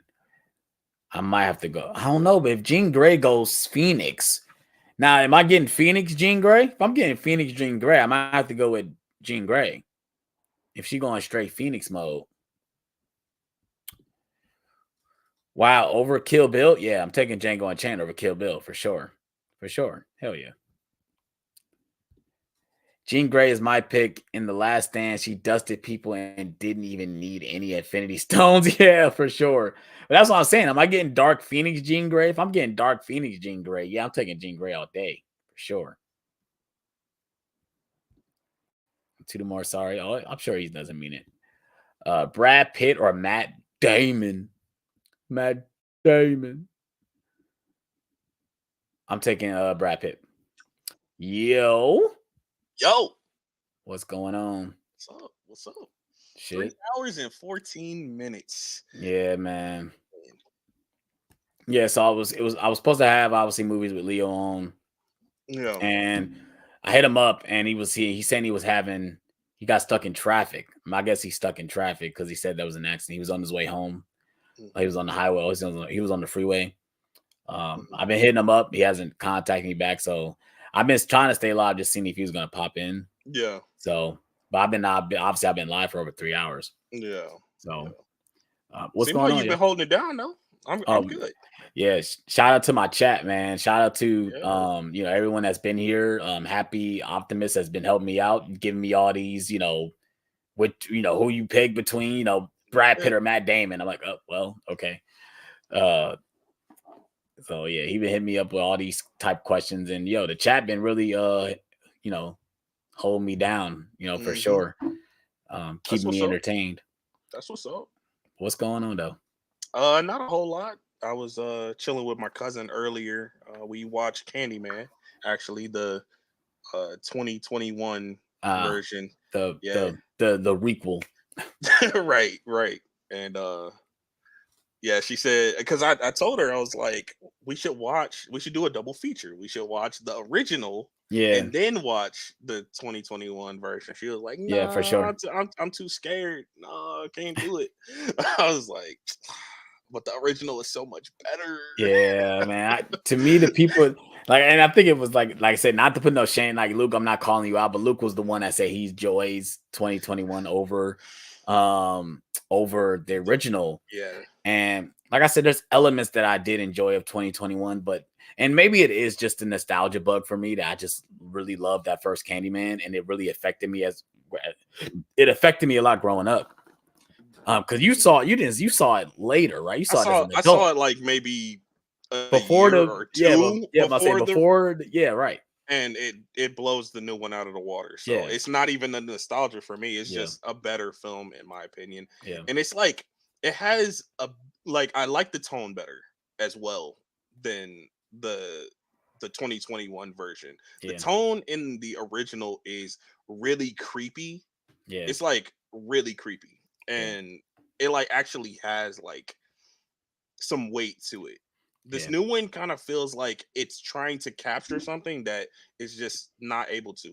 yeah. To me, it just feels like it feels like a Blumhouse horror movie, like trying Yeah. to recapture that magic when it comes to a movie that's based off of original property. Yeah. That's when I felt like watching it. Um, and I agree with you, like especially the opening credits to the original Candyman with the music, just the somber music, the way it sounds, and man, yeah, you're dead on when it comes to that first movie for sure. Mhm. Um, Yeah. I felt like the movie is kind of boring too. Like yeah, it's not a whole lot happening. And then with the kills, it's a lot of like off-screen kills, like alluded to kills. yeah, There are a few that are on screen. There's a like two people in the gallery that get killed on screen. yeah, But other than that, like everything is like either alluded to or off screen, and I'm just like that just feels like PG-13. This movie is yeah. R. Well, Like it's hard to say that because in the original, it's kind of the same way. I mean, we kind of see most of the things don't happen. So like the only kill we technically get in no, yeah, because even the friend gets killed off screen. We don't see her die. does she? Yeah, we don't see her get killed. We see But we see the Candy. aftermath, We see and the aftermath. We don't see it's her gnarly. die. Yeah. Okay. And same with like the dog getting killed. Obviously, I don't think they're gonna show a dog getting killed, Bro. but we see But the we see aftermath the of that head. though. Yeah, we see the aftermath of that, right? Yeah. So, but I think the thing with that is, I think like it was that surprise factor though. Like when she wakes up and see that she's covered in blood, it's like, whoa, what the heck is going on here? Yeah. And then even with her friend being killed, I think the horror of hearing her scream and then you see the aftermath of what he did to her Mhm. was it to me, it terrified me. My And mind then keeps going back to the scene where the I guess the warden of the asylum yeah, gets he's just like getting like obliterated, yeah. and I'm like, they didn't even The touch unrated that. version, is much is more graphic. I think I it's know more blood and stuff. it is, and I'm like, if you could do that in this movie, why couldn't you do something like that in the remake? I Yeah, guess it's less is more approach yeah, there, yeah. but I don't know. It just kind of didn't work for me. That'd have been a nice double feature though, It would have been. I thought so. because technically it connects. It's technically Right. the second movie technically. Right. And she Um, hadn't seen the original in a while, so but yeah, y'all should have did that double feature. yeah. That'd have been But she was nice like, nah, you're gonna go home and I'm gonna be here scared. I'm like, okay, whatever. We'll just do that one. for You know. sure, But it for was cool sure. hanging with her though. Yeah, yeah. I ain't doing nothing. Like I said, I chilled today. I went out with my dad because I needed to buy. I'm still like buying the stuff I need for my suit and stuff. So I went out and Hmm. bought my tie and my pocket like handkerchief. Next, I got to go out and look for shoes. Because I got some shoes, but I know Steph probably want me to get some different shoes. So Hmm. I'm probably gonna do that another time.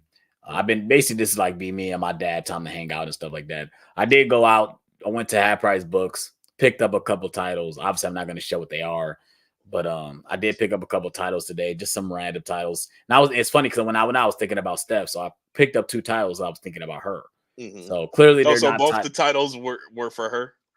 Well, I thought about her when I picked them up. Oh, okay. So yeah, Okay. it's something that we can watch together Got technically.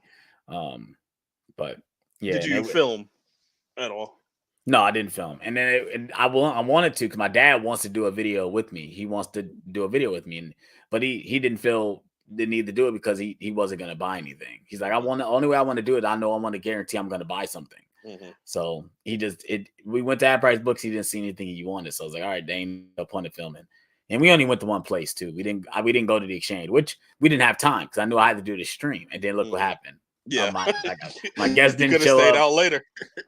Yeah. He just hit me up. How is your dad's collection? Like his physical media collection? Well, he has he wants to start a vinyl collection. That's what he really wants to look for. So that's why if we were going out, he was going to look for vinyls. Okay. Like I say, he doesn't really have a lot of movies and stuff like that, but he's into movies and stuff. He doesn't have a lot. He doesn't really collect them physically. He doesn't really have streaming. Yeah. He doesn't really, and he has like, of course he has like my Vudu account. So he watches most of the stuff I have on Vudu and stuff like that. But I know he would want to start a collection, but he just doesn't have a way to store it safely. He has a dog and everything too. So he has nowhere to put it. So if he did, he needs to have the space for it. So, but I know he wants to do a video. Okay. Have you done a video with him before? I feel like you did. Or you were talking about it. We talked about it, but we haven't had the right time when it comes to scheduling. That's been the case. It's been scheduling. So, but yeah, just like I said, I just been here chilling. Mr. Rigby said, "What's up?" We got Happy saying, "Yo, hey, we finally got a guest." Yeah, it's funny. Leo just hit me up. He said, he's really sorry. That was his. It said it was his bad. Actually, it wasn't your bad. We couldn't, can't control what happens on the highway. Right. He said it was perfect time to get home, but there was an accident on the freeway, and it was complete shutdown. When I got home, it was 7 p.m. his time, so he's like 2 hours behind us. I'm sorry. Hopefully, we could try this again. Yeah, it's okay, bro. It's okay. Like I said, maybe you could pop in and say, it's okay. Yeah. You got a new case? I've been at this case. Oh, okay. Yeah, I be switching between cases. I have like another one. Oh, okay. Yeah. But he says nice to finally meet you. Same. Happy. Latutamore. I don't know. You probably know Latutamore as well. He said what's up. But yeah, like I said, I just been chilling. They ain't doing much, man. Same. Yesterday I saw Bad Boys Ride or Die. Oh, you finally saw it? Yeah, I saw it yesterday. Yeah. And we'll get into the spoiler talk, on Wednesday, but yeah, man. Yeah, bro. You put your review out yet? I didn't. Not yet. I haven't even written it yet, but I'll have that out soon before the end of the weekend. Yeah, it's funny because when I got home, I was like, I gotta record my review right now. I watched it. And I said, I'm not waiting. I'm releasing it right now. Because usually I'll make my video Thursday and I'll review it. I'll put it up Friday. I said, I'm not waiting. I'm putting this up now. I'm putting it up right now. I have to give my thoughts out right now. Just because I was just so excited to talk about it. And it's so funny because I had to record it twice because my audio messed up on my first recording. So I had to re-review it. And I'm like, I'm happy I did because there were certain things I forgot to talk about. So I'm like, I like that. I'll actually like the second one better. Yeah, the second take better. Yeah. Nice. So I'm going to see it again tomorrow. Are you? Yeah. So it was that good though. Yeah. So Steph, one of her friends, they rented out a theater, the Shaker Theater. Okay. So I think it was on like for 15 a person, and we get like a popcorn and drink. So I said, man, fuck it, let's go. And Steph was like, only reason why she wanted to go because she wanted to see everyone else's reaction. Like at this point, we already seen it, so I know what happens. I'm just ready to see everyone else's reaction to things that happen in the movie. Yeah. Especially, like I said, we're not gonna get into spoilers, but with one scene with a certain character. Yo, when it was getting to, I'm like, are they really about to do this? Like they're really about to do this. And me and Steph was going. Everyone in the theater, everybody in the theater was like cheering and clapping. Yeah. And I was like, God, dude. this is it, bro. Yes. And I loved my theater experience with, like, Yes. usually, like, it's kind of hit or miss with my theater experiences, but this one was great. They were laughing at all the jokes and, you know, clapping and cheering when, you know, things were going down. Yeah. So yeah, I had a great experience. And for me, I went to, like I said, I go to Silver Spot. I don't go to like Cinemark no more. I go to Silver Spot. So this is like kind of like an upscale like theater experience. So you get like, you know, you get the food delivered to you at your seat and stuff like that. Yeah, this is that type of theater. Okay. So the last couple of movies I've been to see, it hasn't been like this. This is like the first time in a while I've been to a theater and it's like cheering, clapping, like people are clapping at the end of the movie. That hasn't happened in a long time. Even when I went to see Dune Part 2, no one clapped. But of course, I walked out of it amazing. I wasn't gonna start the clap. Yeah. I mean, I wasn't gonna do that. I should have did it. Been but, like, but you know, this is the first time I had that type of experience where people are like, it was like I was in a Marvel movie. That's what it felt like. It felt like I was in a Marvel movie, you know. And I tell people, I say, if you're a fan of this franchise, go see in the theater, because you're in the theater with people like you. Yes. You know, it's like going to a Marvel movie. Everybody knows what's happening, know the jokes. Yeah. You know, they know the characters, they know the references. You know, when a certain character shows up that hasn't showed up since Bad Boys 2, like I said, you probably know what I'm talking about, and they just take them out like it's nothing. I'm like, I did not expect that. Shocked at that. But I was like, it kind of makes sense. Like, that was a character that was, you know, I could see biting the dust. Yeah, for sure. Because it just came out of nowhere, so you weren't really expecting that to happen. Yeah, for sure. Oh man, yeah, I'm ready. I'm ready. Last time, I'm ready to see it again. And that much. Yeah, I'm excited to see it again, bro. That movie was like, man, yeah. I was feeling everything it was doing. At first, when I was watching, I'm like, man, do I really like the camera choices they're doing, like all the stuff with, because I know they were using a lot of drones, they were using a lot of trickery with the camera and stuff. I'm like, man, I don't know, like this might be a little too much. And then when I started watching it, I just started rolling with it. Like even with like the time lapse, I feel like they love doing time lapses when it comes to like just the way, you know, the cameras, like when everything is speeding up and like we have one sequence where it's literally the whole sequence is a time lapse the whole time. Like, I don't know how I like about this, but then, you know, I'm just, okay, I understand why they're doing this. They're just showing how long it's going to take for this to happen. Yeah, they I feel like there was like a lot of experimental like shots and sequences, like especially for this, you know, franchise, because we don't get a lot of shots where we're kind of like on like the scene where, in spoiler, but I'm not gonna get into spoilers, but like when something happens to someone and you see them transition into like going underwater, and like somebody, I was watching somebody, they compared it to Black Panther. He went to the astral plane. I was gonna say that, but I didn't want to say it was like the astral plane. And it was just like, this is not something that we see in the Bad Boys franchise for ever. sure. You know what I'm saying? So it was kind of cool to see that aspect, a little experimentation, you know. It was interesting, you know. But Dre's Media, I appreciate that. Thank you. I'm doing well. Someone asked you what's your 4 favorite films? I cannot they said answer, 4. I cannot answer 4 favorite films. You can answer 4. Come on, bro. Stop lying. I can't, bro. Like, it's so many films that I love. I absolutely love. On my top 4 Letterboxd, though. Yeah, what's your top 4 Letterboxd? Top 4 Letterboxd. I'll go to it. That's the number right there. But like that, those get interchanged all the time. I try to stay consistent.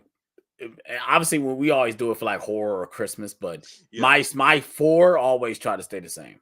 Yeah. See, I can't choose 4 because like when I look at my list, I'm like, okay, today I like this more than this movie that's on the top 4, you know, and today I kind of like this movie, but they're all 5 out of 5s to me. Right. You know, so I got Spider-Man 2002, Step Brothers, Lilo and Stitch, and School of Rock. Oh yeah, that was a definitely 4 different movies right They there, are. bro. Like I try to give like Goodness little gracious. variety. I try to give a little variety. But what's my, you know, sometimes they're interchangeable. let me see. Make sure I change my 4. What is my 4? Still stuck on Halloween. Yeah, still stuck on Halloween.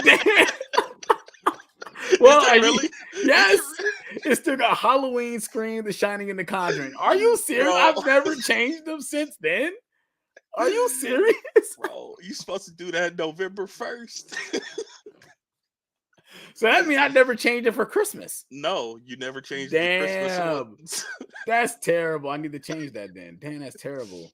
Oh. But yeah, well, so those are my top 4 Letterboxd Happy Optimists. I think for me, and they're always the same. So obviously it's Back to the Future.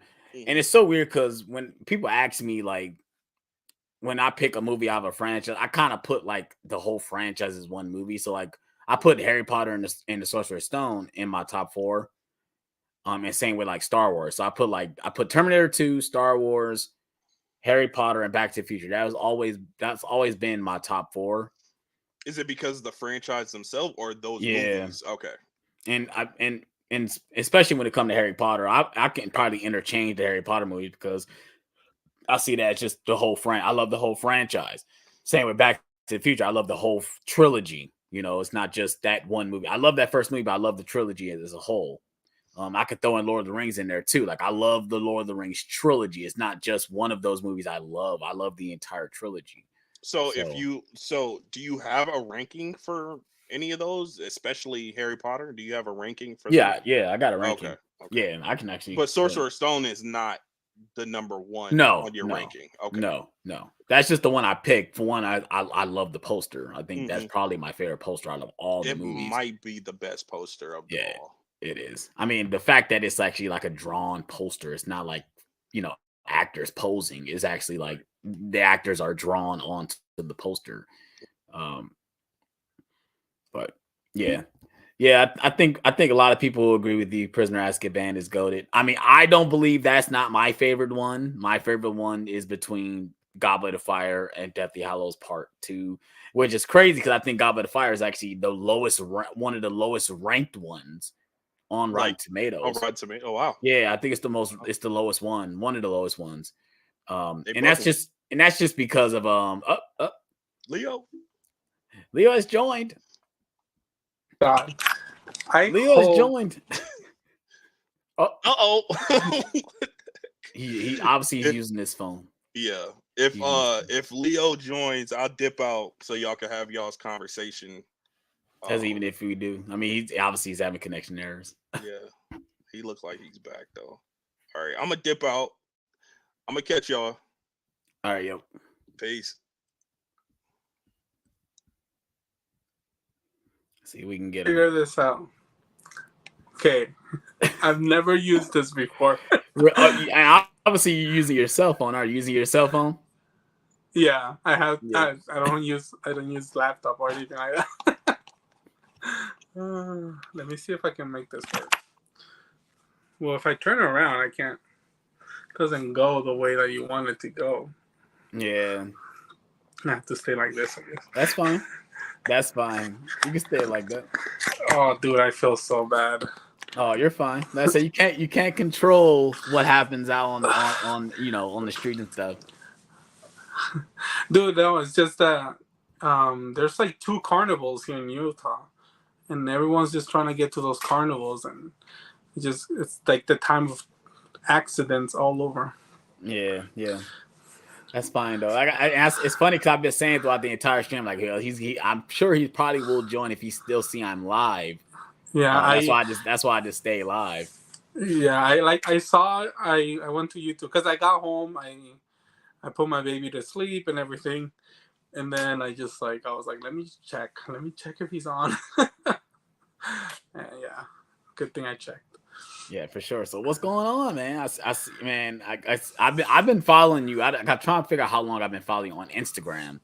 But it's been a long time. I know that much since I followed you on Instagram. I think I followed you on my other Instagram account. So I had to get another Instagram account because I lost my other one. But yeah, I remember that. I remember when you lost the first account. But I think I followed you from YouTube. I think I saw you on YouTube first. I don't know who I saw that was doing some type of Blu-ray pickup, and then you were like on the bottom, like suggested person. Okay. So and obviously, like I said, I started my TikTok, and obviously I followed you on TikTok. But I see that's where you get most of your, I seen your following on TikTok. I'm like, damn, 71,000. Like, goodness gracious. Dude, it's TikTok is a weird app. I'm not gonna lie to you. That app, either you grow or nothing happens. But TikTok is just weird. Yeah, I think it is. It's just you have to know how the algorithm works, I guess, sometimes with it. Like, because even with YouTube, like, I'll upload a Blu-ray hunting video, and that video will do 2,000 views. But I could put out a movie review of a new movie that just came out, and it's only gonna hit like 300 views. It's like the algorithm is something else when it comes to the way things go. This whole uploading and stuff, because even with TikTok, like I uploaded some videos on TikTok, and I'm like, well, they're not really doing what I think they're doing, so I don't know. Yeah, I think with TikTok you got to get people's attention on the first few seconds, and if you don't, it's kind of like scroll type of thing. Right. But YouTube, I don't know how you guys do it. You mid-level media, I think, like AJ, he was just in here, right? AJ. Yeah. Like all you guys put in work. I tried one video and I was like, I don't want to do this.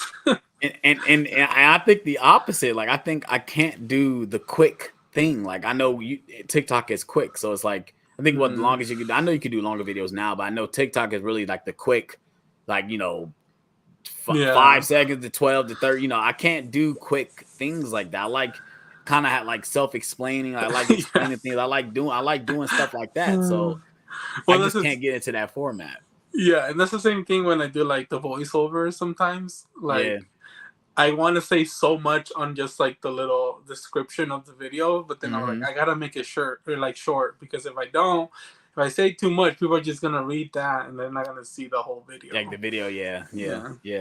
I mean, and it's hard because I can tell you right now, to make a Blu-ray hunt video, it takes me, like, if I'm out and about, it's like almost 3 hours, and you'd see that cut. You see that cut into 15 minutes. It's crazy to think that. I tell people, I said I've been cutting down on it because I mean that's a lot of gas I'm wasting, time, and if I'm not finding nothing, it's not even as fun as most people think it is.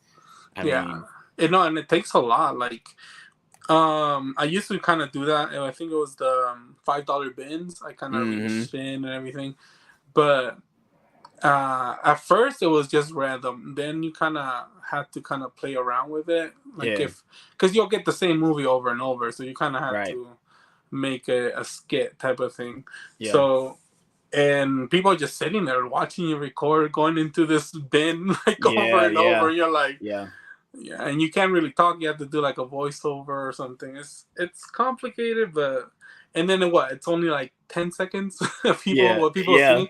And I did that when so like they started putting the $5 steelbooks in the Walmart bins, and I finally found some in my Walmart.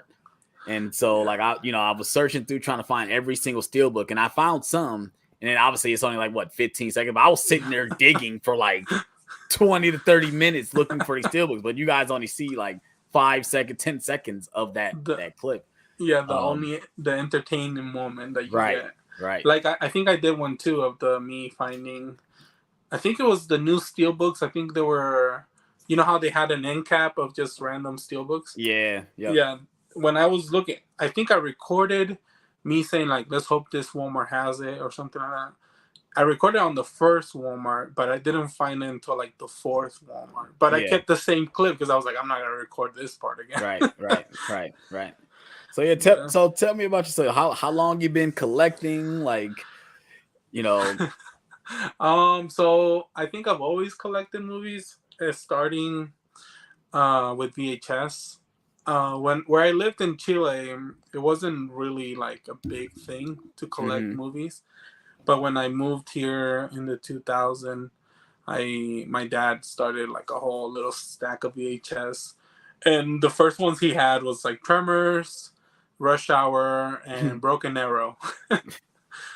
And me learning English, I used to watch those constantly, but me not knowing what the words are, so I would go to school, and there's a scene in Broken Arrow that John Travolta, the thing explodes, and he goes like, "God damn, I'm on a rush."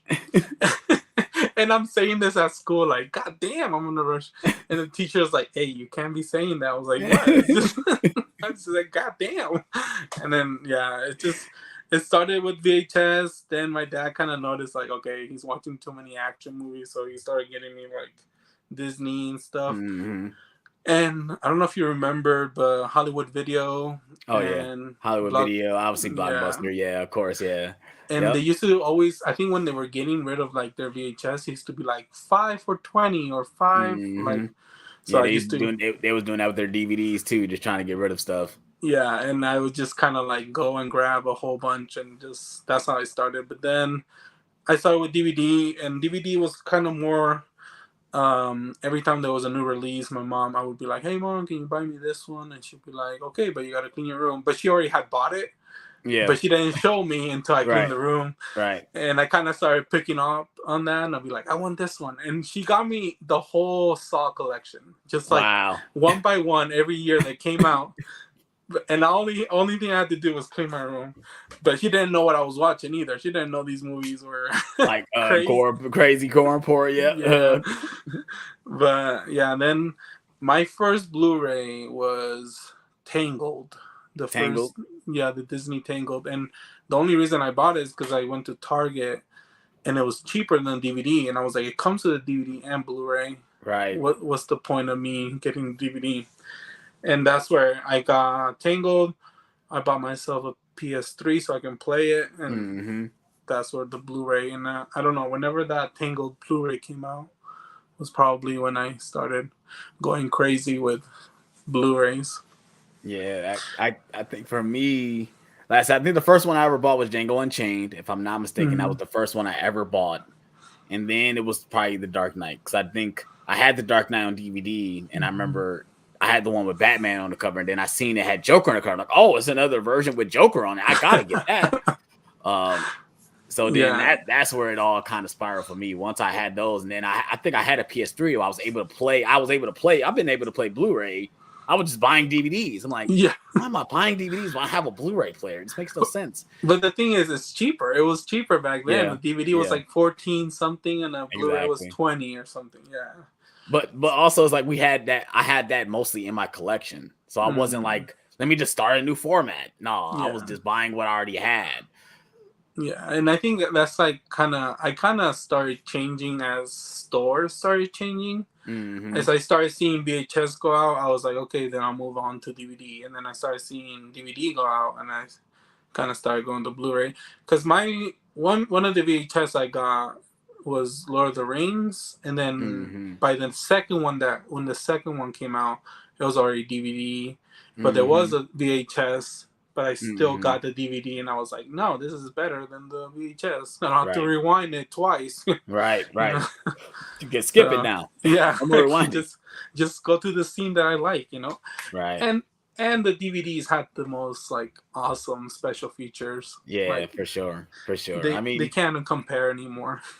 And it's messed up thinking about it now, because I thought about actually, like, talk about Lord of the Rings. I thought about going back and buying the DVD sets, because I got a feeling there's certain special features that they don't have on the Blu-rays or even the 4K. Yeah. Like I still have some of the Disney ones, because even Disney, sometimes they don't put out all their special features that they had on the DVD. I think I have the Holes DVD, and that one has the music video of their Dig It song. Oh yeah, because the Disney Movie Club version, I think, don't have that. Yeah, Disney, it doesn't have it. I think they released a newer one, but I was like, I'm not gonna double dip on this if I have. Yeah. But that one has the music video.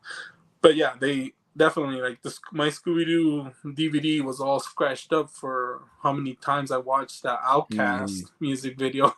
Yeah, and it's not, and that's definitely not on the Blu-ray. At least not the Blu-ray app, because I have the double feature one with both of them, and I don't think it's on there.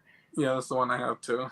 Yeah, so, but yeah, so I got this one question I want to ask you. How do you feel like about your collection now? Do you feel like you have too much, or do you feel like you have just enough? Because I ain't gonna lie. To me, I think I'm at the point. Obviously, someone asked me earlier, do you feel like you're buying less? And I'm like, yeah, I'm definitely buying way less than I was like 2 or 3 years ago. Because I think at this point I'm kind of good with my collection. So do you feel like you're at this point? Yeah, I think, okay, so when I started, I think it was 2017, I started Instagram, and I saw people post what I loved, which was movies and all that stuff. And so I kind of learned about boutique labels and these, you can buy movies at Barnes and Noble. You can buy, like, I learned about so much. And I think the first time being on Instagram, I went crazy with like, oh, I need to show off the new releases. I need to go. I need to be the first one to post about this, you know, like.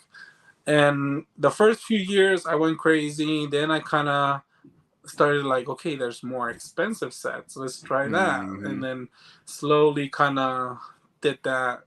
But I think TikTok changed my mind in how much work I put into TikTok, and then studios noticing what I did. Yeah. And I kind of, I've, okay, this might be a little controversial, but I've always said that if you're not buying movies, you're kind of not really a collector. And there's a lot of people that get everything from studios, but they don't spend their own money. But I get it. I get that now.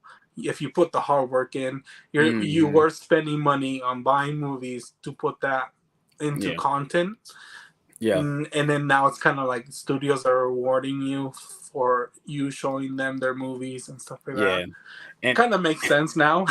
and it's crazy because, like, for someone like me, where like I said, I've never touched that. I've never felt that before. I've never gotten anything from a studio. As much as I go out and showcase these new releases and talk about these new releases and go out almost every Tuesday and show off what they have, I've never experienced that. Usually, I usually go out and buy the movie. If I want to review it, I'll review it. And it's hard for students. There's so many people posting the same thing. That's like I kind of shifted to Instagram with videos instead of TikTok.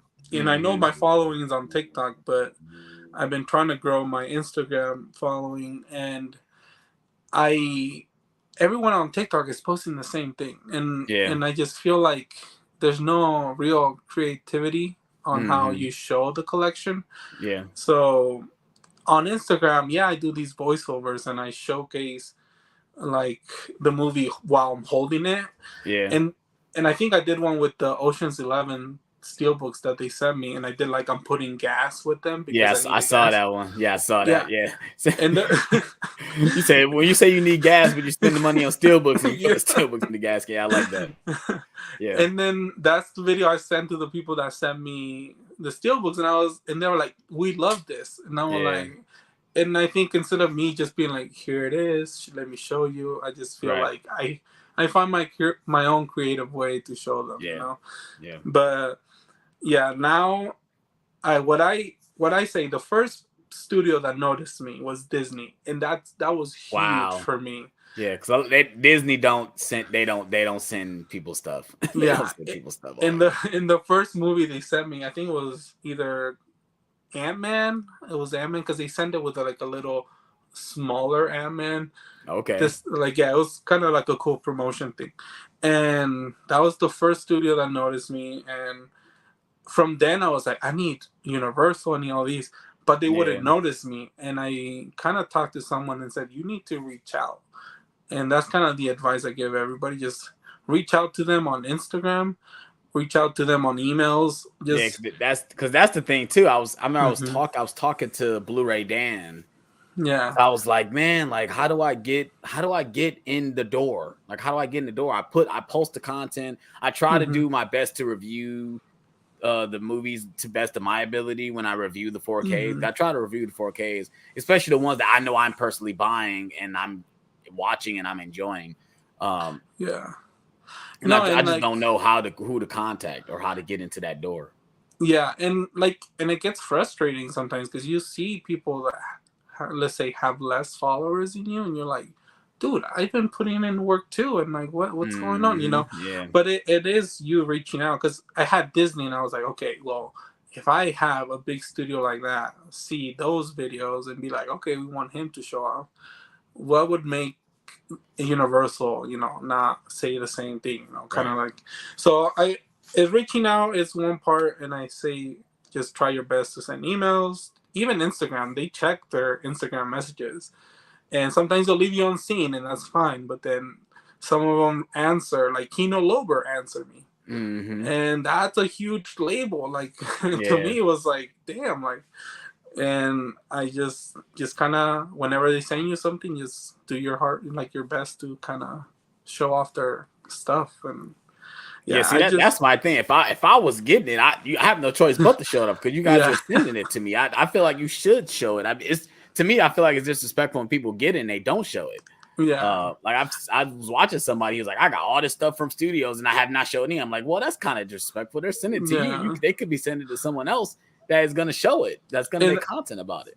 And I kind of, that's how the spots get opened. That's kind of how, if they see someone, they see if you post it or not. You technically also have to send them the link of what you posted. So I feel like if they're not getting those emails, they're not getting you like stuff that you posted, they kind of take you off that list, and then they open a spot for someone else. But dude, just reach out to them. Even just let them know that this is my following here.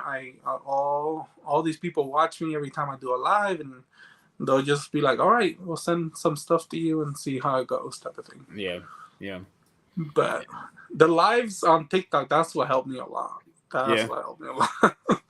But see, that's why I didn't know you can go live on TikTok. I just thought it was just like you just make videos or like quick videos. That's where I thought it was. And then I noticed you can make longer videos. So I've seen you've been posting, even though they're quick, but you're starting to show everything in your collection, and you're counting everything in your collection too. So I'm gonna ask you that question. You don't know how many movies you have? No idea. Well, I'm gonna send you a link to an app that I use to log everything in it, because dude, I'm not gonna lie to you, I hate those apps. Really? Well, like the thing is, like, what, there's Blu-ray.com. I think they do it too, right? That's the one I use. The My Movies app is connected to Blu-ray.com. That's the one I use. But like, I know I just started counting, but going one by one, just counting, oh my god, I can't. And I'm trying to make it fun. Like, I think I'm on part 4 of my showing my collection. Yeah, you're on part 4, yeah. And I kind of stopped because now it's frustrating. Yeah, I mean, but just think about it. For someone like me, I did a 3-hour long video showing everything I own. Like 3 hours, and it took me like 5 days to record that entire video. Like, I didn't just do it in one sitting. I remember there was a video that you made a while back, like probably years. You were doing like movie shelves with crates or something. Yeah, I still use them. That's what you see behind me. These are still crates that I'm still using. Yeah, and like I think you were making it bigger, and it was really small when I saw that video, but you were making them bigger. And it might have been when the Friday the 13th set came out. Okay, yeah. Around back then or something. But yeah, I remember you're using crates and stuff like that. Like, I have no space here. Yeah. And studio sent me stuff to review, and I'm like, I love it. It feels nice to kind of get that recognition and everything like that. But like, I don't know where to put it. I don't want to get to that point that I have no idea. Yeah, you have where to put it. Stuff just piling up. But I do have those moments. I'm kind of like, okay, what do I really need in my collection? Yeah. And I kind of go through it, and I go to, the thing that sucks is I go to this place, I kind of have books, like you kind of have that, right? So I go to this place called Graywell's, and they also take movies, and then they can give you money, or you can have store credit.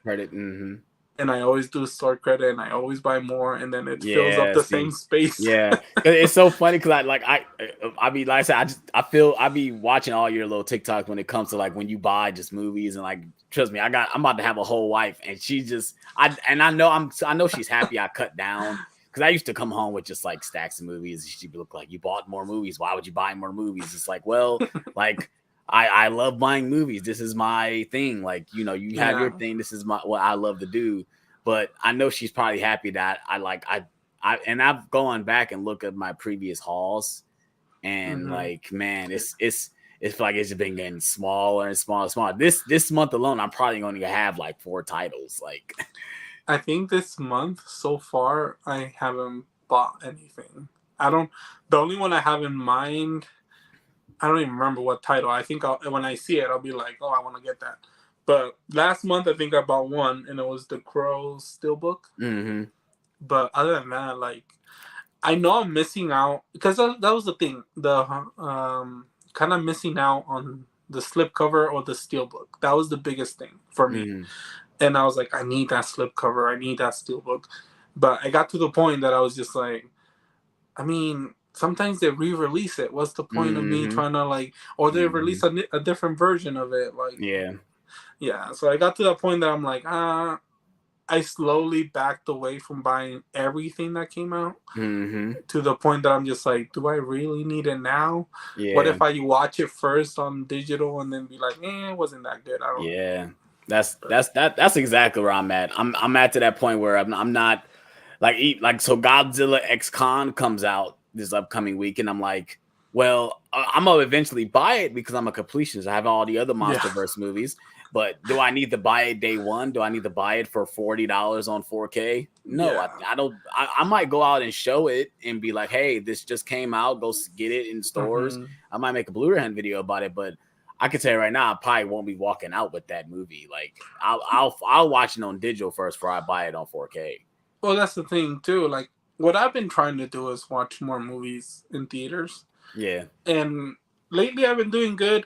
I've seen pretty much everything that has come out. Not like the lower stuff, like the horror movies, Terrot or whatever it was called or something. Like, I haven't seen any of those, but like the big ones, like tomorrow I'm watching Bad Boys. Okay, yeah, if you love the last 3, you're gonna love this movie. Oh my god! The best thing is, like, I rewatched them like a week ago, so you're all in, because I did the same thing. We did a watch along on my on Nerd Talk's YouTube channel, and after watching, I'm like, man, I'm so ready for 4. And after walking out of 4, man, I'm going to see it again tomorrow. Going to see it again tomorrow. You're making me excited, man. I'm already hyped for it. You're already here. Oh you're gonna walk out of there screaming like, let's go. That's how you're gonna walk out of that theater. Like Dune 2, I haven't even bought that on Steelbook now that I remember. I'm surprised because I don't know why I thought you had that. So you don't have it at all. You don't have the slipcover either. No, not even. Wow, yeah, I it's on my wish list just in case. Okay, I'm about to say I double dipped on that one. I was gonna buy 2 copies of that. Yeah, I got the Steelbook. I got the Steelbook from Groove, and I bought the slipcover version when I was out. When I was Blu-ray hunting. Now this is controversial. I don't like the main actor. Oh, you don't like Timothée Chalamet? Oh, that makes sense. I have Dune and I have 2 copies of it, not because I want to, because they send it to me. But they sent you the Steelbook. Yeah, but I don't know. The second one was all right. I didn't really. I know it's. Yeah, I feel like I'm getting in trouble as I talk more about it. You good. Like I said, it's all subjective. Trust me, I disagree. To me, it's my favorite movie of the year. It's still my favorite movie. I don't think it's nothing has passed. I love Bad Boys, but I'm sorry, Doom Part 2 is damn near a masterpiece to me. It's all subjective, you know. Yeah. You want to hear my number 1 movie of the year? What is it? Abigail. Oh, I knew it. I was about to say it's probably some horror movie that doesn't really, like I said, but it's all subjective. Like I said, yeah.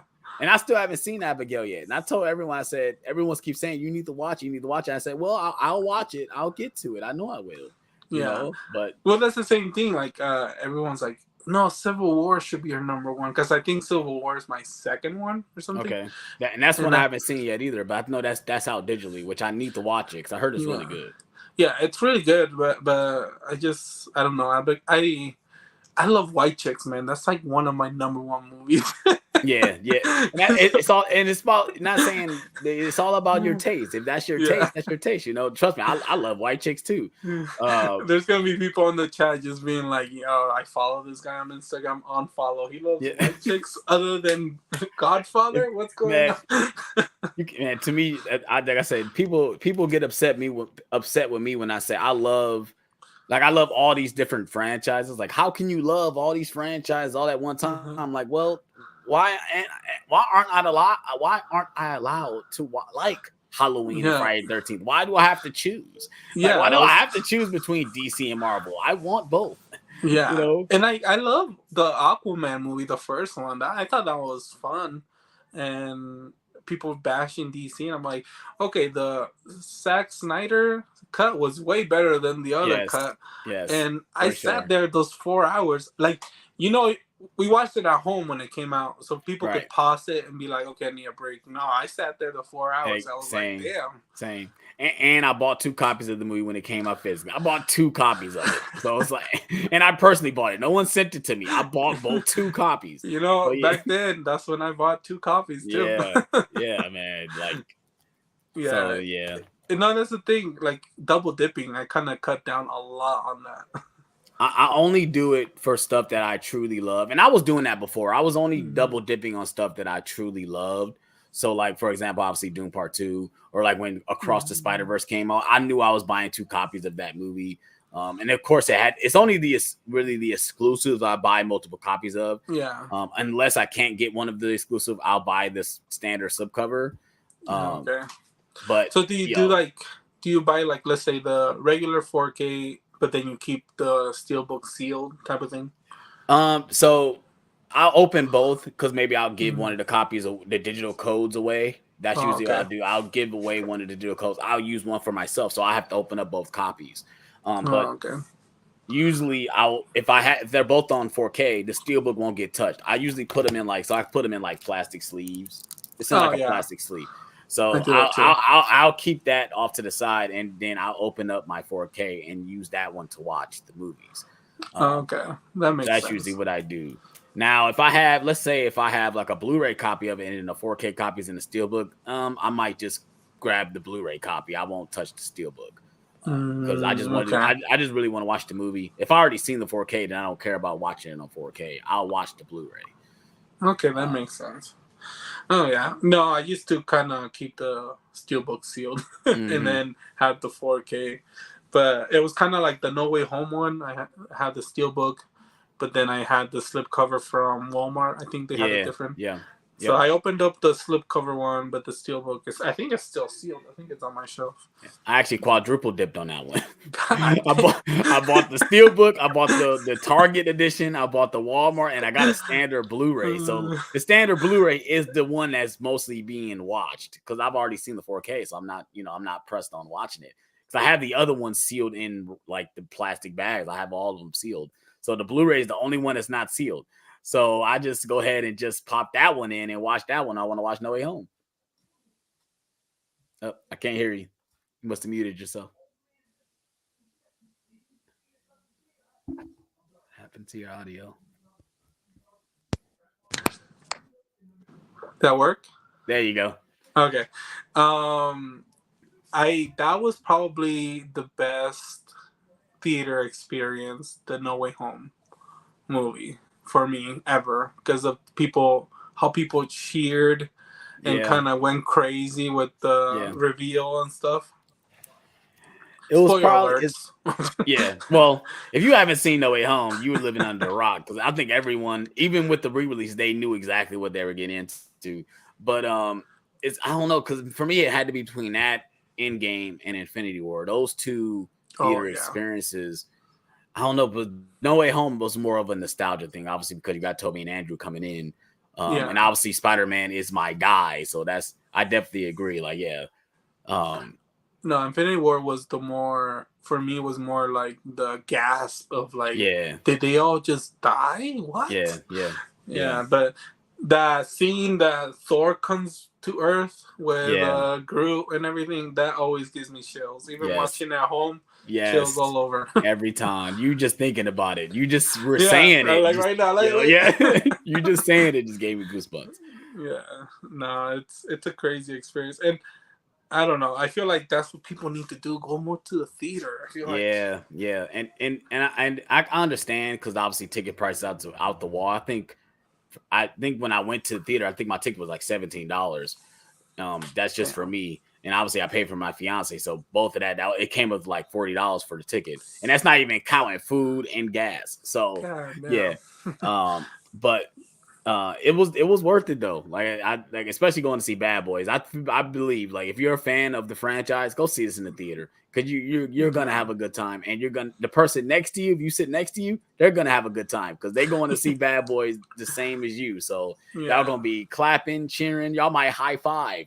Like I said, it felt like I was in a Marvel movie for real. Like I had this couple next to me, she was dancing in her seat at the end of the movie. I'm like, yo, this is like what? Okay, I feel this. I had that kind of experience with Top Gun Maverick. Oh wow! See, I didn't see that in the theater, and I regret it. No, I did see it in the theater. I did see it in the theater, but it wasn't that one. It was like the guy by me. He was crying. He was laughing, and I was like, he was giving me chills instead of the sound of everything going on. I was like, damn, bro, you been waiting for like 40 years for this. It's so funny because that experience when I went to see Top Gun Maverick, I went to see it after work. So of course I'm like, so I work in a warehouse. So of course I'm like sweaty and stuff. I'm like, I need to go see this movie. And of course I'm thinking I'm sitting in a row by myself. No, I'm sitting in between two grown men. I'm like, I'm sitting here. I know I smell horrible. I know I do. I'm thinking I was going to be in this theater by myself. But I don't think it really fazed them because you was right. I think the guy on my right was literally in tears at the end of that movie. And I'm like, your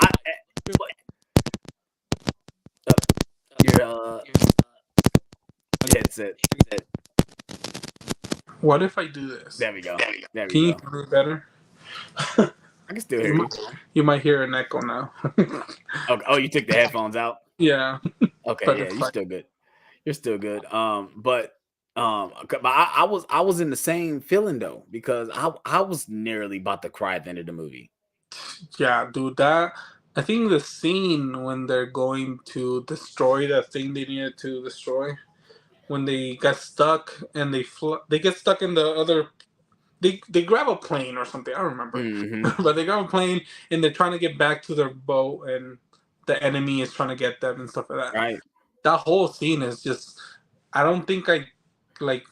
That's the first time I gripped my chair. And I was so just tense. I was watching it. And I was like, God damn! And the guy by me is just like, oh my god! I was like, God damn! You're going through something. That's another movie where people ask me, do I need to upgrade the 4K? I say, buy that movie, and you ask the question, should you upgrade? That movie right there on 4K is fantastic. What's the question you get the most for being a collector?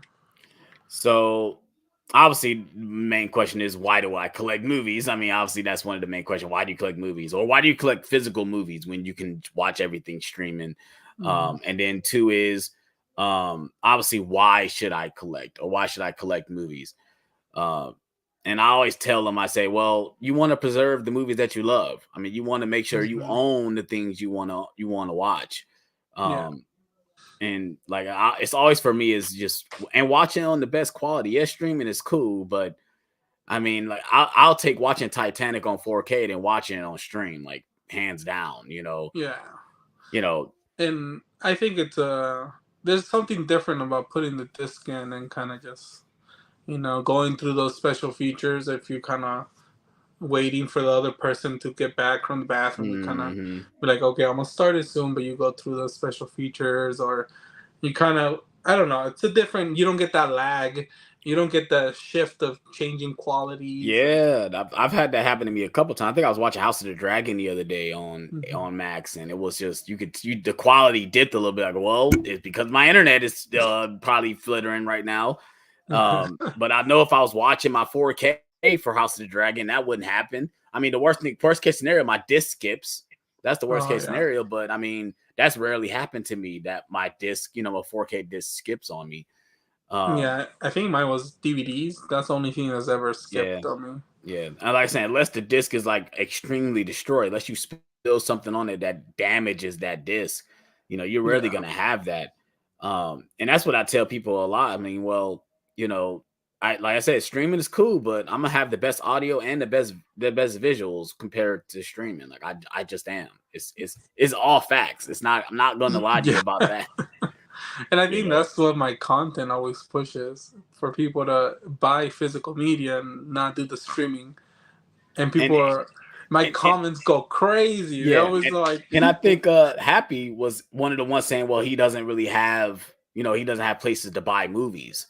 And I was like, well, if you don't really have that many places, there's always online. You can get stuff online, but also you can try to find places like, I try to tell people, try your Big Lots, try your Dollar Generals. They be having, their movies in there thrift too. shops. Yeah, thrift stores, pawn shops. You can always try to find them out there to try to find movies, because I'm sure people are getting rid of movies for they're keeping them.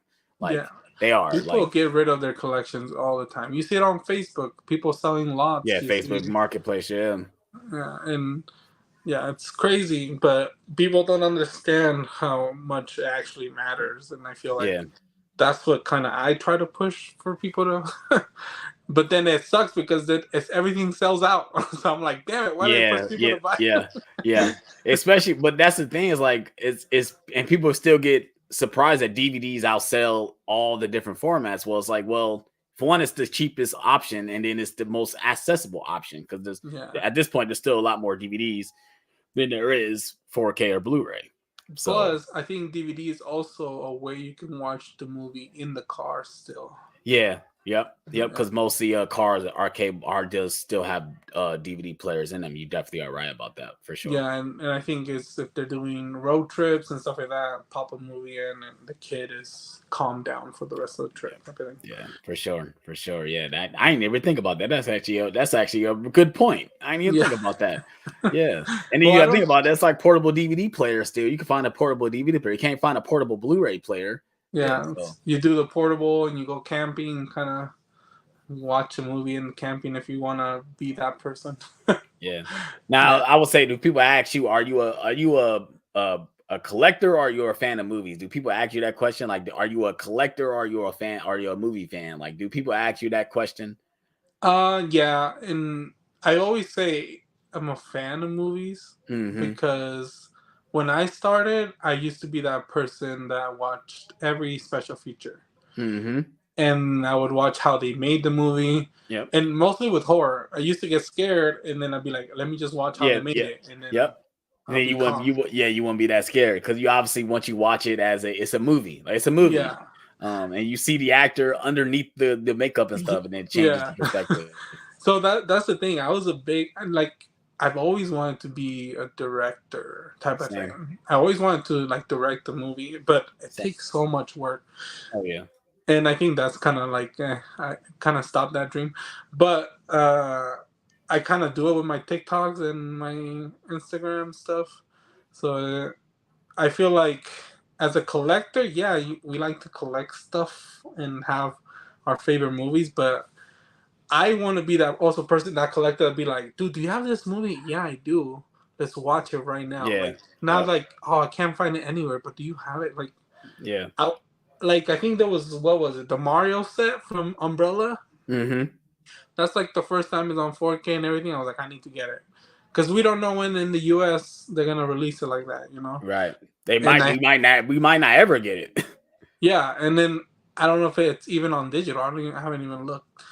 But then Dogma, same with Dogma. We were talking about that earlier, because someone asked me, what did I find at Goodwill? I'm like, well, I found Dogma on Blu-ray for $3 at Goodwill, and I beat you. I got it for $1. Yeah, that's even a better deal. And I made sure I opened it up and everything. I'm like, make sure this is actually in there, because it could just be the case. Somebody could have took the disc.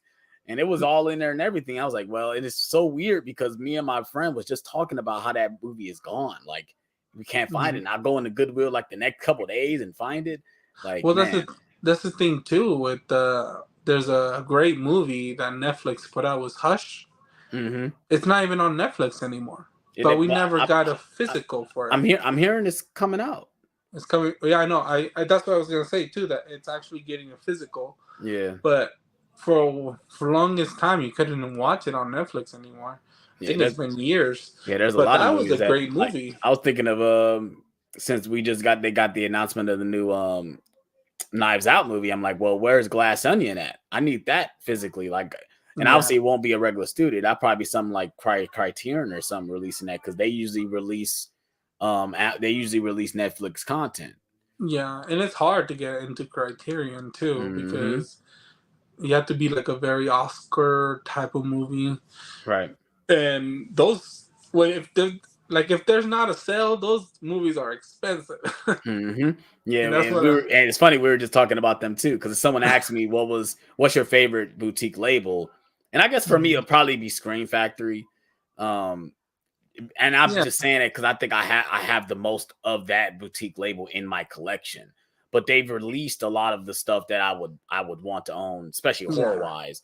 You know, they've released things like 13 Ghosts and House of Wax and stuff like that. And then those are the horror movies that I love to watch. Yeah, of course Ghost Ship and stuff like that. Yep. And I bought all those. Usually I only buy boutique labels for things that I know of. I'm not going to buy something that I've never heard of. Yeah. And I've done that with most of the Screen Factory releases I've owned. The only one I probably bought that I've never seen was what's it called? Damn, the one about the guy who wants to be he wants to be a serial killer, but it's based in a universe where all the killers exist. Dang, what's the movie called? Cabin in the Woods? No, it's damn, I can't think of somebody. If someone in the chat, tell me what the movie is, but it's a Screen Factory release. Oh yeah, I can't see the chat. Oh yeah. Oh yeah, because you got it. You're on your cell phone, right? Yeah. But Dead Meat did a kill count on it, and I was like, oh, that's an interesting premise. Let me go ahead and watch this movie before I watch the kill count, because he always explained what the movie's about before he does the kill count. And I was like, oh, that's an interesting premise. Let me look this up, and it was a Screen Factory. So I'm about to buy this and watch it, and it was actually an interesting watch. Now I wonder if I have it. You probably do. I'm about to, hold on. Let me see if I got it. Hold on. Let me grab it. Hello, everyone. Sorry for being late. There it is. It's called Behind the Mask. Yeah, that's what it's called. Yeah. Behind the Mask, the Rise of Leslie Vernon. That's what it's called. Okay, do you put all your movies into plastic slips? What'd you say? Did you put all your movies into plastic slips? Just the slip cover that I care about. Like most of the Screen Factories I have, because I like, I want to keep the slip covers preserved. Okay, my question is, do you have the Sleepy Away Camp slip covers? No, I can't find those. Obviously, you could find them without slips, but not with slips. Now, if you do find them with slips, I will put them in. I will get protectors for those. I wouldn't just get the flags. Those are getting protectors. They'll have a lock and everything. Yeah, and it's so. And that's another thing about being collectors, is that something as simple as a slip cover, will make something so expensive. So, I went out hunting, and we got this place called The Exchange. And they were selling these Star Wars movies for $60 a piece because it has a slipcover. Yes, $60. And the one I need is Attack of the Clones, and they're selling that for $40. And I'm like, you think I'm about to spend $40 on Attack of the Clones on a slip? Because it has a slip? Hecky no. I said, how much would it cost if I took this slip off? That's what I want to know. I'll buy this carton for $5. What? No way. I'm not. And I already have the movie. See, that's another thing too. I know I'm being good, because I would have bought that 4K if it was me last year or 2 years ago. I would have bought that. I wouldn't have cared if I spent $40 on it. But now I'm like, nah. I got it on Blu-ray. Yeah, I need it to complete my 4K Star Wars set, basically, because I think that's the only one I need is Attack of the Clones. To have all the movies on 4K, slipcover wise. I own all of them. It's just I don't have that one on 4K. That's a birthday gift for yourself. Man, and it's weird. It already passed. I gotta wait like 6 more months until my birthday. But man, it's like, yeah. And then you got things like, you know, like I said, I put all my 4K slips in those bags. But then obviously I don't have all my 4Ks with slip covers. Some don't have slip covers. So you have some with just, you know, in, you know, the regular case. Well, that was me with the 4Ks. Mine, I had everything had a slip cover. Everything. And then I think a friend gifted me a movie, and it was I Am Legend on 4K. It didn't come with a slip cover. Yeah. I was like, this looks so bad. That was the only time I bought the cardboard for a movie. So you bought the slip cover? You found the slip cover? I think it was like $10. It wasn't that bad. But yeah, so I got the slip cover for that, and I was like, everything looks nice. And then freaking Scream Factory started releasing their 4Ks without slips. And then it costs money to make a slip for it. Upgrade doesn't have a slip, right? Upgrade didn't come with a slip. Happy Dev Day didn't come with a slip. None of those came with. That's why I didn't bother to buy those. I was like, they're not coming with slips. What's the point? Y'all just releasing them just to get extra money. That's what y'all doing. And it hurts. It hurts to see them like that because they're finally getting a 4K. And you're like, God damn, like Wanted. Yeah, and it didn't come with a slip. Yeah, and I got Wanted with a slip, but it's obviously Blu-ray. Yeah, me too. But man, and someone asked me like, have I been on the 4K train when it comes to Screen Factory? I haven't, you know, unless they're not doing nothing besides the Halloween stuff. Like I believe like they should have just kept with that same format, like with the Halloweens. Give them all slip boxes. Why are we doing all this regular artwork? You know, and then we gotta pay extra for slip covers. Like, I'm not gonna do it. Not gonna do it. I'm okay. Let it be a limited edition one or something. I don't know, something that can kind of at least give you the chance to get a slip cover for it instead of just releasing it like that. But no, it's just too expensive. Yeah. And we were talking about earlier in the chat too. Was like, man, I was at least talking about that. So that's why I don't really go hard on the boutique labels. Because they're so expensive. Like the only one I say really go for is probably a Kino, but they do such they got such obscure, like older titles. Like they do such, this is really for the film person. Like if you really want to go into film and learn about film and learn about older movies, start buying Kino because they up your alley.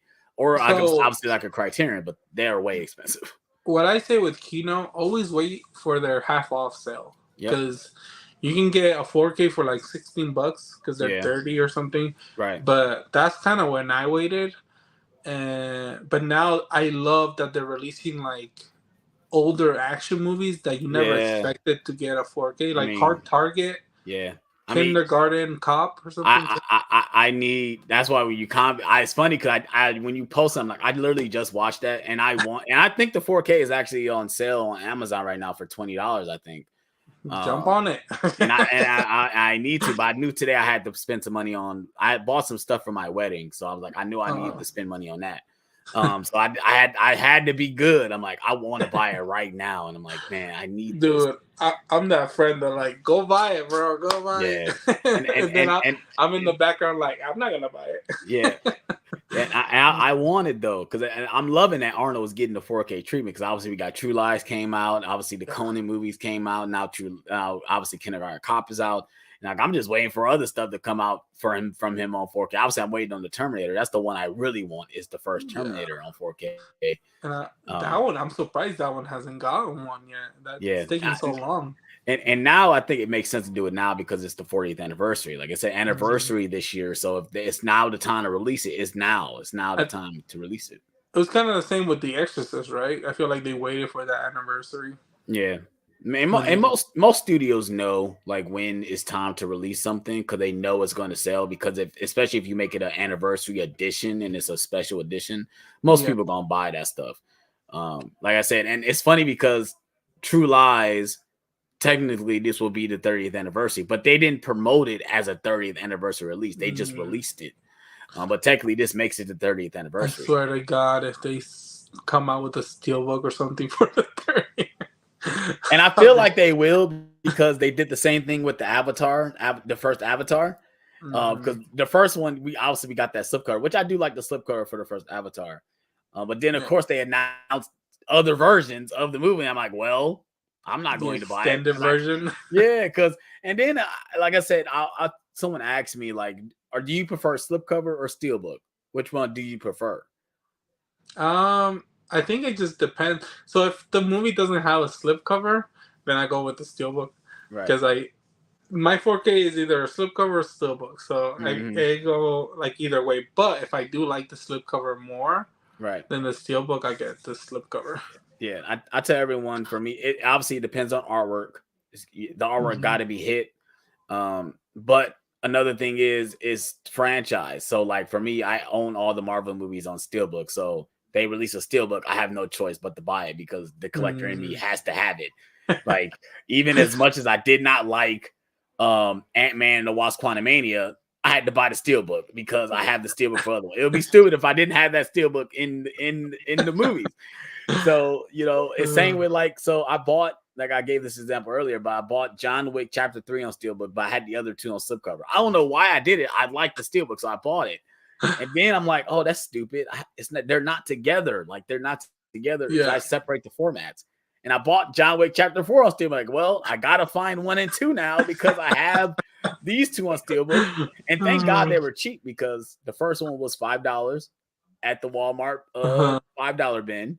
Oh yeah. And I was able to find the second one on Best Buy for like it was like really right at the end, tail end of them selling movies, and I was able to find her on the website. But it's so funny because it was actually $5 too in the Walmart bin. But I saw a lot of. That's the thing that made me mad about the $5 bin steelbook thing that happened. That I was like, I could have waited. I bought these full price. Yep. And even the Lionsgate one. So like, I bought 3 from Hell, and I bought Belly. I bought Sicario. What's the other one? I bought Chaos Walking. Saw was there too. See, that's the thing. I bought Saw day one, and I was kind of upset about that one. Like, damn, Saw's in here. Total Recall was in there. I think I bought that for I didn't pay full price for that, but it was cheaper obviously than what I paid for it. At the point I almost bought all of them. Like I almost just bought all of them just so I can have them, and if I wanted to give them away, I can give them away. Just like a revive, like, you know what? I'm gonna return the full price one. Yeah. And then like it's even like the Hitman's Wife Bodyguard, it actually had the Best Buy sticker on it. Like it was still a Best Buy sticker on that one. When I saw it in my video, I'm like, damn, I should have bought that one because I had a Best Buy sticker.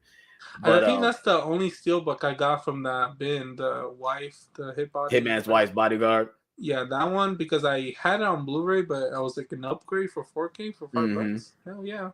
Yeah, see, I bought the slipcover for that because I had the slipcover for the first one. See, that's another thing too. If I have the slipcover version, I most likely won't buy the steelbook because it won't. I like having them sit next to each other. Like like I bought Dune Part 1 slipcover. I didn't buy the steelbook because the steelbook was gone like when it first came out. And then what happened? Oh yeah, I remember that orange like I have that. Technically, the way I got the Dune steelbook was that I went into Best Buy randomly and it was there. Wow. Yeah, and I was like, what? And I didn't have money that day, and I hid it behind another movie. Okay, yeah, that makes sense. Yeah. And then like, I think I went like a week later, and it was still behind that movie. So I was like, hey, no one saw it. So. Yeah. I like I said, for me, I think what it was I saw. No, this is what happened. So I actually triple dipped on Dune because I have the paying box too. I have the paying box that they released for Walmart. But they announced the steelbook for Dune Part 2. I say I want that, so I knew I was gonna buy that, and I had to buy a steelbook for Dune Part 1 because I wanted both of the steelbooks next to each other. So I bought the Dune Glow in the Dark one. I bought that one. Which I don't really like that is glow in the dark, but I needed a steelbook for it because I wanted to sit next to this steelbook. See, that's just, and I tell people like that's just sometimes the collector in us. Like we just have to have it a certain way. Because for me, I just don't like not seeing movies next to each other that are in a franchise. I just don't like that. Yeah. Have you ever tried Whatnot? Have you ever tried that app? Whatnot? No, that's a one people always recommend me. Like, should go on Whatnot. But like, I'll say, isn't that like a bidding app or something like that? Don't you bid on? See, I don't do it. I don't like bidding on stuff because I don't want to put my money in if I'm not gonna get my money back. So what I've done I have bought a lot from there, but sometimes I'm like, okay, they're selling the movie for $1. It has a slipcover, but the Blu-ray that I have doesn't have a slipcover. So the collector. So you would basically buy it just so you can get the slipcover. Yep. Yeah. See, I'm not doing that. The only way I'm doing it if it is a 4K. That's the only thing I really care about. I want all my 4Ks to have slips. Because there were certain movies that didn't have slips. So like Onward doesn't have one. I had somebody make me an Onward one. Deadpool. I think mine. Let me see if I have it here. Unless you got the Target version, that's the only way. The Target version came with a This one I missed out on the slipcover for that, but someone made me this one. That's actually nicer. That's actually pretty dope. Yeah, but I remember I bought this on Black Friday or something, and it was super cheap. It was like $7 or something. Yeah, and then the slipcover was like $5, so it wasn't bad. Yeah, I think I bought it when it was new or something. It was fresh though, because mine's came with a slip. But yeah, no, I missed out. When I miss out on all, I kind of just hope I find it later, or I go to different stores. I'm like, oh damn, it's right here. Yeah. But now I'm kind of just like, I took away that FOMO mentality and kind of just like, hey, Ken. If I mess up. Speaking of Ken, what's up? It spoke them up. What up, Ken? That's my guy. What's up, Ken? I've known Ken for a while. I think when I started doing my big physical media like Blu-ray kick, I was on. Ken was on like one of the first channels I went to. I was like, it's so funny because I was like going to different YouTube channels and like being like a special guest. Yeah. And someone's gonna say, "Hey, I see you like on a YouTube tour, like going through people's YouTube channels." And I was like, well, at that point, I just started kind of like the big push, Well, like I feel like that's kind of happening to me right now. Yeah. With you guys, I feel like you guys want me to come talk to you guys. The first one was Mid-Level Media, and then KB, is that his name? Yeah. Yep. Yeah. He also wants me to do one with him, but I went to the dentist that day. We had to do one. Okay. And I was like, nothing's gonna happen. I should be fine. And like an hour later, I was just you couldn't speak. Yeah, you couldn't speak. Yeah. And he was like, don't worry, we'll do it. So I think we're doing it like in 2 weeks, June 18th or something around there. Okay. But then you messaged me, and I want to do it. I want to do this kind of your tour thing that you said. Yeah. But also, it's weird because you say you wouldn't like to try YouTube. I feel like you would have a YouTube following. So I do have a YouTube. It's Movieswithleo if you guys want to follow it. I have 100 and something followers. Because when I announced it, a lot of people followed, and I think I did a video kind of, this is what I'm gonna do. This is blah blah. But then you guys, it's just so much work. Yeah, and I try to tell people like, and I made a video about how to start a YouTube channel for physical media. If you want to start a YouTube channel for physical media, and I kind of broke it down where it's like, well, obviously there's a lot of people on this platform that do the same thing. Like we all kind of do the same thing, but the thing is you have to put your personality into it.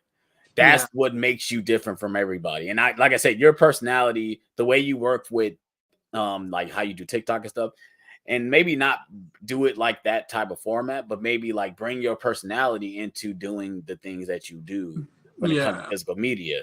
Maybe do skits during your videos, like how you do your TikTok, but then go into doing like, like kind of like a casual review or something like that. Yeah. I've tried to do the skits. I did like one skit, like when I went to go buy Spider-Verse, I was playing Miles and my brother was playing Miguel O'Hara. I think I remember that. Yeah, and he was like, he was trying to chase me to not go buy Spider-Verse. And that was just something quick I just kind of made up off the fly. Yeah. So I was going to wear costumes to go buy the movies because I was so excited for Across the Spider-Verse. But yeah, I think so my thing has always been my vocabulary with like, because I speak Spanish and English. So I kind of mix myself up sometimes. Yeah. And sometimes I know how to say a word, sometimes I don't. But I think me doing a review would kind of make me not be taken seriously. Oh yeah, just by the way you speak. Yeah, and then kind of like I always think everything's amazing. Oh, so you wouldn't be you'll be biased about everything, yeah. And that's why I ain't gonna lie to you, because a lot of people ask me why don't I like review bad things. Like I kind of review the things that I enjoy, and I try to tell people, I said, yeah, but I don't want a lot of negativity. I feel like I don't want negativity in my area. Like if I'm gonna talk about it, I'm not gonna bash something just to bash it. If I enjoy something, I'm gonna let you know I enjoyed it and I'm gonna recommend it to you. I'm not gonna go on a 10-minute rant about something I hated and tell you guys not to go see it. I'm just not gonna do that. That's a waste of time for me. Like I'm always gonna tell you what I'm thinking about the movie and what I don't like. But to me, what I mean is like I think everything's amazing. Like when I go to the movies, I go to escape the world. I kind of just sit there and enjoy my time. That's kind of the point. Yeah, and it's kind of like to me, it's like I'm not here looking for bad things. And I know people have that eye. They're like, oh, they did this wrong, they did that wrong. The story doesn't fit. But I'm like kind of just like, man, there was something off of that movie, but it was good. You know, kind of like that's kind of my thought. You know. Yeah. And that was kind of with for how you say it? Furiosa something. There was something off about that movie, but I enjoyed it. Like I had fun with it. Yeah. But there's something off of it, and like I don't know. I don't know if it was like how they made her look or they used AI or something like that, and there was some weird CGI scenes. So like there's the wrong of it, but I always kind of just go like, there's something off about it, but it was good, you know. Yeah. And then people are like here like they used this, they did this, they did that, and this. I'm like, damn, I didn't even see that part. What? What movie did you watch? It's so funny because when I go into my reviews, I get all my thoughts. I even talk about my theater experience and stuff like that. But I do kind of go deep in like how I felt about the writing and the visual styles and the camera work and stuff like that. Because I kind of do pay attention to that stuff, even though I am enjoying the movie. Especially when I went to go see Bad Boys, I was noticing all the camera work and all the stunts they were doing and the visual effects and the practical effects and all that stuff. Because obviously this is that type of movie. This is an action movie, so of course they're using all those type of things. Like I said, there's a shot. Will Smith did show this shot that he's like doing like this first person shooter, like camera rig thing. And when you see it in the movie, you would believe that this is CGI. No, this is a shot. This is a camera shot they're using. It's not CGI. And it's a real cool sequence. And I always think I'm like I should have that kind of mentality because like kind of used to watch the special features. Obviously. Yeah. But like I don't know, like I think once I'm in the room and just watching the movie, everything just goes away, and I'm kind of just like in my zone watching it. And you're in the story. Like to me, I feel like the movie it got you hooked when you don't even care about anything else technical. You're just in it with the characters and the story. Yeah, and like I'm a very like I get so into it that I end up crying sometimes. I'm like, damn, this is not even a movie that's supposed to be sad, but like he got shot. What's going on? But those are the kind of things I get so into the zone that like sometimes I'm sitting there and they're like, "Are you crying?" I'm like, "Dude, shut up." Yeah, man. Trust me. I still have movies like that where I've seen over and over again. I still tear up to, I mean. Homeward Bound. If you've ever seen Homeward Bound, the one with the two for dogs me. and the cat. For me, it's Fox and the Hound. Fox and the Hound, like the scene where she let Todd go, like she just kind of like leave him in the wild, and she had the little voiceover, and then the song kicks in. Bro, every time. And I remember I was watching it with my fiance, and she saw me crying. She like, "Are you crying?" I'm like, "Babe, I cry at this scene every time I watch it." And she like, "What?" I'm like, "Yes, it's just so sad that Todd, he didn't do anything wrong. He didn't do nothing wrong, but she knew she had to let him go because he's going to, if he was around, he's going to die. And she's not gonna be the reason why he dies. So he gotta let him go." Oh man. No, and it's the same thing with movies that make you laugh. I feel like that's White Chicks, dude. I laugh every single time. Yeah, the same jokes. Yeah, the same jokes, and I'm like, and like it gets me every time. And I'm like, you've seen this like 5. I'm like, dude, does this? I don't think that has a Blu-ray. Does that have Blu-ray? No, I've always asked for a Blu-ray. I knew that myself. I felt like that doesn't have one, and I don't think I think I know. I do have a DVD for that. I do have that. Yeah, I have the. Yeah, I think it's also like if I pull it up, it's like right up there. If you can see, I don't know if you guys can, but it's like on my shelf, all the way top. It's displayed. It's so funny because we were just talking about movies that we want to that doesn't have Blu-ray releases, and I named two of them. I don't know if you ever seen this movie called Dead Presidents. It's got Lorenz Tate and Chris Tucker, and it's a 90s like hood like movie, like one of those movies like Menace. You ever seen Menace to Society before? Yeah. It's directed by those guys who made that movie. It's also got the same actor that plays Old Dog. He has the one with like the dreads or like the okay. The little no, dreads. I have not seen that. I'll probably have to check it out though. It's a good movie. Menace to Society. Yeah, it's a good movie. But like that movie doesn't have a Blu-ray, and I really want that. And I was thinking of a horror movie that like I don't know if you ever seen. It's called Stay Alive. Oh, dude, love that movie. I was like, why doesn't this have a Blu-ray? Like it's owned by Disney. And I thought about that. I'm like, it's Touchstone freaking pictures. I'm like, what the heck? like give the rights to Screen Factor and Arrow. I feel like they would do a bomb release with this movie. If that ever gets a 4K Blu-ray, I saw that in theaters when it came out.